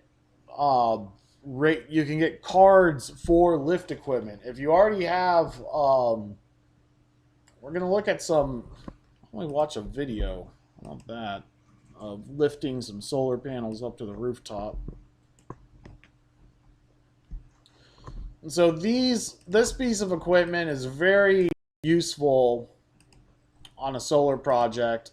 You don't get them on all residential projects, but you get them on many commercial projects, because they're called extended reach forklifts. They're also called lulls, and then they're sometimes called articulating boom lifts, but that's actually a slightly different piece of equipment. But what this is just a heavy duty off-grid, off-road forklift.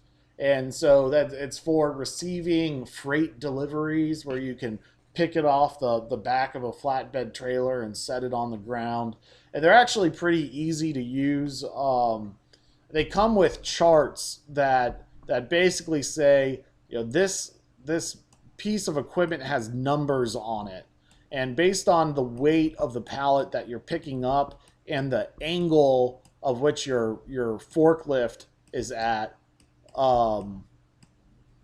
the whatever number rating is coming out the bottom of this rate, there's a chart that's generally on the inside of the lift that will tell you how far out you can go only. So you need to know the weight of what you're lifting.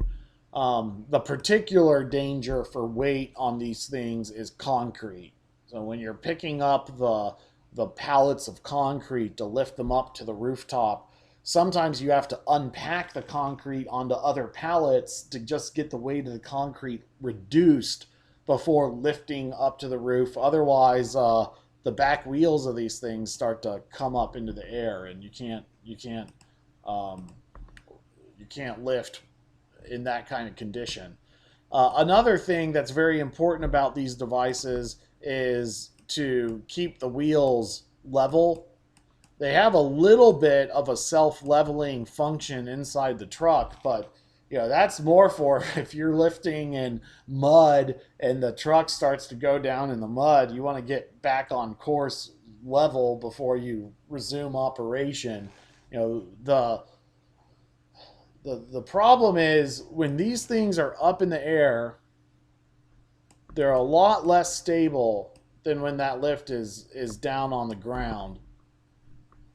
And if you are, say, driving one of these things down a hill and you start to make that turn and this is still up in the air, it can flip the whole piece of equipment over if you're going fast enough and you get tilted unevenly.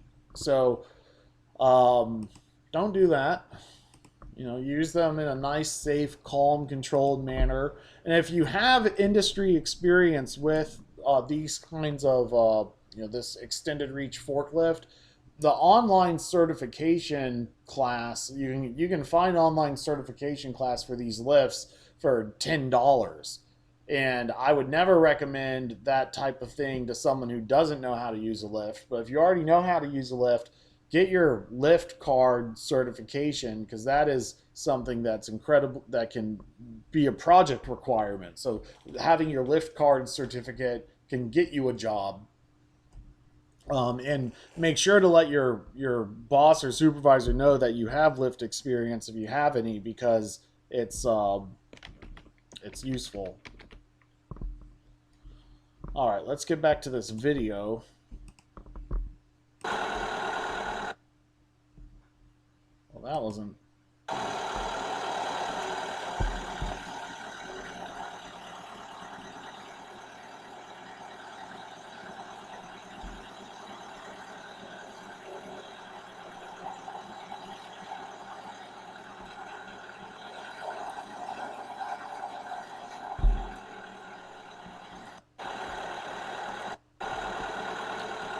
Wow. So I thought that would go a little bit further up. Couple of things that stand out to me about this video. One is noise protection. One piece of PPE that you will want to get for yourself are good earplugs, because you're not going to get good earplugs out on site, and working around heavy construction equipment. You need to protect your ears. I mean, you can be around a piece of heavy diesel equipment for a day or two, and you're like, oh, that's loud, I should have ear equipment. When you get out into construction industrial sites, like parking lot projects for solar, where they're doing covered parking and they're cutting up the concrete with concrete saws, those things aren't quiet. So getting good earbuds, particularly if you're going on to commercial or industrial sites, is a good thing.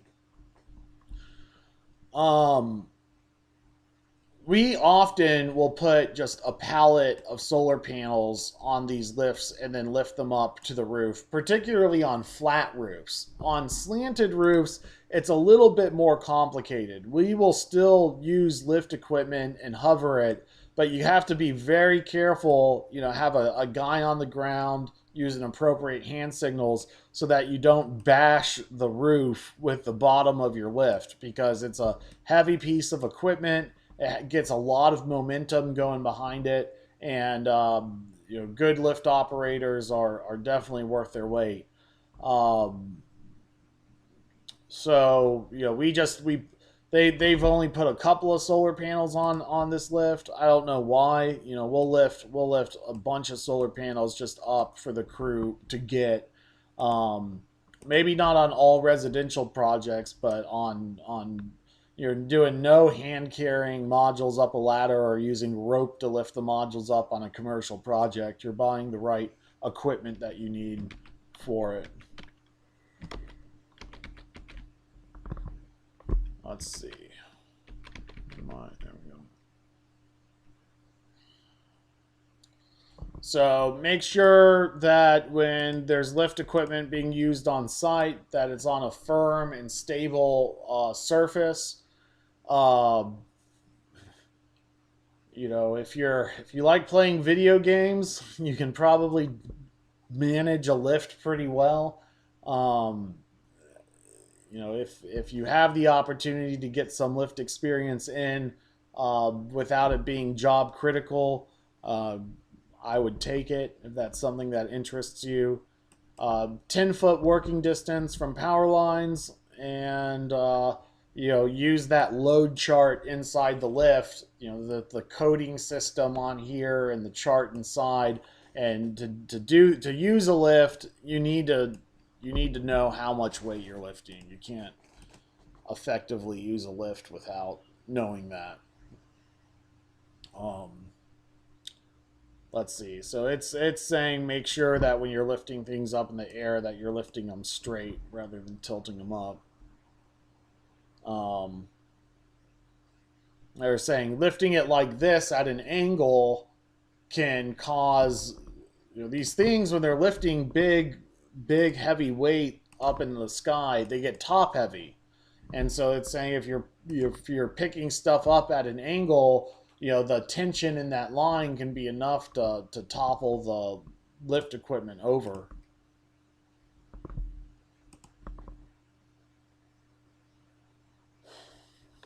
Let's see, safe handling for solar material. I'd say in transportation, what a worker can do to help improve solar is be on the lookout for damage during transit. So what happens in transit, these solar panels get shipped in boxes. And the boxes go on top of pallets that get jabbed with a fork underneath. The pallets have channels in them for the forklift to go into and pick up. So what happens is a bad day forklift operator takes their fork and they jab the solar panels instead, and that can result in busted panels. So you identify that because when the panels are showing up on site, they come wrapped in plastic wrap or they come boxed in boxes, and you can see the damage by giving it a good visual inspection. So that's one way to help out. Equipment staging. So this is can get dangerous on a commercial rooftop. The concrete blocks that get delivered to site often come directly from a concrete foundry. And so, or even if they're not coming from a concrete foundry, they're coming from a concrete supplier. And concrete is so heavy that even on a residential job, if you're doing a concrete foundation and you think, oh, I'll just buy a bunch of bags of concrete from Home Depot and haul them in my truck, you might be taking 5 or 6 trips back and forth between Home Depot and your project site because of how heavy the concrete is that's needed. And so concrete delivery trucks come with giant cranes on the back that have these forks that go into it on a giant crane that's on the back of a truck. This is the trailer that the concrete's on. And they rotate this crane around the side of the truck, and they have just stacks and stacks and stacks of concrete blocks that the fork grabs into. And that can result in pallets that are 5,000 pounds. And that is beyond what most lift equipment can lift up to the rooftop in a safe manner. And so just the danger with concrete ballasted systems is you get to the ground and you pick up the concrete without taking the concrete blocks off the pallet and redistributing them. But taking a giant stack of concrete blocks and getting another pallet next to it and taking all these concrete blocks and breaking them down into lighter weight pallets, that gets to be quite a job. And so if you get into a rush, you start saying, oh well, maybe we can take 8 rows of concrete blocks off instead of 7, or 6 rows of concrete blocks instead of 5. Well, what happens is you get up to the rooftop of the building, and not only can the lift equipment not take the weight of the concrete up to the rooftop, but the rooftop itself can't take the weight of the concrete being set down on the roof.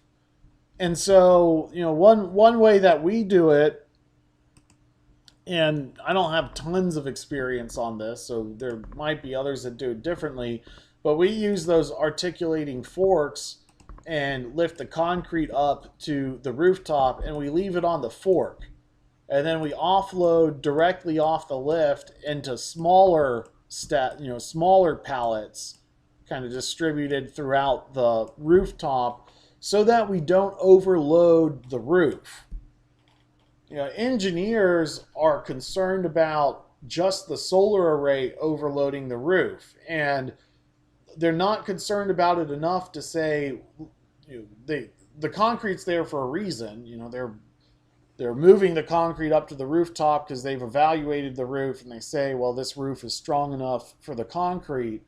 But that doesn't mean the roof is strong enough for all of the project concrete to be located at the same spot on that roof. The engineer is carefully looking at the building to say, these concrete blocks, when they're on the solar array, they have to be, evenly divided up throughout the whole array area. So taking all of those blocks and putting them in one spot on the rooftop is dangerous. So just be aware when you're lifting concrete blocks up to the rooftop of preserving the integrity of the rooftop. And while the roof is plenty strong, concrete is one of the most intense things that you're going to be picking up and moving around.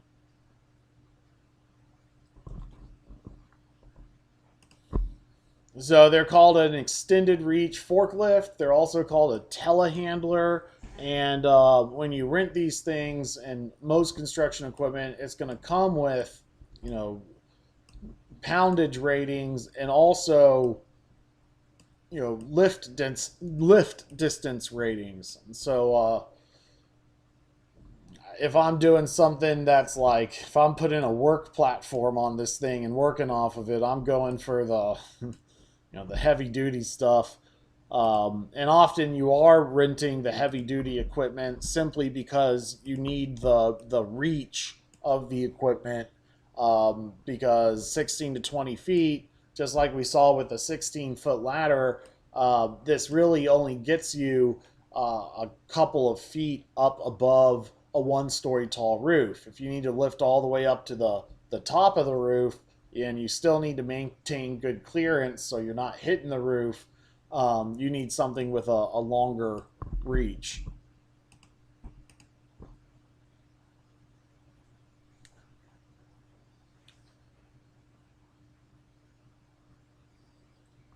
A site safety plan. A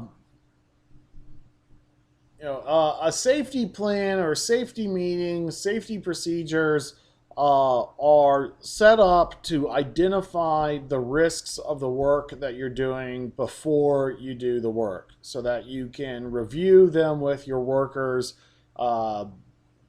before you do the work, so that everyone is aware of what risks and safety risks are involved. So there is a job, safety manager, where, for a large enough project, it might be a dedicated job where that person's role and responsibility is to associate all the work processes involved with identified safety tasks. And not all companies take these things very seriously, and some companies take them extremely seriously. And it's one thing to show up at a safety meeting and come up with a safety topic, and it's like ladder safety. It's another thing to have a level of detail like tape around the chain so that the batteries don't spark and kill the equipment operator.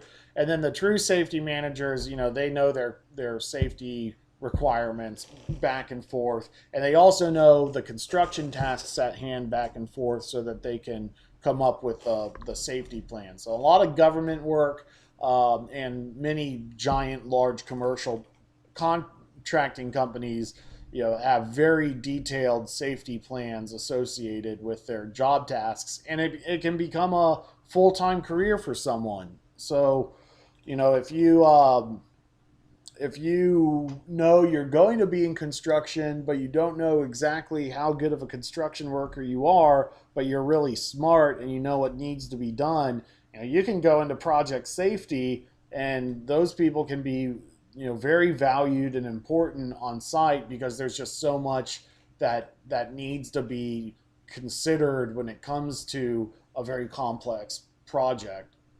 Um, for you as the workers, that just might mean showing up on time in the morning and signing in on the safety meeting and participating in it. But pay attention to it because this can build your career down the road.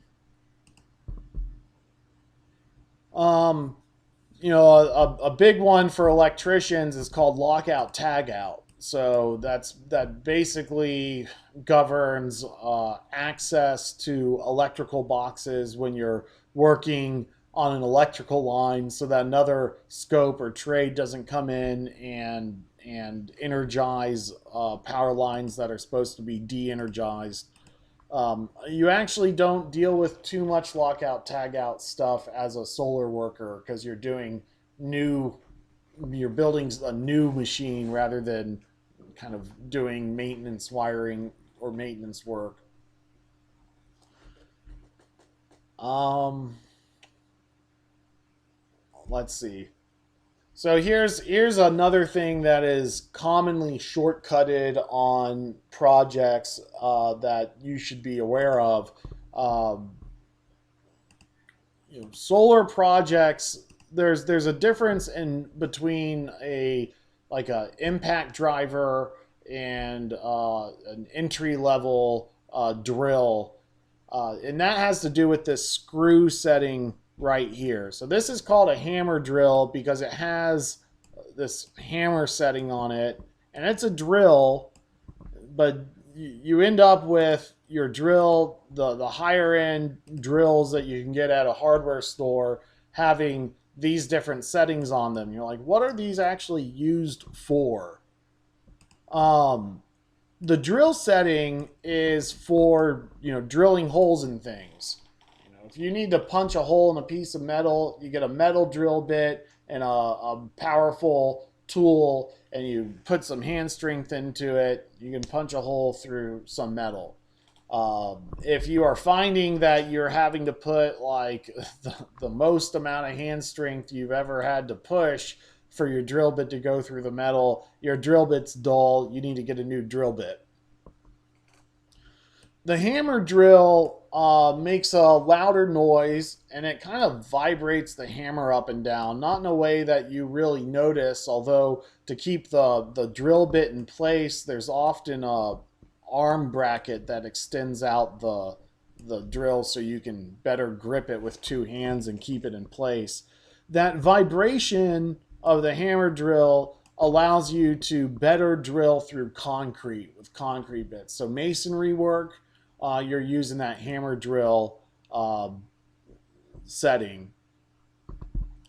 So the screw setting on the drill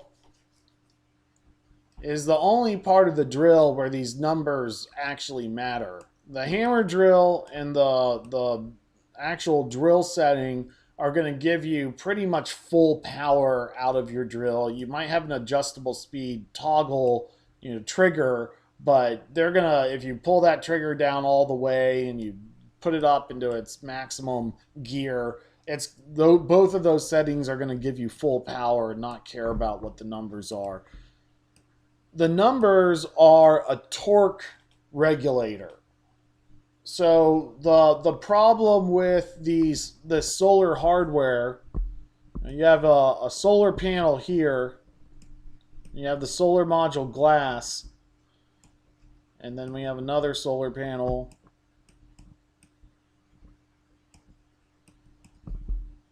And then we have a mid clip, and they all look a little bit different, but they all do the same thing.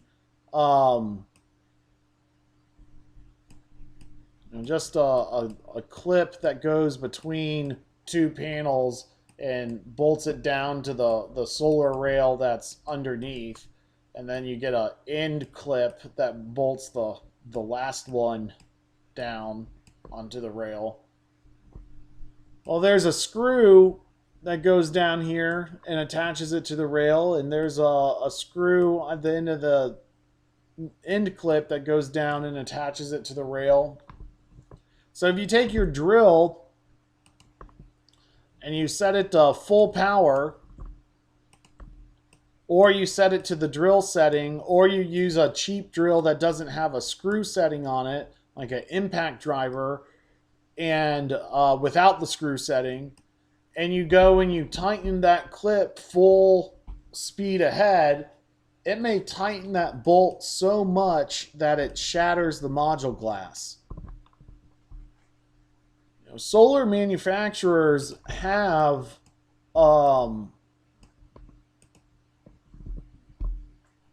torque limits. They say don't tighten that that clip any more than you already have because it's good. It has everything. You've tightened it down well enough that it's not going to come off of the rack. Tightening, over tightening is not as bad as under tightening.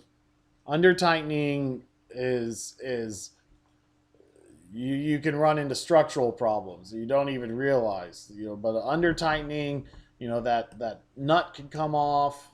High wind can rip the panel out of the array. And for electrical connections, it's even more important. Under tightening, that looseness between the electrical wire and the bolt that's supposed to hold it in place can cause the electrical wire at a small level to arc, and that can, under tightening your electrical connections, can cause fires and burn things down. So under tightening is really bad. Over tightening is bad too. What can happen is you can over tighten a solar array, but you don't realize it's bad, and then it takes until winter for all the metal to really shrink and harden up, for that already tight connection to get even more constricted, and then that extra oomph is what shatters the glass. So you might get away with your install on over tightening, and then the client has problems down the line because you over tightened. Okay. Well, this is a socket, but it's a special kind called a torque wrench. And the torque wrench, you can get a torque wrench cheap at Harbor Freight, and it's not going to be the best torque wrench in the world, but really good high-end torque wrenches are something your contractor, your boss needs to buy because they're very expensive. And often this gets overlooked on a project site. And so having a nice cheap torque wrench is a good tool to have. But it has an adjustable setting on it so that you can look up in the manufacturing material what the torque ratings are for your module racking, etc. And the best way to do that, or one way to do that, is to start with a driver, but not have it turned all the way up. Have it turned on a way that makes the nut and bolt tight, and then you go and follow up with a torque wrench to make sure that it's tight enough. So if you're on a job site and nobody's using a torque wrench to check all the torque values, it might be because the contractor is of the opinion, like many, and I admit that I'm often in this category as well. When I'm screwing using my tool, using the screw setting, I know from experience when what's over tightening or not. When you're tightening a screw, a roofing screw, and it has that black little washer underneath, it squishes out when you drive the screw in. When you're embedding a screw into a wood rafter, it bites into the rafter, and if you keep screwing, it squashes on through and keeps going, and that's when you've gone too far. So, this washer flattening out too much and bedding it too deep, over time you can kind of develop a feel for it with a nice impact driver with a screw setting. But that doesn't excuse the lack of a torque wrench on a project, and not even you can get into over tightening if you're being kind of ignorant about it. Um, what is more common is the lack of a torque wrench used for the electrical equipment wiring, and that can be even more problematic than over tightening a solar module. It's rare to find a busted solar module because of over tightening, but electrical problems because of failures to follow the torque specifications on electrical equipment happens all the time. I don't like using power tools on many pieces of electrical equipment because it can be too powerful. If you're not on a very low torque setting on your power tool and you're tightening up a wire termination point on an inverter equipment, you can over tighten and then crack the cheap terminal block on the inverter. And you do that, you might have to buy a brand new inverter because these are specialty pieces of equipment and they just don't have spare parts. And some of the inverter manufacturers, particularly at the residential level, the larger ones at the commercial level are sometimes more modular, but sometimes not. If you have things that click together and you can swap out parts and stuff like that, it's more expensive and sometimes it's less reliable. So you mess up one of these big pieces of equipment because you have your impact driver not on the screw setting but on the drill setting, and it puts its full power into what you're doing, that you can run into a problem. So what you need to know is when you're doing things with finesse, when you're screwing into a rafter, but you don't want that screw to go all the way through. You're not drilling through the rafter where you can use all the power. You're attaching something to it. And so buying a drill, if you're going to buy a drill, you want it to have this screw setting. Now, drills are something that on a commercial project, they wear out if you're using every single day. So it's really something you really should not be using your own personal tools like this on a job site, but that is something you're also going to have to play by ear. Like you're going to look a lot more professional to a company that you really want to work for having safety equipment rather than your own drill. But in a residential setting, having your own tools is very important. So that's up to you. So finally, the mystery is, okay, we're supposed to be using torque wrenches, but these are, high-end ones are really expensive. It's a lot faster to use a power tool in most cases on a solar project. Many more people have power tools, even with the screw setting, than torque wrenches that are available. So how do you enable people to use power tools for the project so you're not just assembling everything with by hand, which would take forever? You can actually take a piece of wood and a wood screw and screw it into that wood halfway, and then use your torque wrench to determine how much torque that wood screw has in the wood. And then whatever level, whatever number you use to drive it at has about that much torque. The problem with the screw setting on an impact driver is these numbers don't actually mean anything. They don't correspond to. It's not like a thermometer where 98 degrees is always 98 degrees. These are like it's just full or less, but these aren't scientific values in between. It's just less, more, even more, the most. And so you can, if you have a impact driver and a torque wrench, you can actually play around with them and figure out for your particular wrench what the torque settings are, and that's kind of an advanced thing to know. But it becomes very important because uh, to properly terminate wires on electrical equipment, you need to follow the manufacturer's torque settings.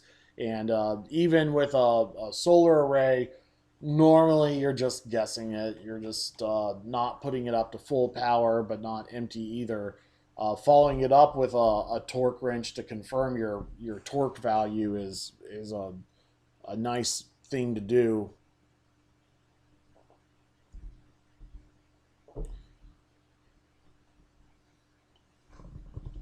Let's look at using a electrician's voltmeter.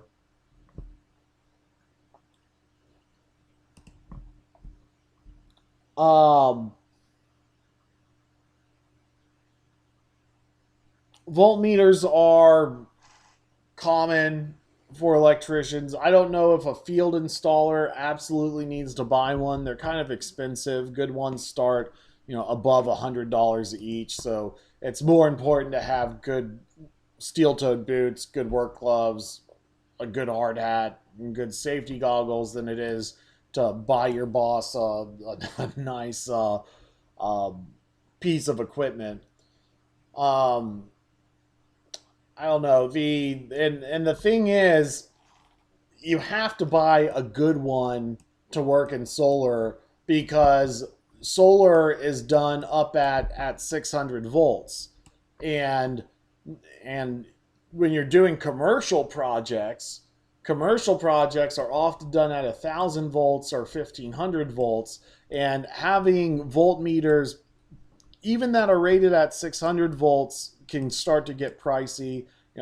Residential electricity is down at 240 volts, but most voltmeters will do 600 volts. To get the 1,000 volt rated or 1,500 volt rated voltmeter, you're starting to spend even more money, and you have to use them if you're doing 1,000 volt or 1,500 volt systems. So this is not something that I would necessarily buy starting off in the field doing utility scale. But it's useful to know how they work. So why don't we watch a couple videos. First we'll watch kind of a blurrier one. He's using an Electrotech voltmeter, which is cheap. I've used Electrotech before too. I was using Electrotech voltmeter, and I was getting really crazy values. I was like, what on earth is going on? It was a low battery. If you have a low battery on a voltmeter, it can throw off bad problems. That is not a reason to distrust the readings on a voltmeter. You can't see electricity, so you gotta trust your instruments, but you also have to take care of them.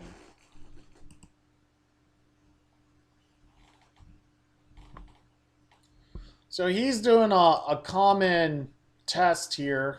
All right now we're gonna be doing voltage test to see what power we bring it in. So here are the MC4 connectors of the solar array, and inside these MC4 connectors, this one has a little tiny pin inside. No. This one is lined with a housing, and then this one has a pin inside, and they could snap together, but you'd just be plugging the solar module into itself, and it wouldn't do anything under that circumstance. It would effectively be shorted out. You plug the modules into either the microinverters or DC optimizers or their next door neighbors.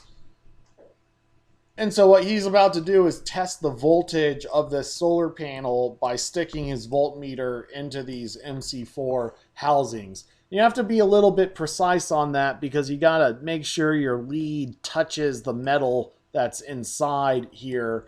But often you just get it right, and with the leads on your voltmeter here, they just kind of hang out and stick in there and give you the voltage.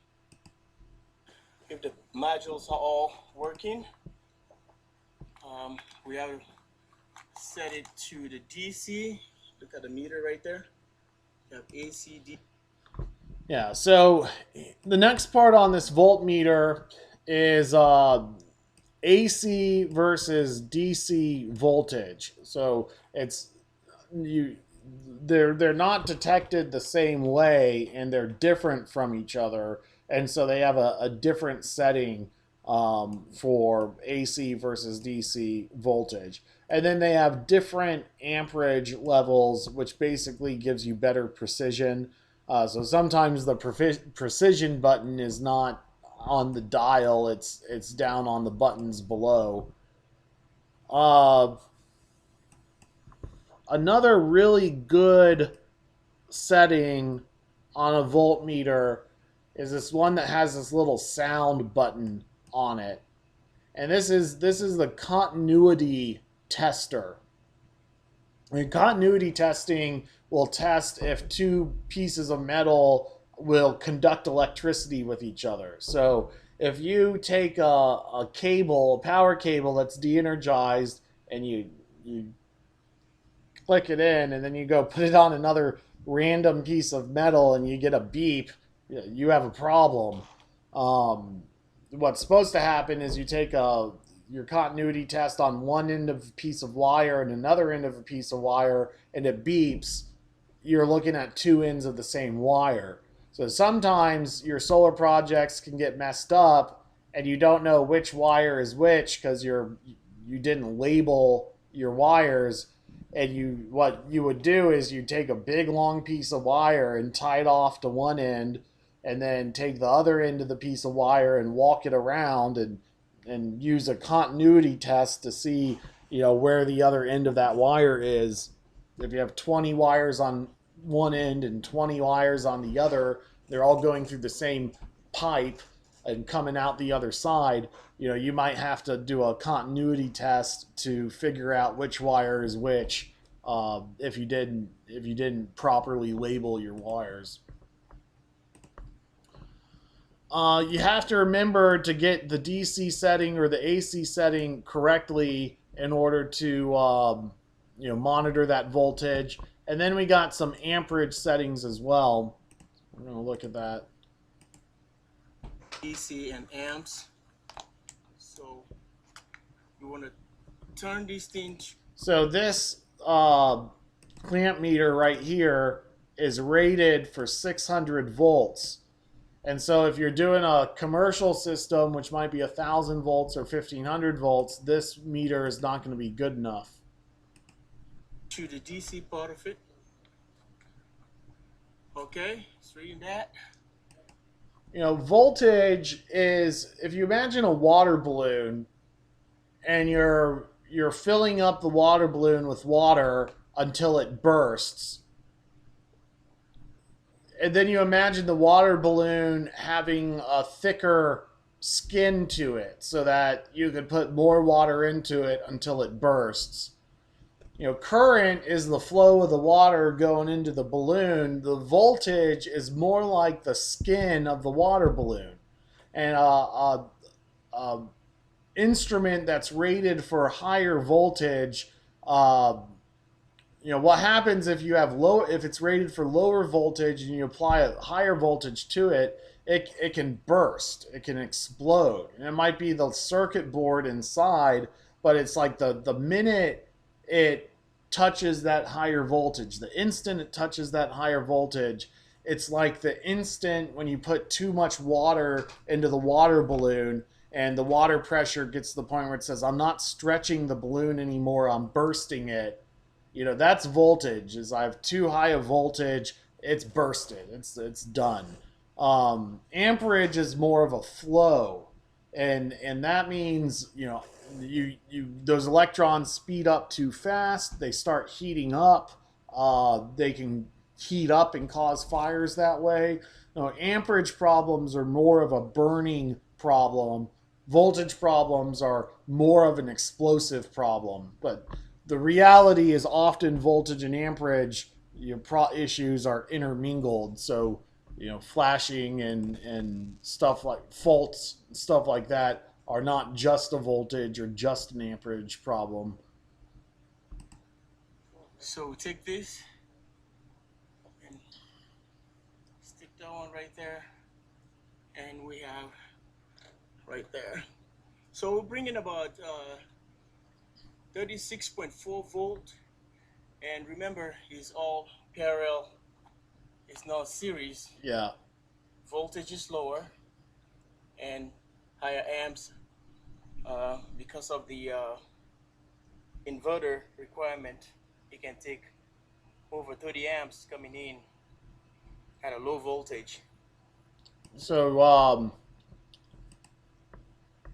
solar installers love to go online and dump on other people's solar arrays. It's not a very good practice, but um, there's a few things, since we're here, that we should mention.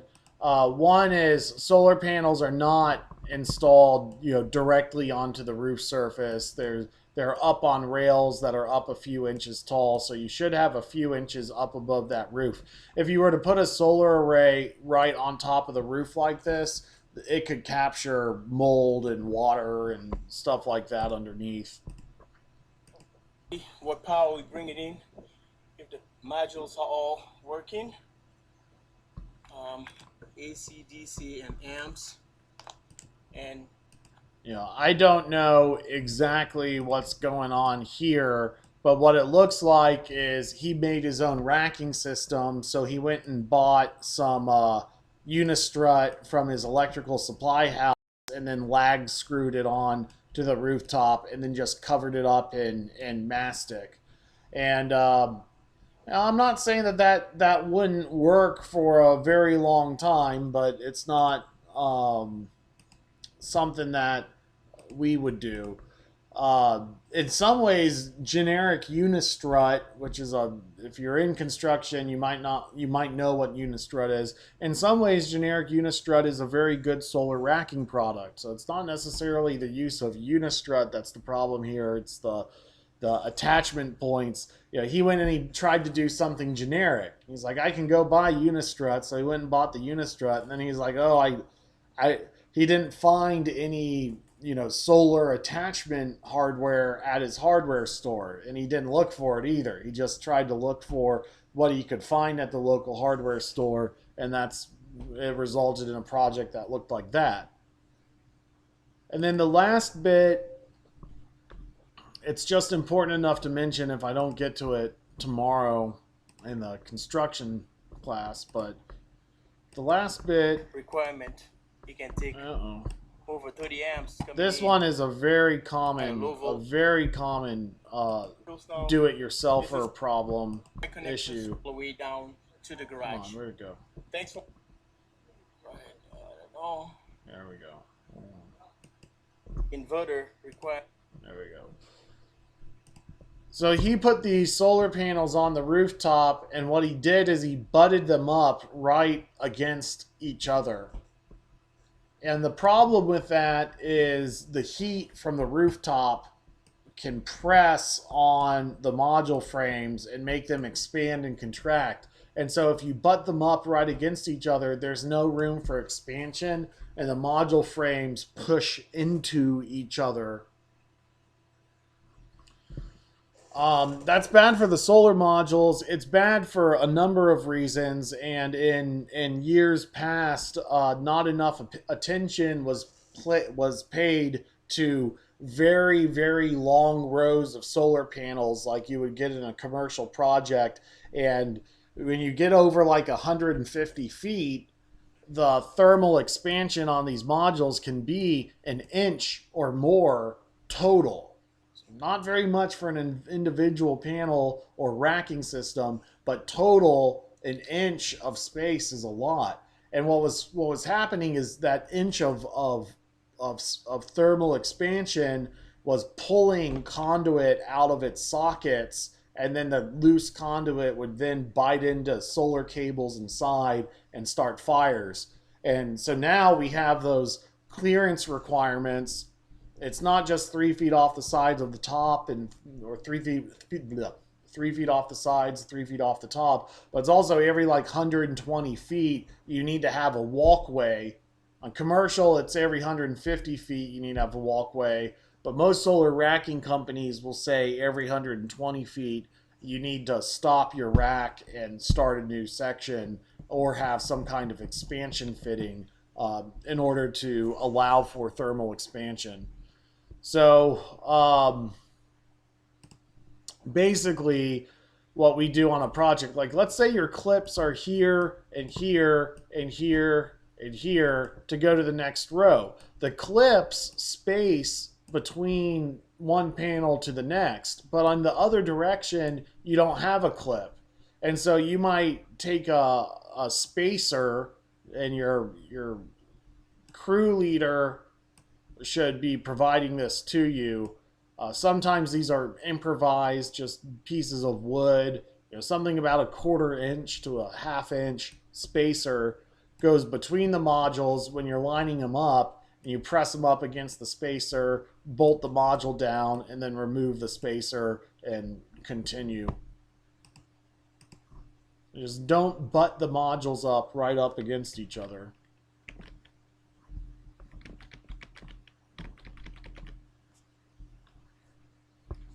I guess we're continuing with our voltmeter video. It can take over 30 amps coming in at a low voltage.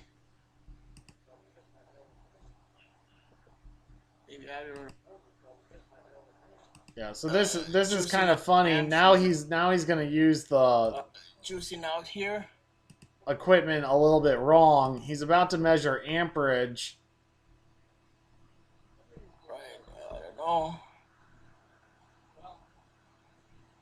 We're bringing about 14.6 amps right now.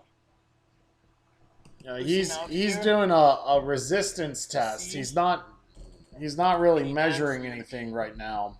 For measuring amperage, you're going to use this. Why don't we watch a different video?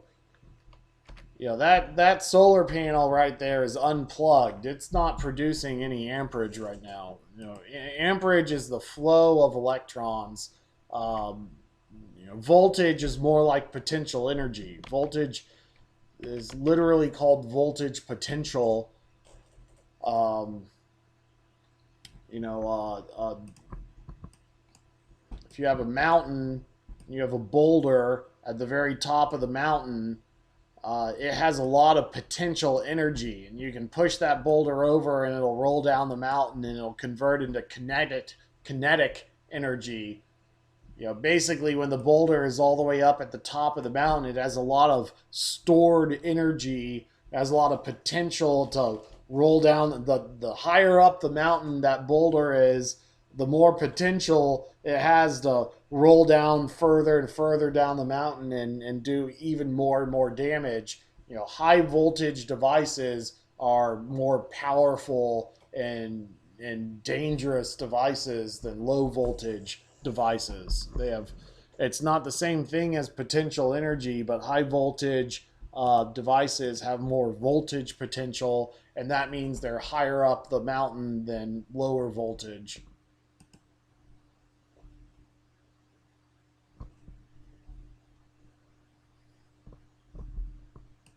We're not going to do a ground rod resistance test in this class. There's a special tool you need to do ground rod testing. So that's really more for electrician training. Okay, cable pulling. Now this is one of the skills of the trade. You are putting wires at one section and putting them into conduit and having them come out the other side. I hate cable pulling. I like residential internal conduit runs with flexible cable that gets strapped to the rooftop. Commercial solar installers, sometimes instead of using conduit, they use like a tray that goes the whole length where the conduit would go. And it's way more expensive, but you can just lay the cable directly into the tray without pulling it through a tube. But conduit and pulling cables through tubes is like a essential electrical work task, and it can take a lot of hand strength where you're playing 4 or 5 people tugging on a rope to get it to be strong enough. And it's not a perfect process. It's very hard to um, take these cables and tape them together and tape a rope to it and then pull on the rope with enough strength to pull all these big thick power cables through conduit without snapping the tape. And there's some field techniques to help you with that. If you have unlimited money, the professional way to do it is to buy these they call them like Chinese finger traps that you put the wires into, and then as you pull it, that metal constricts the wire and helps prevent snagging and helps give you a good grip on it. But you can just see a set of 4 of them for kind of large commercial industrial wiring. A set of 4 of these guys costs $700. That's a ton of money. You're buying those things because you have to buy them, not because you want to buy them. You're going to let your contractor boss buy them. There are cable pulling devices to assist, because otherwise, if you're pulling by hand, it can take 4 people, 5 people. It can take hundreds of pounds of pull strength on large enough commercial projects to pull this cable through. I really need to pull up a video for that, so I guess I'll use the next break to find a good video of fishing cable through conduit. Or I'll leave it to tomorrow, because we're going to talk more about construction tomorrow.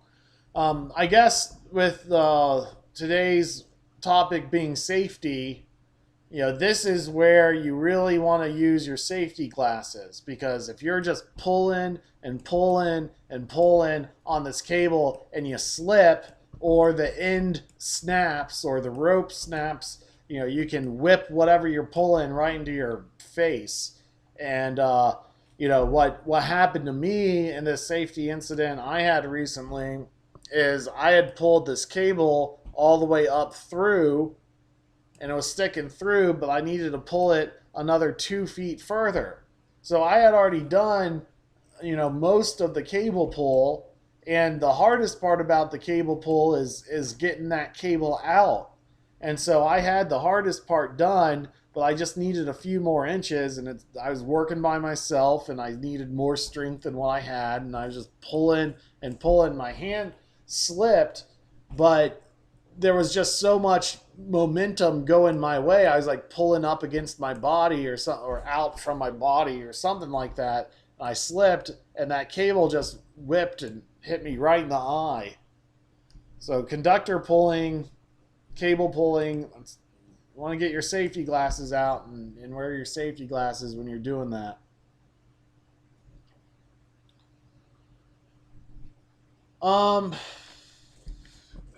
So some things you do with your voltmeter for measuring amperage, you're just going to clamp around the conductors and put it into the amperage mode.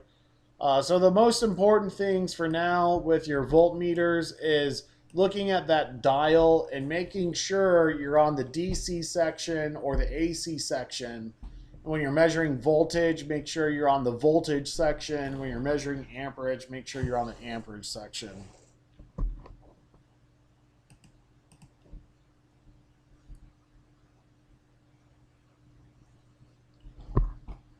There is another tool called a megameter, which is for measuring the resistance to ground for your ground rods.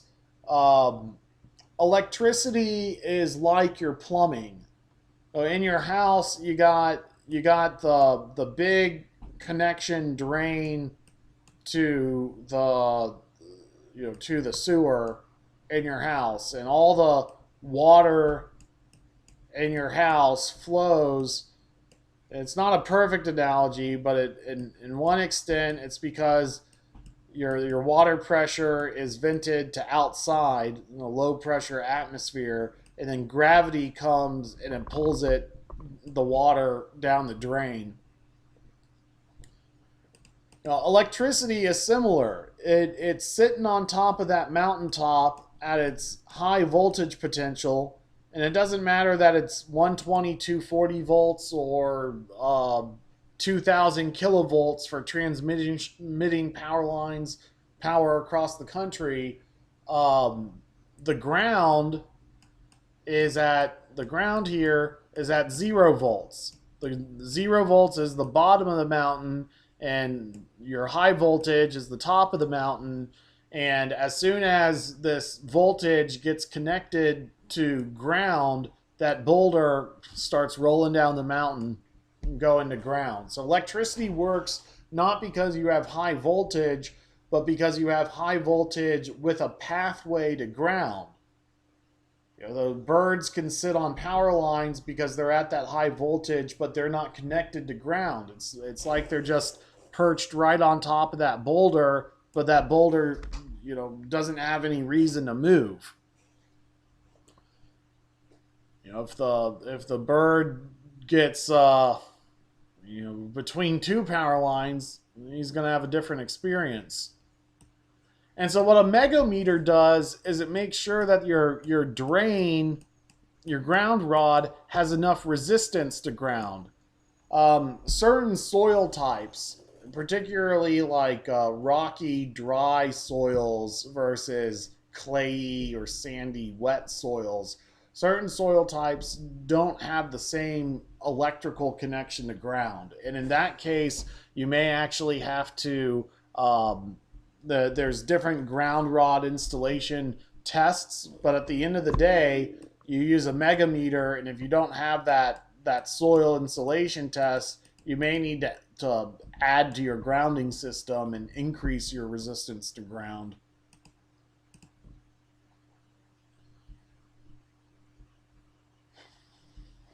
We need to talk about solar tools and instrumentation, and this is a classroom, so we can go into, I guess, a little bit more advanced things. But there's all kinds of tools in the solar industry.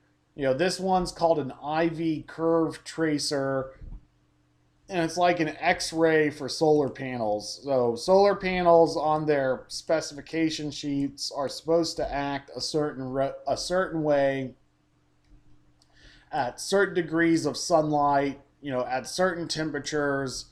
The panels are supposed to perform, their voltage and amperage are supposed to be at certain parts on this chart. And so what we see here in our previous slide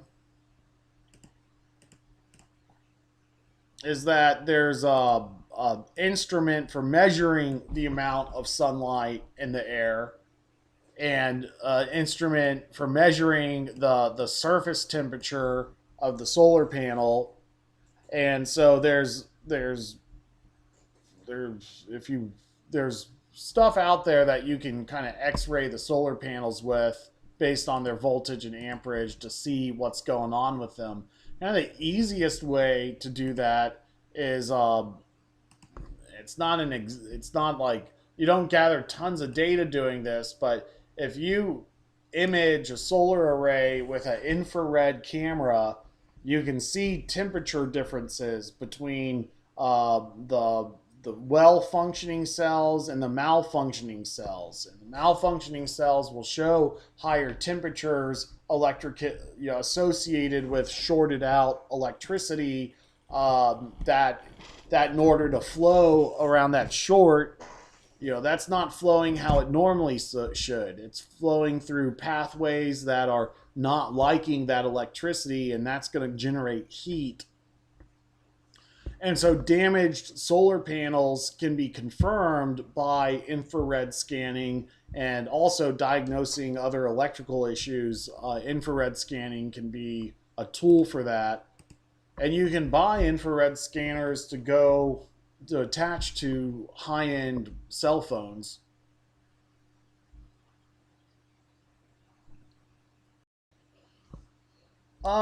Since we're on this, oh, here we go. So here's a iPhone attachment um, that turns iPhone into an infrared scanner for the field.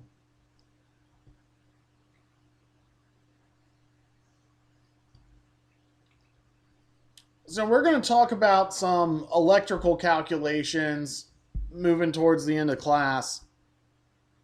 And we're going to introduce to you some electrical concepts, and then we might advance our electrical calculation knowledge as we in the morning. We'll save the hard stuff for tomorrow. So tomorrow we'll do a little bit of hard math, and then we'll talk more about field installation. But when you're preparing for, say, the NABCEP exam, what's most important is not brute memorization, but to understand fundamentals, like how does temperature affect solar performance? How does temperature affect electrical performance? Understanding the temperature effects, that's one of the major things that a designer is faced with, is making sure that the project is designed not just for normal operating temperature, but extreme temperatures. People don't understand what voltage and amperage is. People don't understand what electricity is. What this chart is saying is that here's irradiance. Irradiance is sunlight. Irradiance is measured in watts per meter squared. If you go to PV Watts and you download its data, yesterday we were talking about how much sunlight was on the surface of a panel. PV Watts will tell you how many watts per meter squared is supposed to be on a panel at a certain time. And so what this graph is showing is an increase of sunlight, because it's showing an increase of irradiance in watts per meter squared. And what this graph is also showing is that a very small amount of sunlight, you get pretty high voltage and not much current. And then as sunlight is increasing, the voltage level is staying the same or about the same, and amperage is increasing. And so you can't draw too many sweeping conclusions about this graph, because I was saying yesterday that voltage is more volatile and amperage is more constant. Well, sunlight on a sunny day is pretty constant, but when the cloud comes, this thing's jumping up around from high voltage. Cloud comes, it gets below 200 watts per meter square, and the voltage just drops, and then the cloud goes away, and the radiance jumps up, and the voltage spikes again. And it's those wild voltage spikes that are tough on electrical components. But even in low light conditions, you start out with high voltage, and then amperage kind of ramps up and down the more sunlight you expose to the solar panel. However, temperature still has more impact on voltage than it does current. So here's a different graph. It says cell temperature. So as temperature is increasing, like here's freezing point, and temperature is decreasing, what we see is voltage kind of starts up here and ends down here. So what that means is as temperature increases, voltage decreases. Amperage does the opposite. As temperature increases, amperage increases.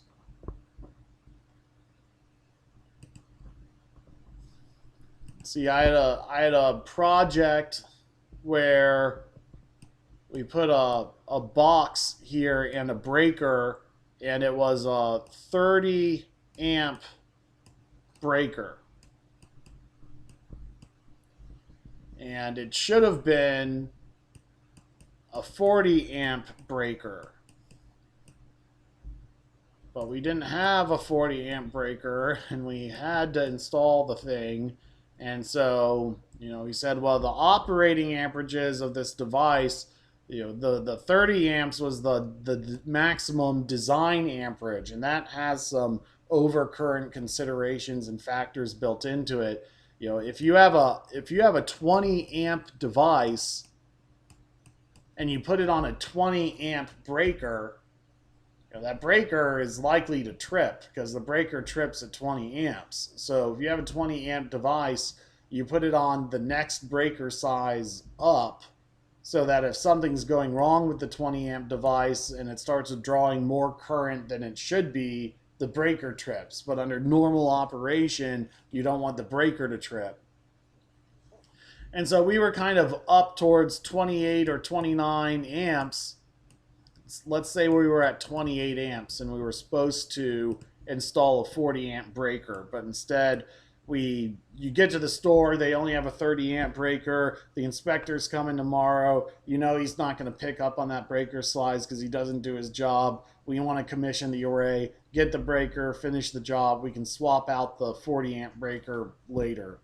The worst case that's going to happen is that the system turns off prematurely. It's not going to burn the system down. So, these are things that might be running. These are things that might be running through your electrician's head when he's making field changes. Field changes are not something you want to be doing. It's always nice to have the design be perfect, but sometimes logistics gets in the way. So anyway, we used the 30 amp breaker when we weren't supposed to. And normally the circuit operates at 28 amps. So let's assume we did not go back and swap the breaker out with a 40 amp breaker, but we left it at a 30 amp breaker. What time of year for this circuit is the customer going to give me a phone call and say, well, my solar breaker tripped because I don't know why. The customer doesn't know why. I know why the breaker tripped. The breaker tripped because it was a 30 amp breaker and it wasn't sized appropriately for the temperature range. And so the circuit that's normally operating at 28 amps, it went through a temperature fluctuation, and now it's over 30 amps and the breaker tripped. The breaker should have been 40 amps. I should have swapped out that breaker. But regardless, for this kind of mental exercise, what month did that occur where the amperage because of temperature increased? Let's see if anyone has typed in an answer. Yeah, so the Anthony, you're right. It's winter or summer. It's one of the two extremes, and that's a really good kind of mental approach to say, most likely problems are going to be occurring at the extreme circumstances, so we need to be concerned about that. Eric, yeah, you got it right. It's going to occur in July, and the reason is because temperature is going to reduce the voltage of a solar array, and it's going to increase the current of a solar array. So as temperature increases, the voltage will drop, the current will increase, and because the amperage is measured in current, that current increased at higher temperatures just enough to trip the breaker. So, if you're installing solar in the summertime and you're starting to get in systems or otherwise working perfectly normal, nothing's wrong with them, and the breaker trips, the breaker doesn't trip for no reason. I mean, customers who, if you're at the point saying, well, maybe the breaker failed, your imagination probably failed, because the breakers are pretty reliable, and furthermore, blaming the breaker instead of something else could belittle a very real problem. I'm not saying that breakers don't break, but they also don't trip for no reason. They don't randomly trip. If you turn on a circuit and the circuit pops, and you reset the circuit and the circuit pops again, you have an electrical issue. If you turn on if the circuit pops and you turn it back on and it's fine, you still might have had an electrical issue, and you shouldn't just be cool and casual about it. You should be aware that that circuit might have an electrical issue. So anyway, just to kind of round this out, what we also see is that current is not as impacted as voltage. So current only from freezing conditions to hot conditions, it only varies by that much. Whereas voltage under the same conditions, voltage varies by that much. And if you went and you looked on the module spec sheets that we talked about yesterday, and you went and examined the temperature coefficients of voltage and current, the current, the amperage, is much smaller than the voltage is. And that means these are factors that get multiplied against themselves, against the voltage or amperage at the base, at the center reading, at the test condition, in order to adjust for amperage or voltage at higher temperatures or lower temperatures. But the two takeaways are, as temperature increases, voltage decreases. As temperature increases, amperage increases. And because voltage is impacted by temperature more than amperage, and the vice versa, the opposite is for cold temperatures. For hot temperatures, voltage decreases. So for cold temperatures, voltage increases.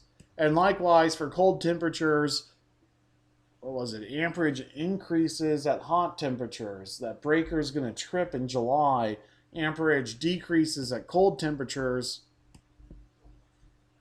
as well. And so then the next question is, if I have an inverter and I'm producing 7 kilowatts, or if I have a solar array and I'm producing 7 kilowatts at midday, in the summertime, am I going to be at midday? If I'm producing 7 kilowatts in the winter at midday, in the summertime at midday, am I going to produce more or less than 7 kilowatts because of the impact of temperature? And the answer is, it's a tough one, but the answer is, in hotter temperatures, you're going to produce less power. So in the middle of the day, at high noon in the summertime, you're going to produce less power than if you took the solar panel and pointed it directly at the sun in the wintertime in the middle of the day. The thing about summertime is that the days are longer. And so in the summertime, the day is, starting at 7 a.m. and lasting all the way until 7 p.m. But in the wintertime, the day starts at 9 and ends at 3. And so the total amount of energy in the summertime is longer than in the wintertime. But the cold temperature of the solar panels is also important. And so I guess summer and winter was not the best analogy because the sun does get further away and you get less sunlight. And so, the better way to ask that question is, let's say I have a solar panel under full sun and it's hot versus a solar panel under full sun. Well, this one's hot. Let's do it in red. And this one's cold. Let's do it in blue. Out of the hot solar panel or the cold solar panel, which one is going to produce more power? So yeah, all else is being equal. The amount of sunlight's the same. The direction of the panel's the same. The only thing that's different between these two is the temperature. So is the hot solar panel or the cold solar panel going to produce more electricity?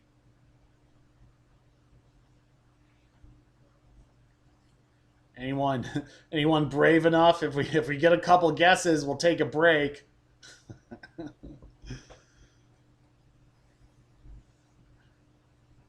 That's right.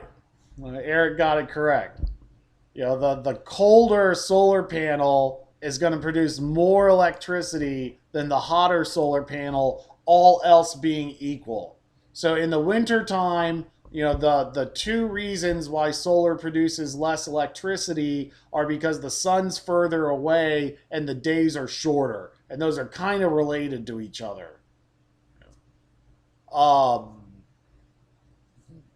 But the temperature itself is going to give the array a performance boost. And so actually it's like the last cold day before summer, where we talked about this before. Now it might make a little more sense, but that day in spring where a cold front just came through, and so you have all the sunlight of a springtime or summertime day, but you still have those chilly winter temperatures. That's going to be the day where you get the most amount of power out of the solar panel at midday. In the summertime, you still may get more energy because the days are longer, but power is instantaneous. And so, the all else being equal in a theoretical laboratory, a solar panel with the same amount of sunlight on it, the colder one is going to produce more energy than the hotter one. And so instead of memorizing numbers and facts and figures, understanding how temperature and electricity can be related to each other, that a colder system will have less resistance, but knowing that voltage and power have opposite impacts of each other. One goes up at lower temperatures, one goes down with lower temperatures. The only reason why power the reason why power decreases at higher temperatures is that voltage is more impacted than current. So it's not you lose one and you lose the other in equal or opposite amounts. If that what happens is as temperature increases, your efficiency of the system, the power level of the system decreases. And I don't know how pragmatic that is. I don't know how important that is to know. But when you're talking about exams and tests, a lot of the questions are logic problems. They're not really memorization problems. It's more of do you understand how this is happening? Like, so if the question, they have to ask you something, so they're going to ask you about the impact of temperature on solar production. So anyway, and if y'all do get your NABCEP PV Associate certificates in the future, you can always come back to this classroom and we can do exam review before you take that test to reinforce some of these concepts. So anyway, it is 3:10 right now. We have a 30-minute break. Um, so we're gonna pick back up at 3:40 Central Time. Let's call it a 30-minute break.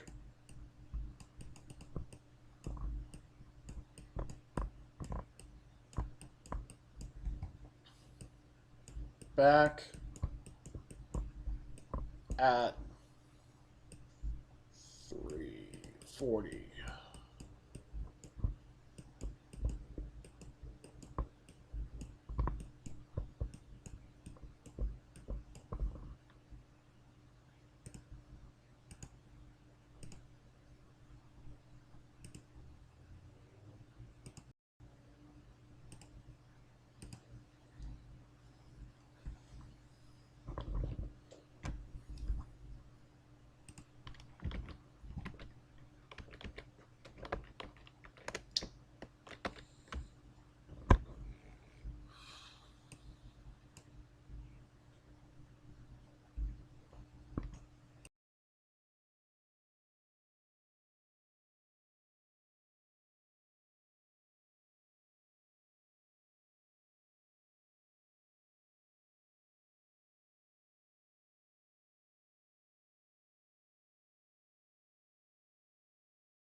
We're gonna get started again in a minute or so.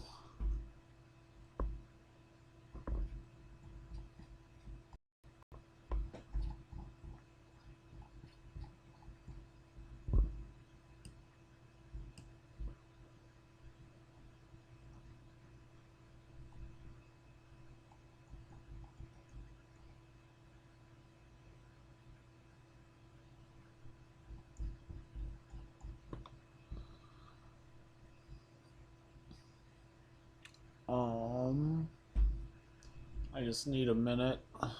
Just bear with me.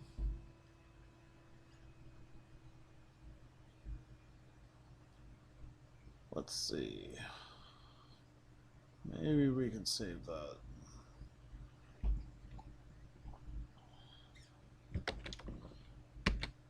Okay. Welcome back.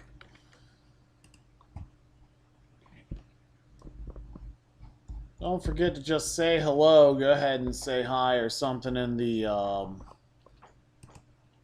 classroom chat. Make sure that everything's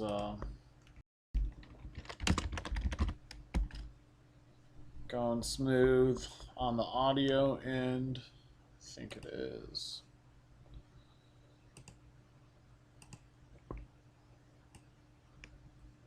Okay.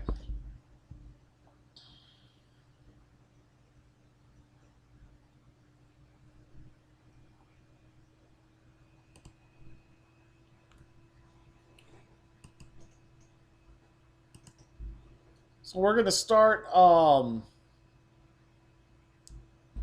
thinking about some electrical questions.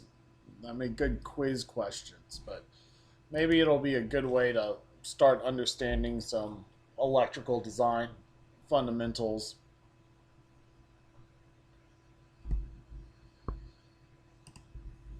I think it's best just start focusing on voltage and current and power.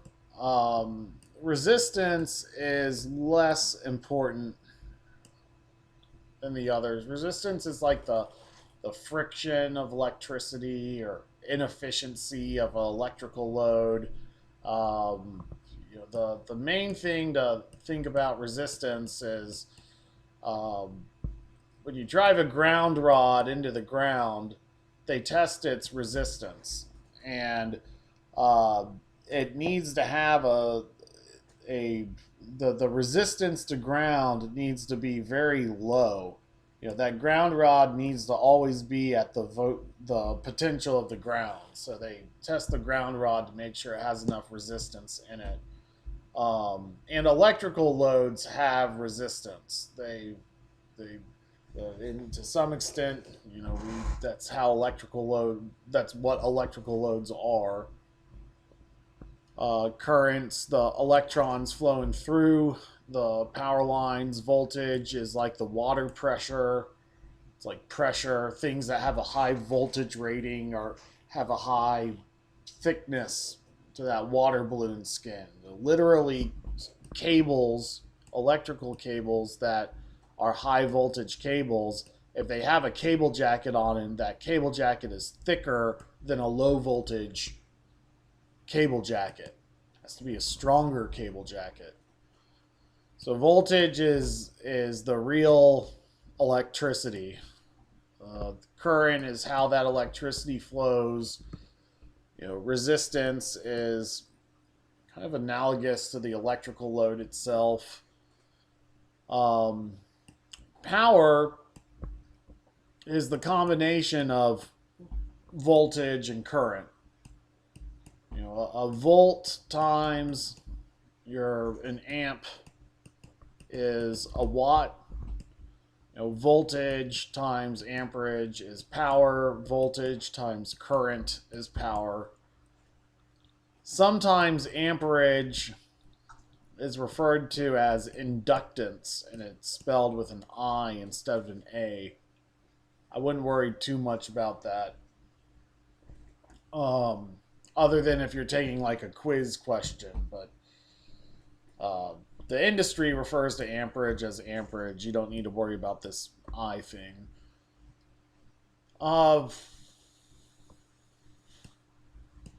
When you're designing with electricity in general, you can't just design to its operating threshold and design everything around that. You need to make sure that your pipes have more capacity for those electrons than what they'll normally operate at. Our drainage sewers do not operate at are not designed to be at full capacity. They're supposed to be designed to accommodate more than that. But I guess more importantly, if a breaker is supposed to trip and it's a 40 amp breaker, well, if you had a 40 amp device on a 40 amp breaker, the breaker should trip. And so you can't have a 40 amp device on a 40 amp breaker. There has to be some oversizing or some design considerations put into play. And also, temperature, it was hard for us to understand maybe exactly how temperature and electricity affect voltage and amperage, but at the very least, we know that temperature affects voltage and amperage. And so we can't just say this is a 40 amp device because it's more complicated than that. It's what temperature it's at. And so we have to accommodate into National Electric Code the fact that even if we're saying these devices use this much electricity at this much voltage and this much amperage, there's going to be some fluctuation. The electric grid fluctuates at different voltages. We say that the power socket in our wall is 120 volts, but sometimes and quite commonly it's at higher voltage than that. It's at 123 volts. The 120 volts is a nickname, but it's not like we give that cable jacket with that 120 volt cable. We don't put it in a 120 volt cable jacket. We have to make sure it's strong enough for stronger voltages. DC is a little bit more new, and AC is what's more commonplace. AC is what's in our building wires. There's this debate over which is better, DC or AC, or which is more efficient, DC or AC, or which makes better use of copper material, DC or AC. And DC and AC, even though they're not compatible with each other, a DC volt and an AC volt are almost the same. Cousins that look alike.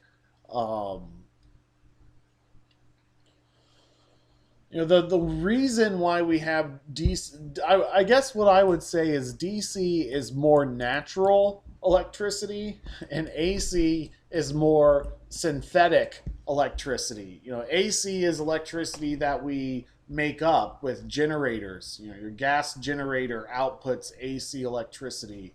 DC is more like static electricity. It's a little bit more natural.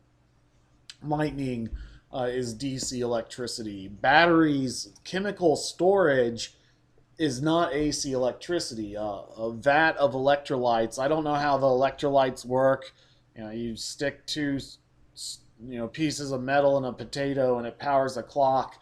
I don't know exactly how that's going on, but that's DC electricity. So the question is, why do we use one or the other? AC is being synthetic, being not natural, being artificial. That's not what the A stands for, but being generated with a motor. AC is easier to generate, and it's also easier to manipulate. It's easier to take 120 volts of AC and then spin it up to high voltage. And so even power plants do not produce high voltage electricity. The power plants produce its electricity and then gets spun up to high voltage for transmission and then spun back down again.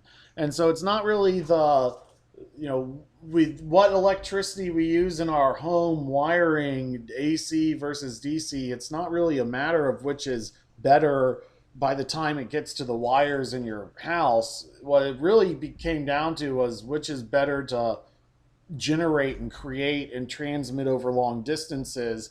And for even though DC in the long run may have some technical and natural advantages to it, AC is more cost effective for generation and transmission. So the electric grid was built with AC electricity because it's easier to spin up for higher voltages, and then our wires use AC because that's what the electric grid was on. And now we're back into looking more at DC because we're generating our own natural electricity on site. And as far as electronics go, you can design them for AC or you can design them for DC, but most electronics are DC electricity. That wall charger that you plug into the wall that charges up your battery is an inverter. It inverts the AC electricity into your DC current for your battery. So, what the future is, or which is better or worse, DC is more natural. AC is what the grid was built out on, and that's why it is. Uh, some common formulas. So by now we should know how to calculate power, right? Power. Remember, we just have to say it over and over again till we develop a comprehension for it. But power is voltage times amperage. Remember on day one we were just saying over and over and over again, and then power multiplied by time is energy. So energy is voltage and amperage and time. But power doesn't have any time. Power is instantaneous. Power is what the light bulb is using at this sliver. As far as what calculations you'll be looking at when you're getting into solar, I wouldn't worry about the theoretical ones, but there are some good ones to know. Kilowatts. So this is a problem that I ran into in the field recently, where the solar owner had a really large inverter. He had a 12 kilowatt inverter. And I'd say that is about the size of what runs a home, except that there are certain electrical loads that can drive your home load up to 20 or 30 kilowatts for a very brief period of time. And if you like a electric tank water heater, a tankless water heater by itself can be a 20 kilowatt load. So home loads are a whole nother topic for a whole nother day. But he had a 12 kilowatt inverter. What that means, don't worry about. He had a large home inverter that was 12 kilowatts. And it was connected to a 48 volt battery bank. It's a pretty common battery bank voltage. And so the question is, what is the amperage of this solar array? Or sorry, not of the solar array, of the battery bank that's connected to this inverter. And to solve that, you just divide 12 kilowatts, which is the power rating, by the voltage to get the amperage. So we're not going to be doing too many calculations right now, but this is just an example of how power is a volt times an amp.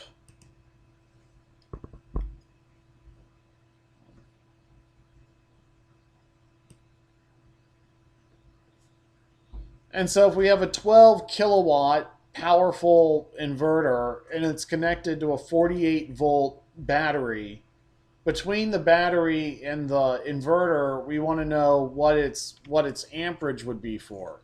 And we're not really concerned about its amperage in reality. When you're designing with electric code, you're generally designing what's called the continuous output, which is the normal power level that's being outputted by the piece of equipment.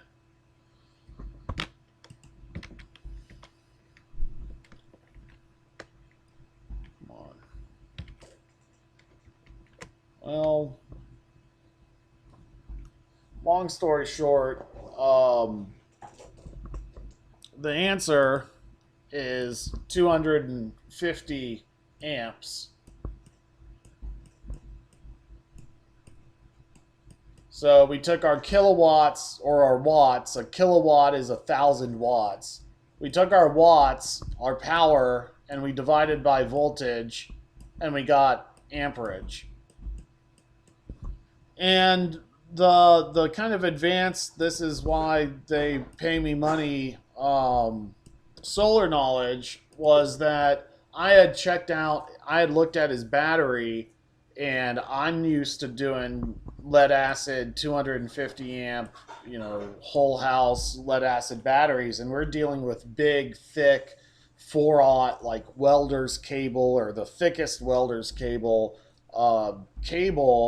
and instead coming out of his battery was a really tiny gauge, like normal solar cable. It's like, well, you've just connected your battery to a whole house inverter, and I didn't know anything about this inverter's like minimum battery size or largest battery size, but what I know from this calculation is that if a 12 kilowatt inverter is operating at 48 volts, then it will operate also at 250 amps. A volt times an amp gives you power.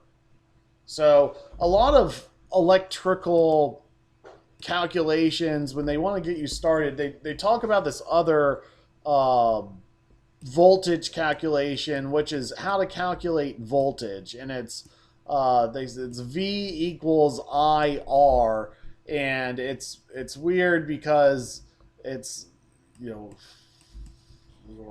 some there's more to that calculation when you get into resistance that is like a circle rather than a square, or which is the cross sectional area of the cable. You get into um, more complicated formulas to calculate voltage based off resistance. I don't think that's a very practical calculation to remember. When we see these resistors in a electrical diagram, what these resistors really are electrical loads. Like this might be your ceiling fan, this might be your light bulb, and they're saying when that electron is traveling around here, how much. They kind of back into it. They say it's going to draw this much power, and so what's the amperage of the circuit going to be? In reality, these devices are designed to operate at a certain power level, and they might have resistors put into their circuits to make sure they don't draw any more than that, and that causes efficiency loss. I think you can lose, if you don't understand the calculations, you can kind of lose what these circuit diagrams are meaning. This is a symbol for a capacitor or a battery. Could be for a solar array as well. What we see is a positive side and a negative side. And that is our electrons going from their high voltage potential at the top of the mountain, and they're rolling through the electrical loads and doing work, and then they're coming down the other side at their low voltage potential. If we were on top of a mountain, but that mountain was actually a mesa, and we try to push the boulder to the same voltage level, it doesn't go anywhere. Like without this low voltage connection, the electrons wouldn't flow at all. how that low voltage connection is made. Sometimes they just take this negative side and they connect it directly to the building ground, and so they intentionally ground the the negative side, and that kind of gives the positive side a voltage reference. I think it's a little too mathy. What I think is the most important thing is watts equals volts times amps. So for a 12 kilowatt inverter and a 48 volt battery, if you want to know what the amperage of it is, 12 kilowatts divided by your voltage will give you the amperage. And so in his case, he was about to draw 250 amps if that inverter operated at its full capacity. I'm not saying it would have operated at its full capacity, but it's capable of it. This inverter is capable of outputting 12 kilowatts of power. And if it outputted 12 kilowatts of power, it would have operated 12 kilowatts of power, which is comprised of 48 volts and 250 amps to get to 12 kilowatts. And what I saw from this small cable versus this big cable, which was what it was supposed to be, is this big cable was rated for 250 amps. He had a small cable and it was only rated for 25 amps. And so what would have happened in that case is there weren't any control circuits between the battery and the inverter. You might have protection in the system that's supposed to be doing the protection, but if you have a design error, you can still have a problem because his wire size was too small and his battery was too small. Either his wires or his batteries would have overheated and caught on fire, and it could have easily have been his batteries or both at the same time. And so if he had energized his system, he could have burned his house down. You can get 25 amp really low voltage lithium ion batteries to connect to very large scale inverters, but these very low amperage batteries would therefore have to be at very high voltages. So you can get like 400 volt. Sometimes electric vehicle batteries are very high voltage, and in commercial projects you have very high voltage batteries. But a volt times an amp is a watt, and so when you get into like advanced battery design, often you're going to start at 600 volts, which is solar voltage. It's just the nickname for solar voltage. And then you drop down to 48 volts, which is a common battery voltage. It doesn't have to be the only battery voltage. And then you move over to grid voltage, which is literally it's 220 volt circuits in the United States, and they're on alternating sine waves, and they can be connected to form a 240 volt circuit. It's called split phase. And what gets lost in all of that is that a volt times an amp is a watt. And so if you take a power system at 600 volts and you drop it down to 48 volts, well, then the amperage is going to increase. So, if you are at 10 amps at 600 volts and then you go down to 48 volts, then I don't know what it is, but, you would get up into maybe, 100 amps. It's not quite right, but it's close. And so, dropping voltage, going from 600 volts down to 48 volts, if there's no loss, if there's no power loss associated, if all that energy were just magically converted without any inefficiency difference, you would have 48 volts and then 100 amps. And then when you go from 48 volts up to you know, these just kind of add together. So don't, we just calculated at 240 volts. So if you go from 48 volts to 240 volts, the amperage would then drop back down again. And so, you in electrical design and electrical calculations, sometimes it's just as easy as a volt times an amp is a watt, and that's the uh, main calculation. So there's a few terms in there we need to revisit. The continuous output we talked about, that's like the normal power consumption of the device. Um, the ampacity rating is the current of the device, whereas the voltage is more like the skin on the cable, the skin of the water balloon, and we have to make sure that all of that power can be contained within the electrical wires. So we need a very strong cable jacket to contain that electricity. Ampacity is more like flow rate. It's like a water pipe with how much water is flowing out of it. And so when we look at like the rating of our power systems, like a 12 kilowatt power system, we simply go and select a cable that can, if this is 12 kilowatts at 250 amps, we need to start out by saying, okay, well, I need a cable that is rated for 250 amps. This customer's problem was his cable was rated for 25 amps. It was way undersized.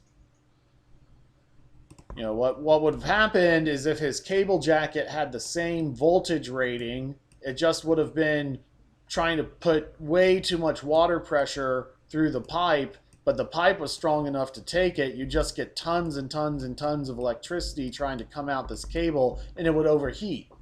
It would cause a fire. So if the battery didn't fail, too much amperage where it's not rated for causes an overheated cable, and it would heat up. This term, OCPD, stands for Overcurrent Protection Device. And what happens is that breaker on your circuit is to say, okay, if too much electricity is coming out of the cable, it heats up. And your breaker trips when the cable heats up. And actually, the way that a breaker works is inside the breaker, the heat that's being generated from that amperage pulls the breaker open, because of thermal expansion. So breakers trip because of heat. Ampacity is too much ampacity where it's not oversized for, it generates heat.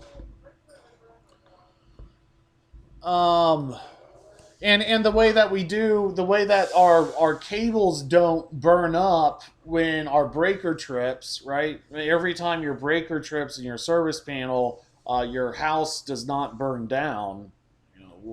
The way that our cables do not heat up to the point where they burn up in your walls is that the breakers are rated for a smaller amperage rating than what the cables are rated for.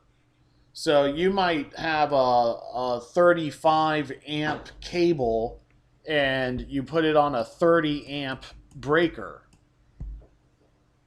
That's not completely true, because when you get into smaller and smaller and smaller devices, the breaker sizes don't become custom for the job. You're like if you're at 25 amps for continuously, you might end up putting it on a 30 amp cable and a 30 amp breaker. But when you get into larger projects, larger designs, the breaker capacity is less than the cabling capacity, so that you could have ground faults occurring and the breaker trips, but you don't have a fire. You don't have to replace everything in the run. at the same time, when energy is faulting to ground, it does funny things. And, if it's a workmanship issue and that electricity is faulting in a way that it's not supposed to be, um, that can happen as well. So, the breaker on your electric service panel only works if the electricity is following the ground path that it's supposed to be, and when things are going wrong, they're often doing things. The thing that's going wrong is doing something it's not supposed to do, and from that point forward, it can have problems that ultimately lead to a fire. Because ultimately, electricity is natural. It's not something you can just turn on and off. It needs to go somewhere, and so we try and control it as best as we possibly can. But if you do your job wrong, those little nicks in the wire can result in problems.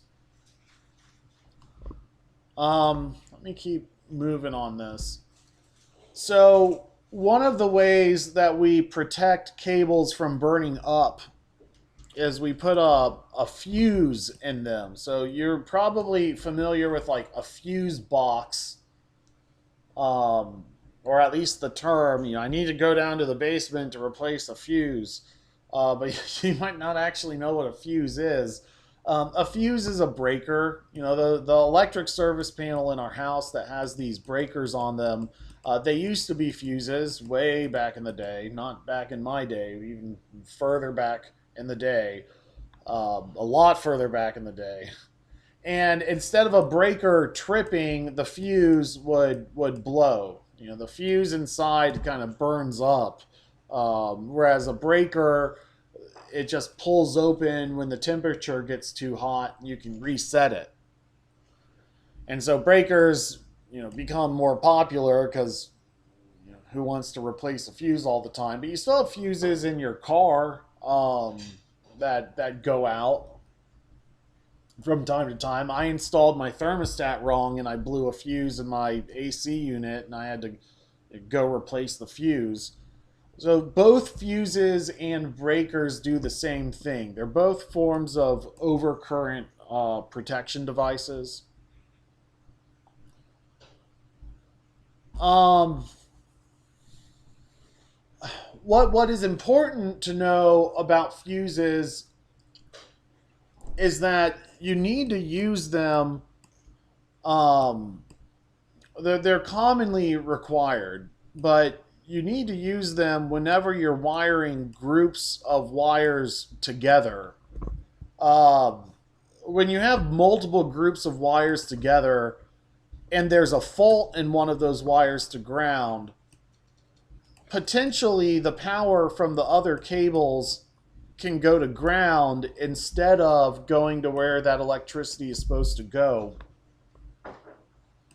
And so even if you might have a ground path that way, now you have a new ground path this way. And so even though all these cables down this direction are sized appropriately to take the current, whatever fault is actually occurring, is those electrons want to go in that direction. And so even if you size everything perfectly, you do something wrong and you can still start fires. As our electronic detection systems advance, they get better and better. A fuse cannot detect a small problem. A fuse or even a traditional breaker that opens when it overheats can only detect a problem when enough electricity flows through it to burn it up or to pull or trip the breaker. And so what that means is like small amounts of current aren't good for being detected with breakers and fuses. And so we have even more advanced breakers like ground fault detection breakers. Like, they say a small amount of electricity can kill you, but then we have these like 30 and 40 amp breakers. So what happens if there's like 2 or 3 amps? faulting the ground, that could be enough electricity where if you're touching the metal where it's traveling the ground, it could kill you. So you could have a breaker on your or a fuse on your project that has not tripped or has not blown, but you could still have a large enough electrical leak to be potentially fatal. Um, I mean, whenever I've been shocked by electricity, it's more of a tingle, and especially with low voltage systems and very small leaks, you um, sometimes you get real twitchy with like muscle spasms when you're an electrician because you've been shocked a couple times and it kind of feels like a muscle spasm. So if your muscle spasms, you're like, oh no, where's the electrical leak?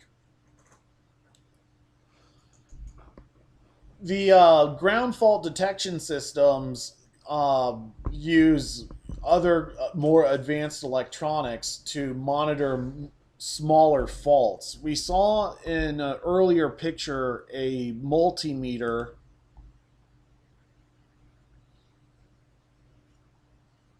that clamps around the way you monitor current is you clamp it around the power line and it tells you the current.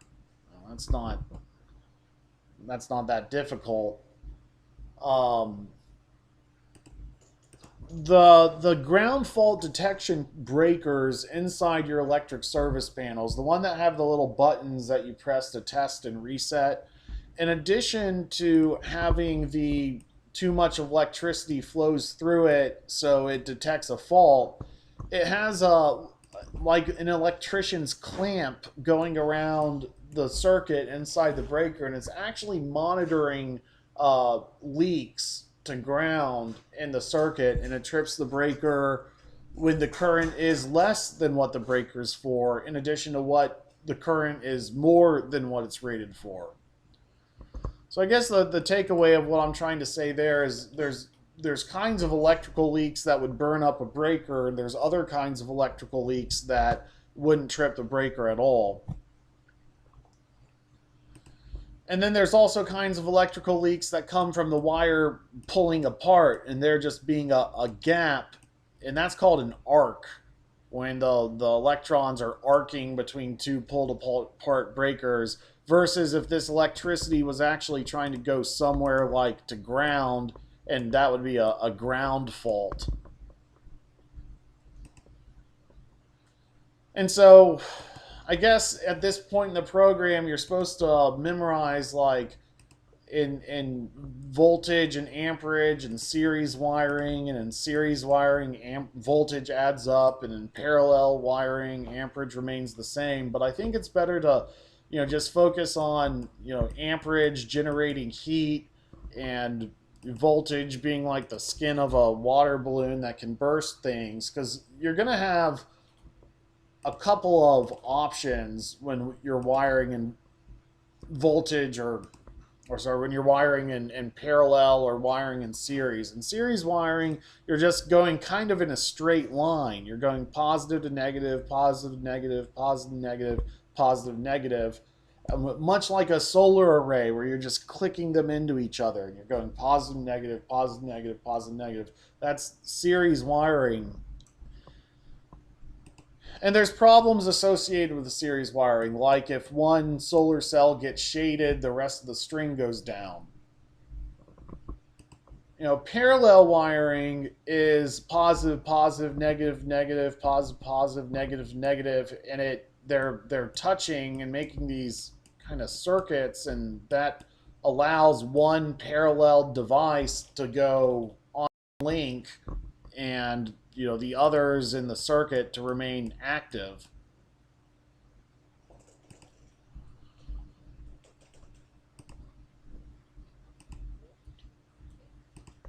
And so I don't know, without worrying so much about calculating series wiring or parallel amperage right now, what we can see is that these solar panels are wired positive, negative on one circuit in series. And here's another circuit of solar panels. And they're coming into this box, and they're going into one group of wires. Now, this is kind of an older way to do it. Nowadays, this combination where it goes from 3 circuits down to 1 is usually made inside the inverter. But some things we see here, there's fuses on every circuit inside this box, and that's because if one circuit is connected to ground and it's ground faulting, they want to make sure that if these circuits are like backfeeding that ground fault, that there's overcurrent protection, because this cable right here is only rated for that one circuit. And so if all the other circuits start ground faulting into it, it's not rated for that. And so, the main thing about parallel wiring that's really important is that when you're paralleling multiple circuits together, that you're also putting in overcurrent protection to make sure that if there is a fault, they don't backfeed each other and force too much amperage through too small a wire. Now, in that case, they're still all operating at the same voltage. This is a 600 volt circuit, and this is a 600 volt circuit, and the whole thing is a 600 volt circuit. Only in series do you add the voltage up. Once you get to parallel, it's like your parallel wiring's like your house. Parallel wiring's like the breakers on your electric service panel. They're all operating at the same voltage, and they all have different amperages that might need to be added up at some point to get the total. So in parallel wiring, voltage remains the same and amperage adds up. And to remember that, just look at your electric service panel and say, hey, all these things are running at the same voltage, and I add up all the breakers to get the total amperage. In parallel wiring, voltage remains the same, and you can get different amperages, and amperages would add up. In series wiring, it's the opposite. So in series wiring, the amperage along the circuit is the same, and the voltage increases.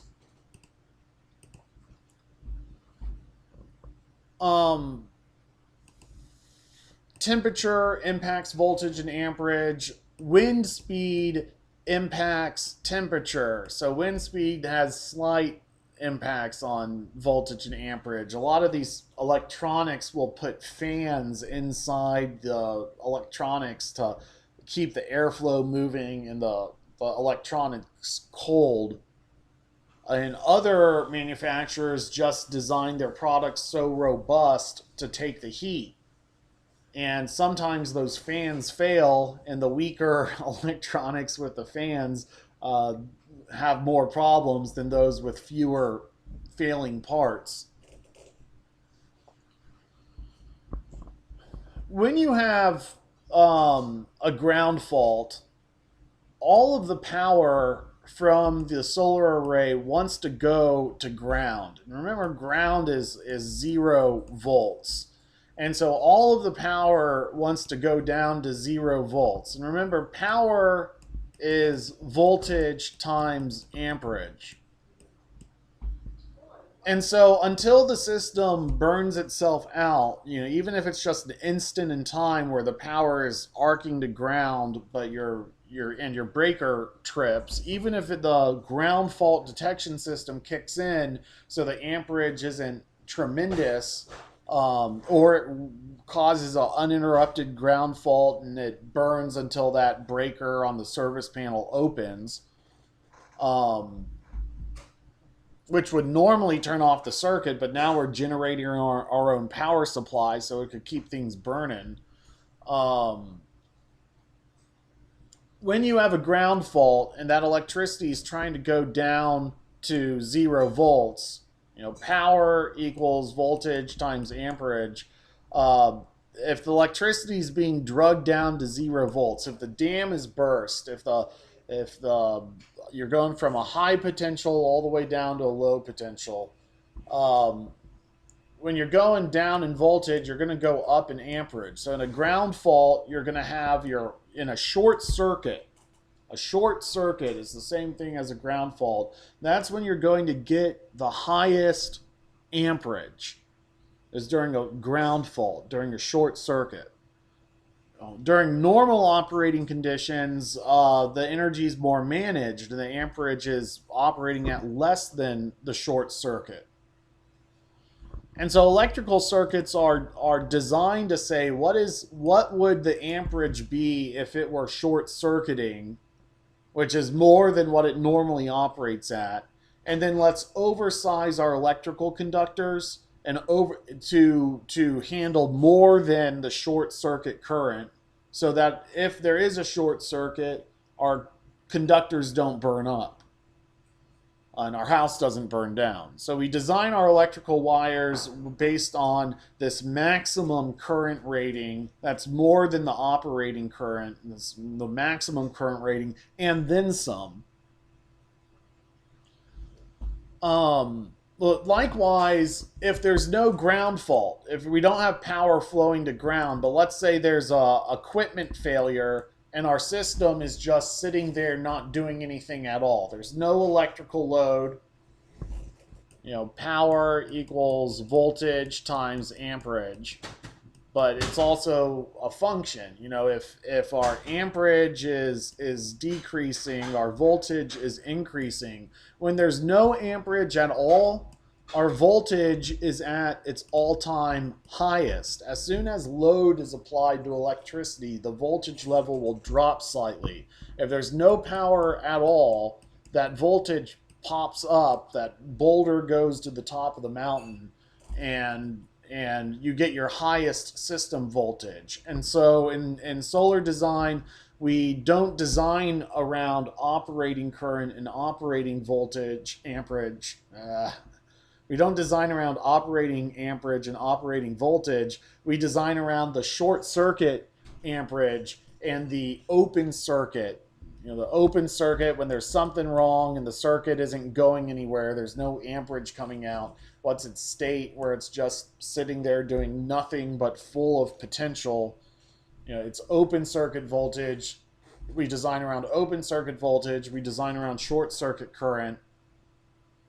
And then we allow for certain overages just as a common manner of course to say, all else being equal, we're going to oversize by 25% so our cables don't burn up.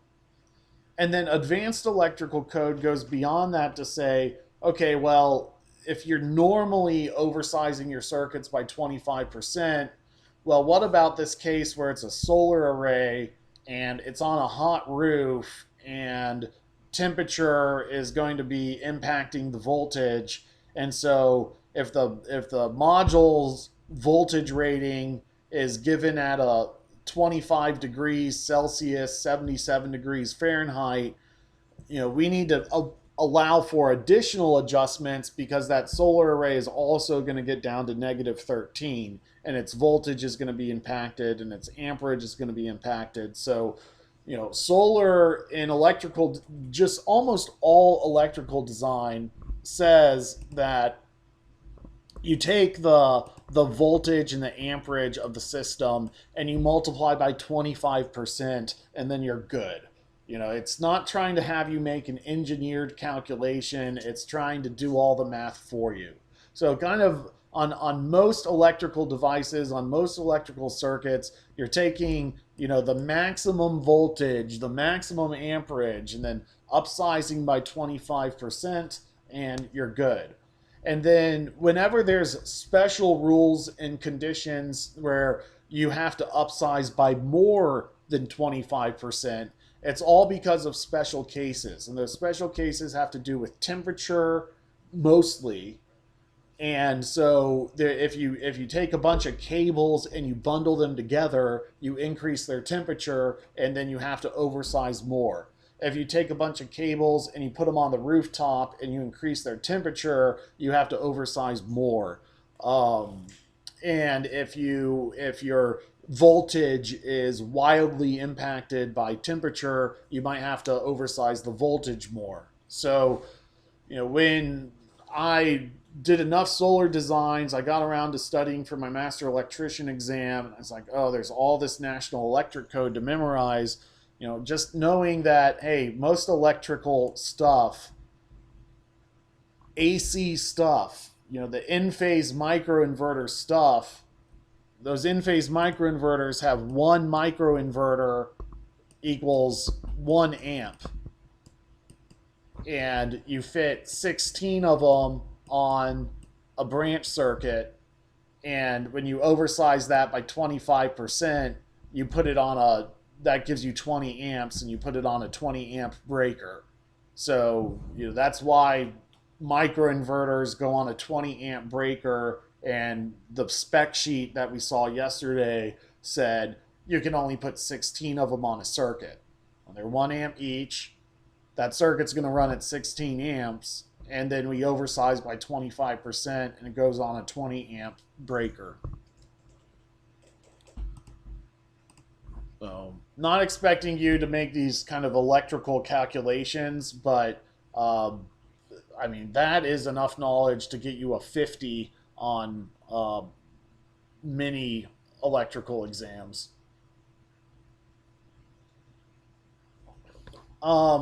Solar, we're kind of getting to the end of our time today.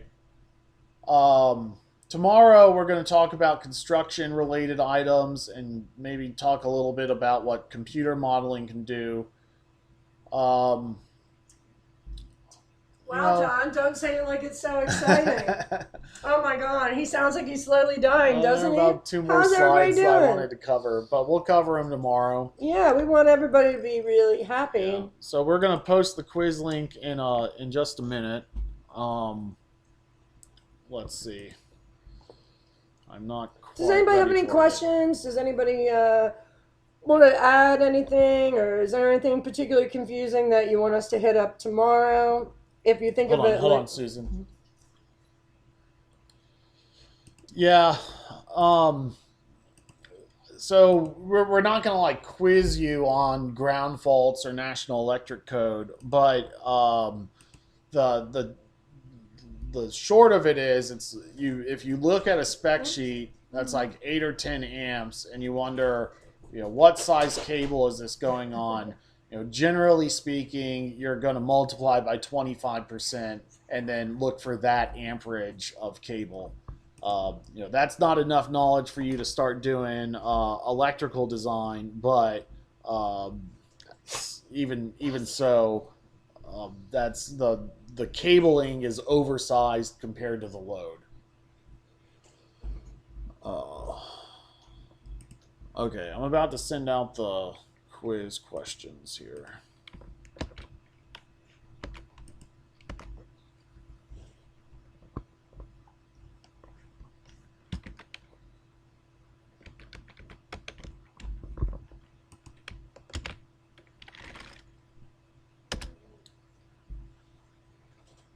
There you go.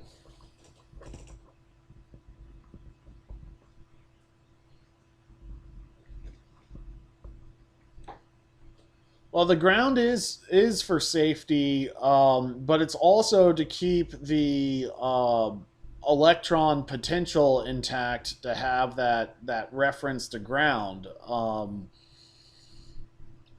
Like if your home is not grounded, the electrons do not flow very well.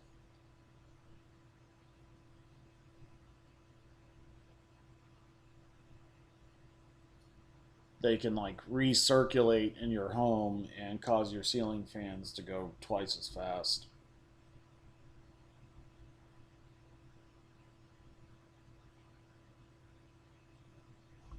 That says day 2 quiz, but I'm pretty sure it's. I just didn't. There we go. I didn't change the title to it. That's the day 3 quiz.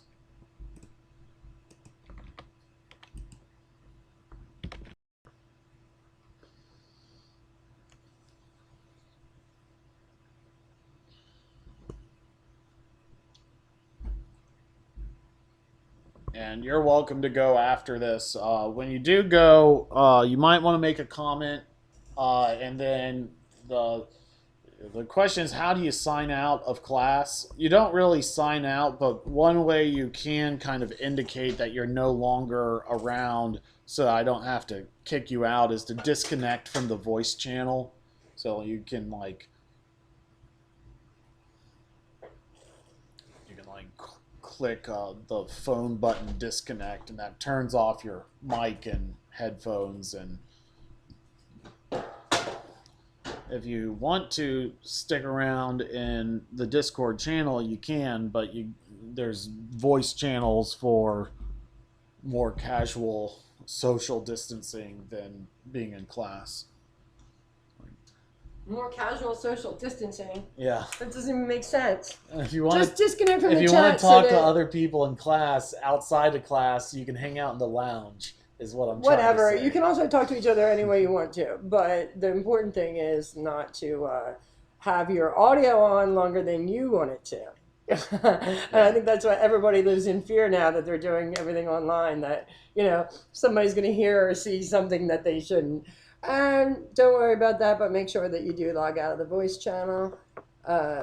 Whatever. There's a little red telephone button in the lower right. You should see it, where you can disconnect. And of course, if you have any questions, if you're stuck on anything, you know, you can ask here at any time. We're always checking the Discord, so if you think of something in a couple hours, or, you know, there's something on your mind, you can always ask, and we are around. So y'all have a good rest of the day. We will see you at 8 o'clock tomorrow. Good job, guys.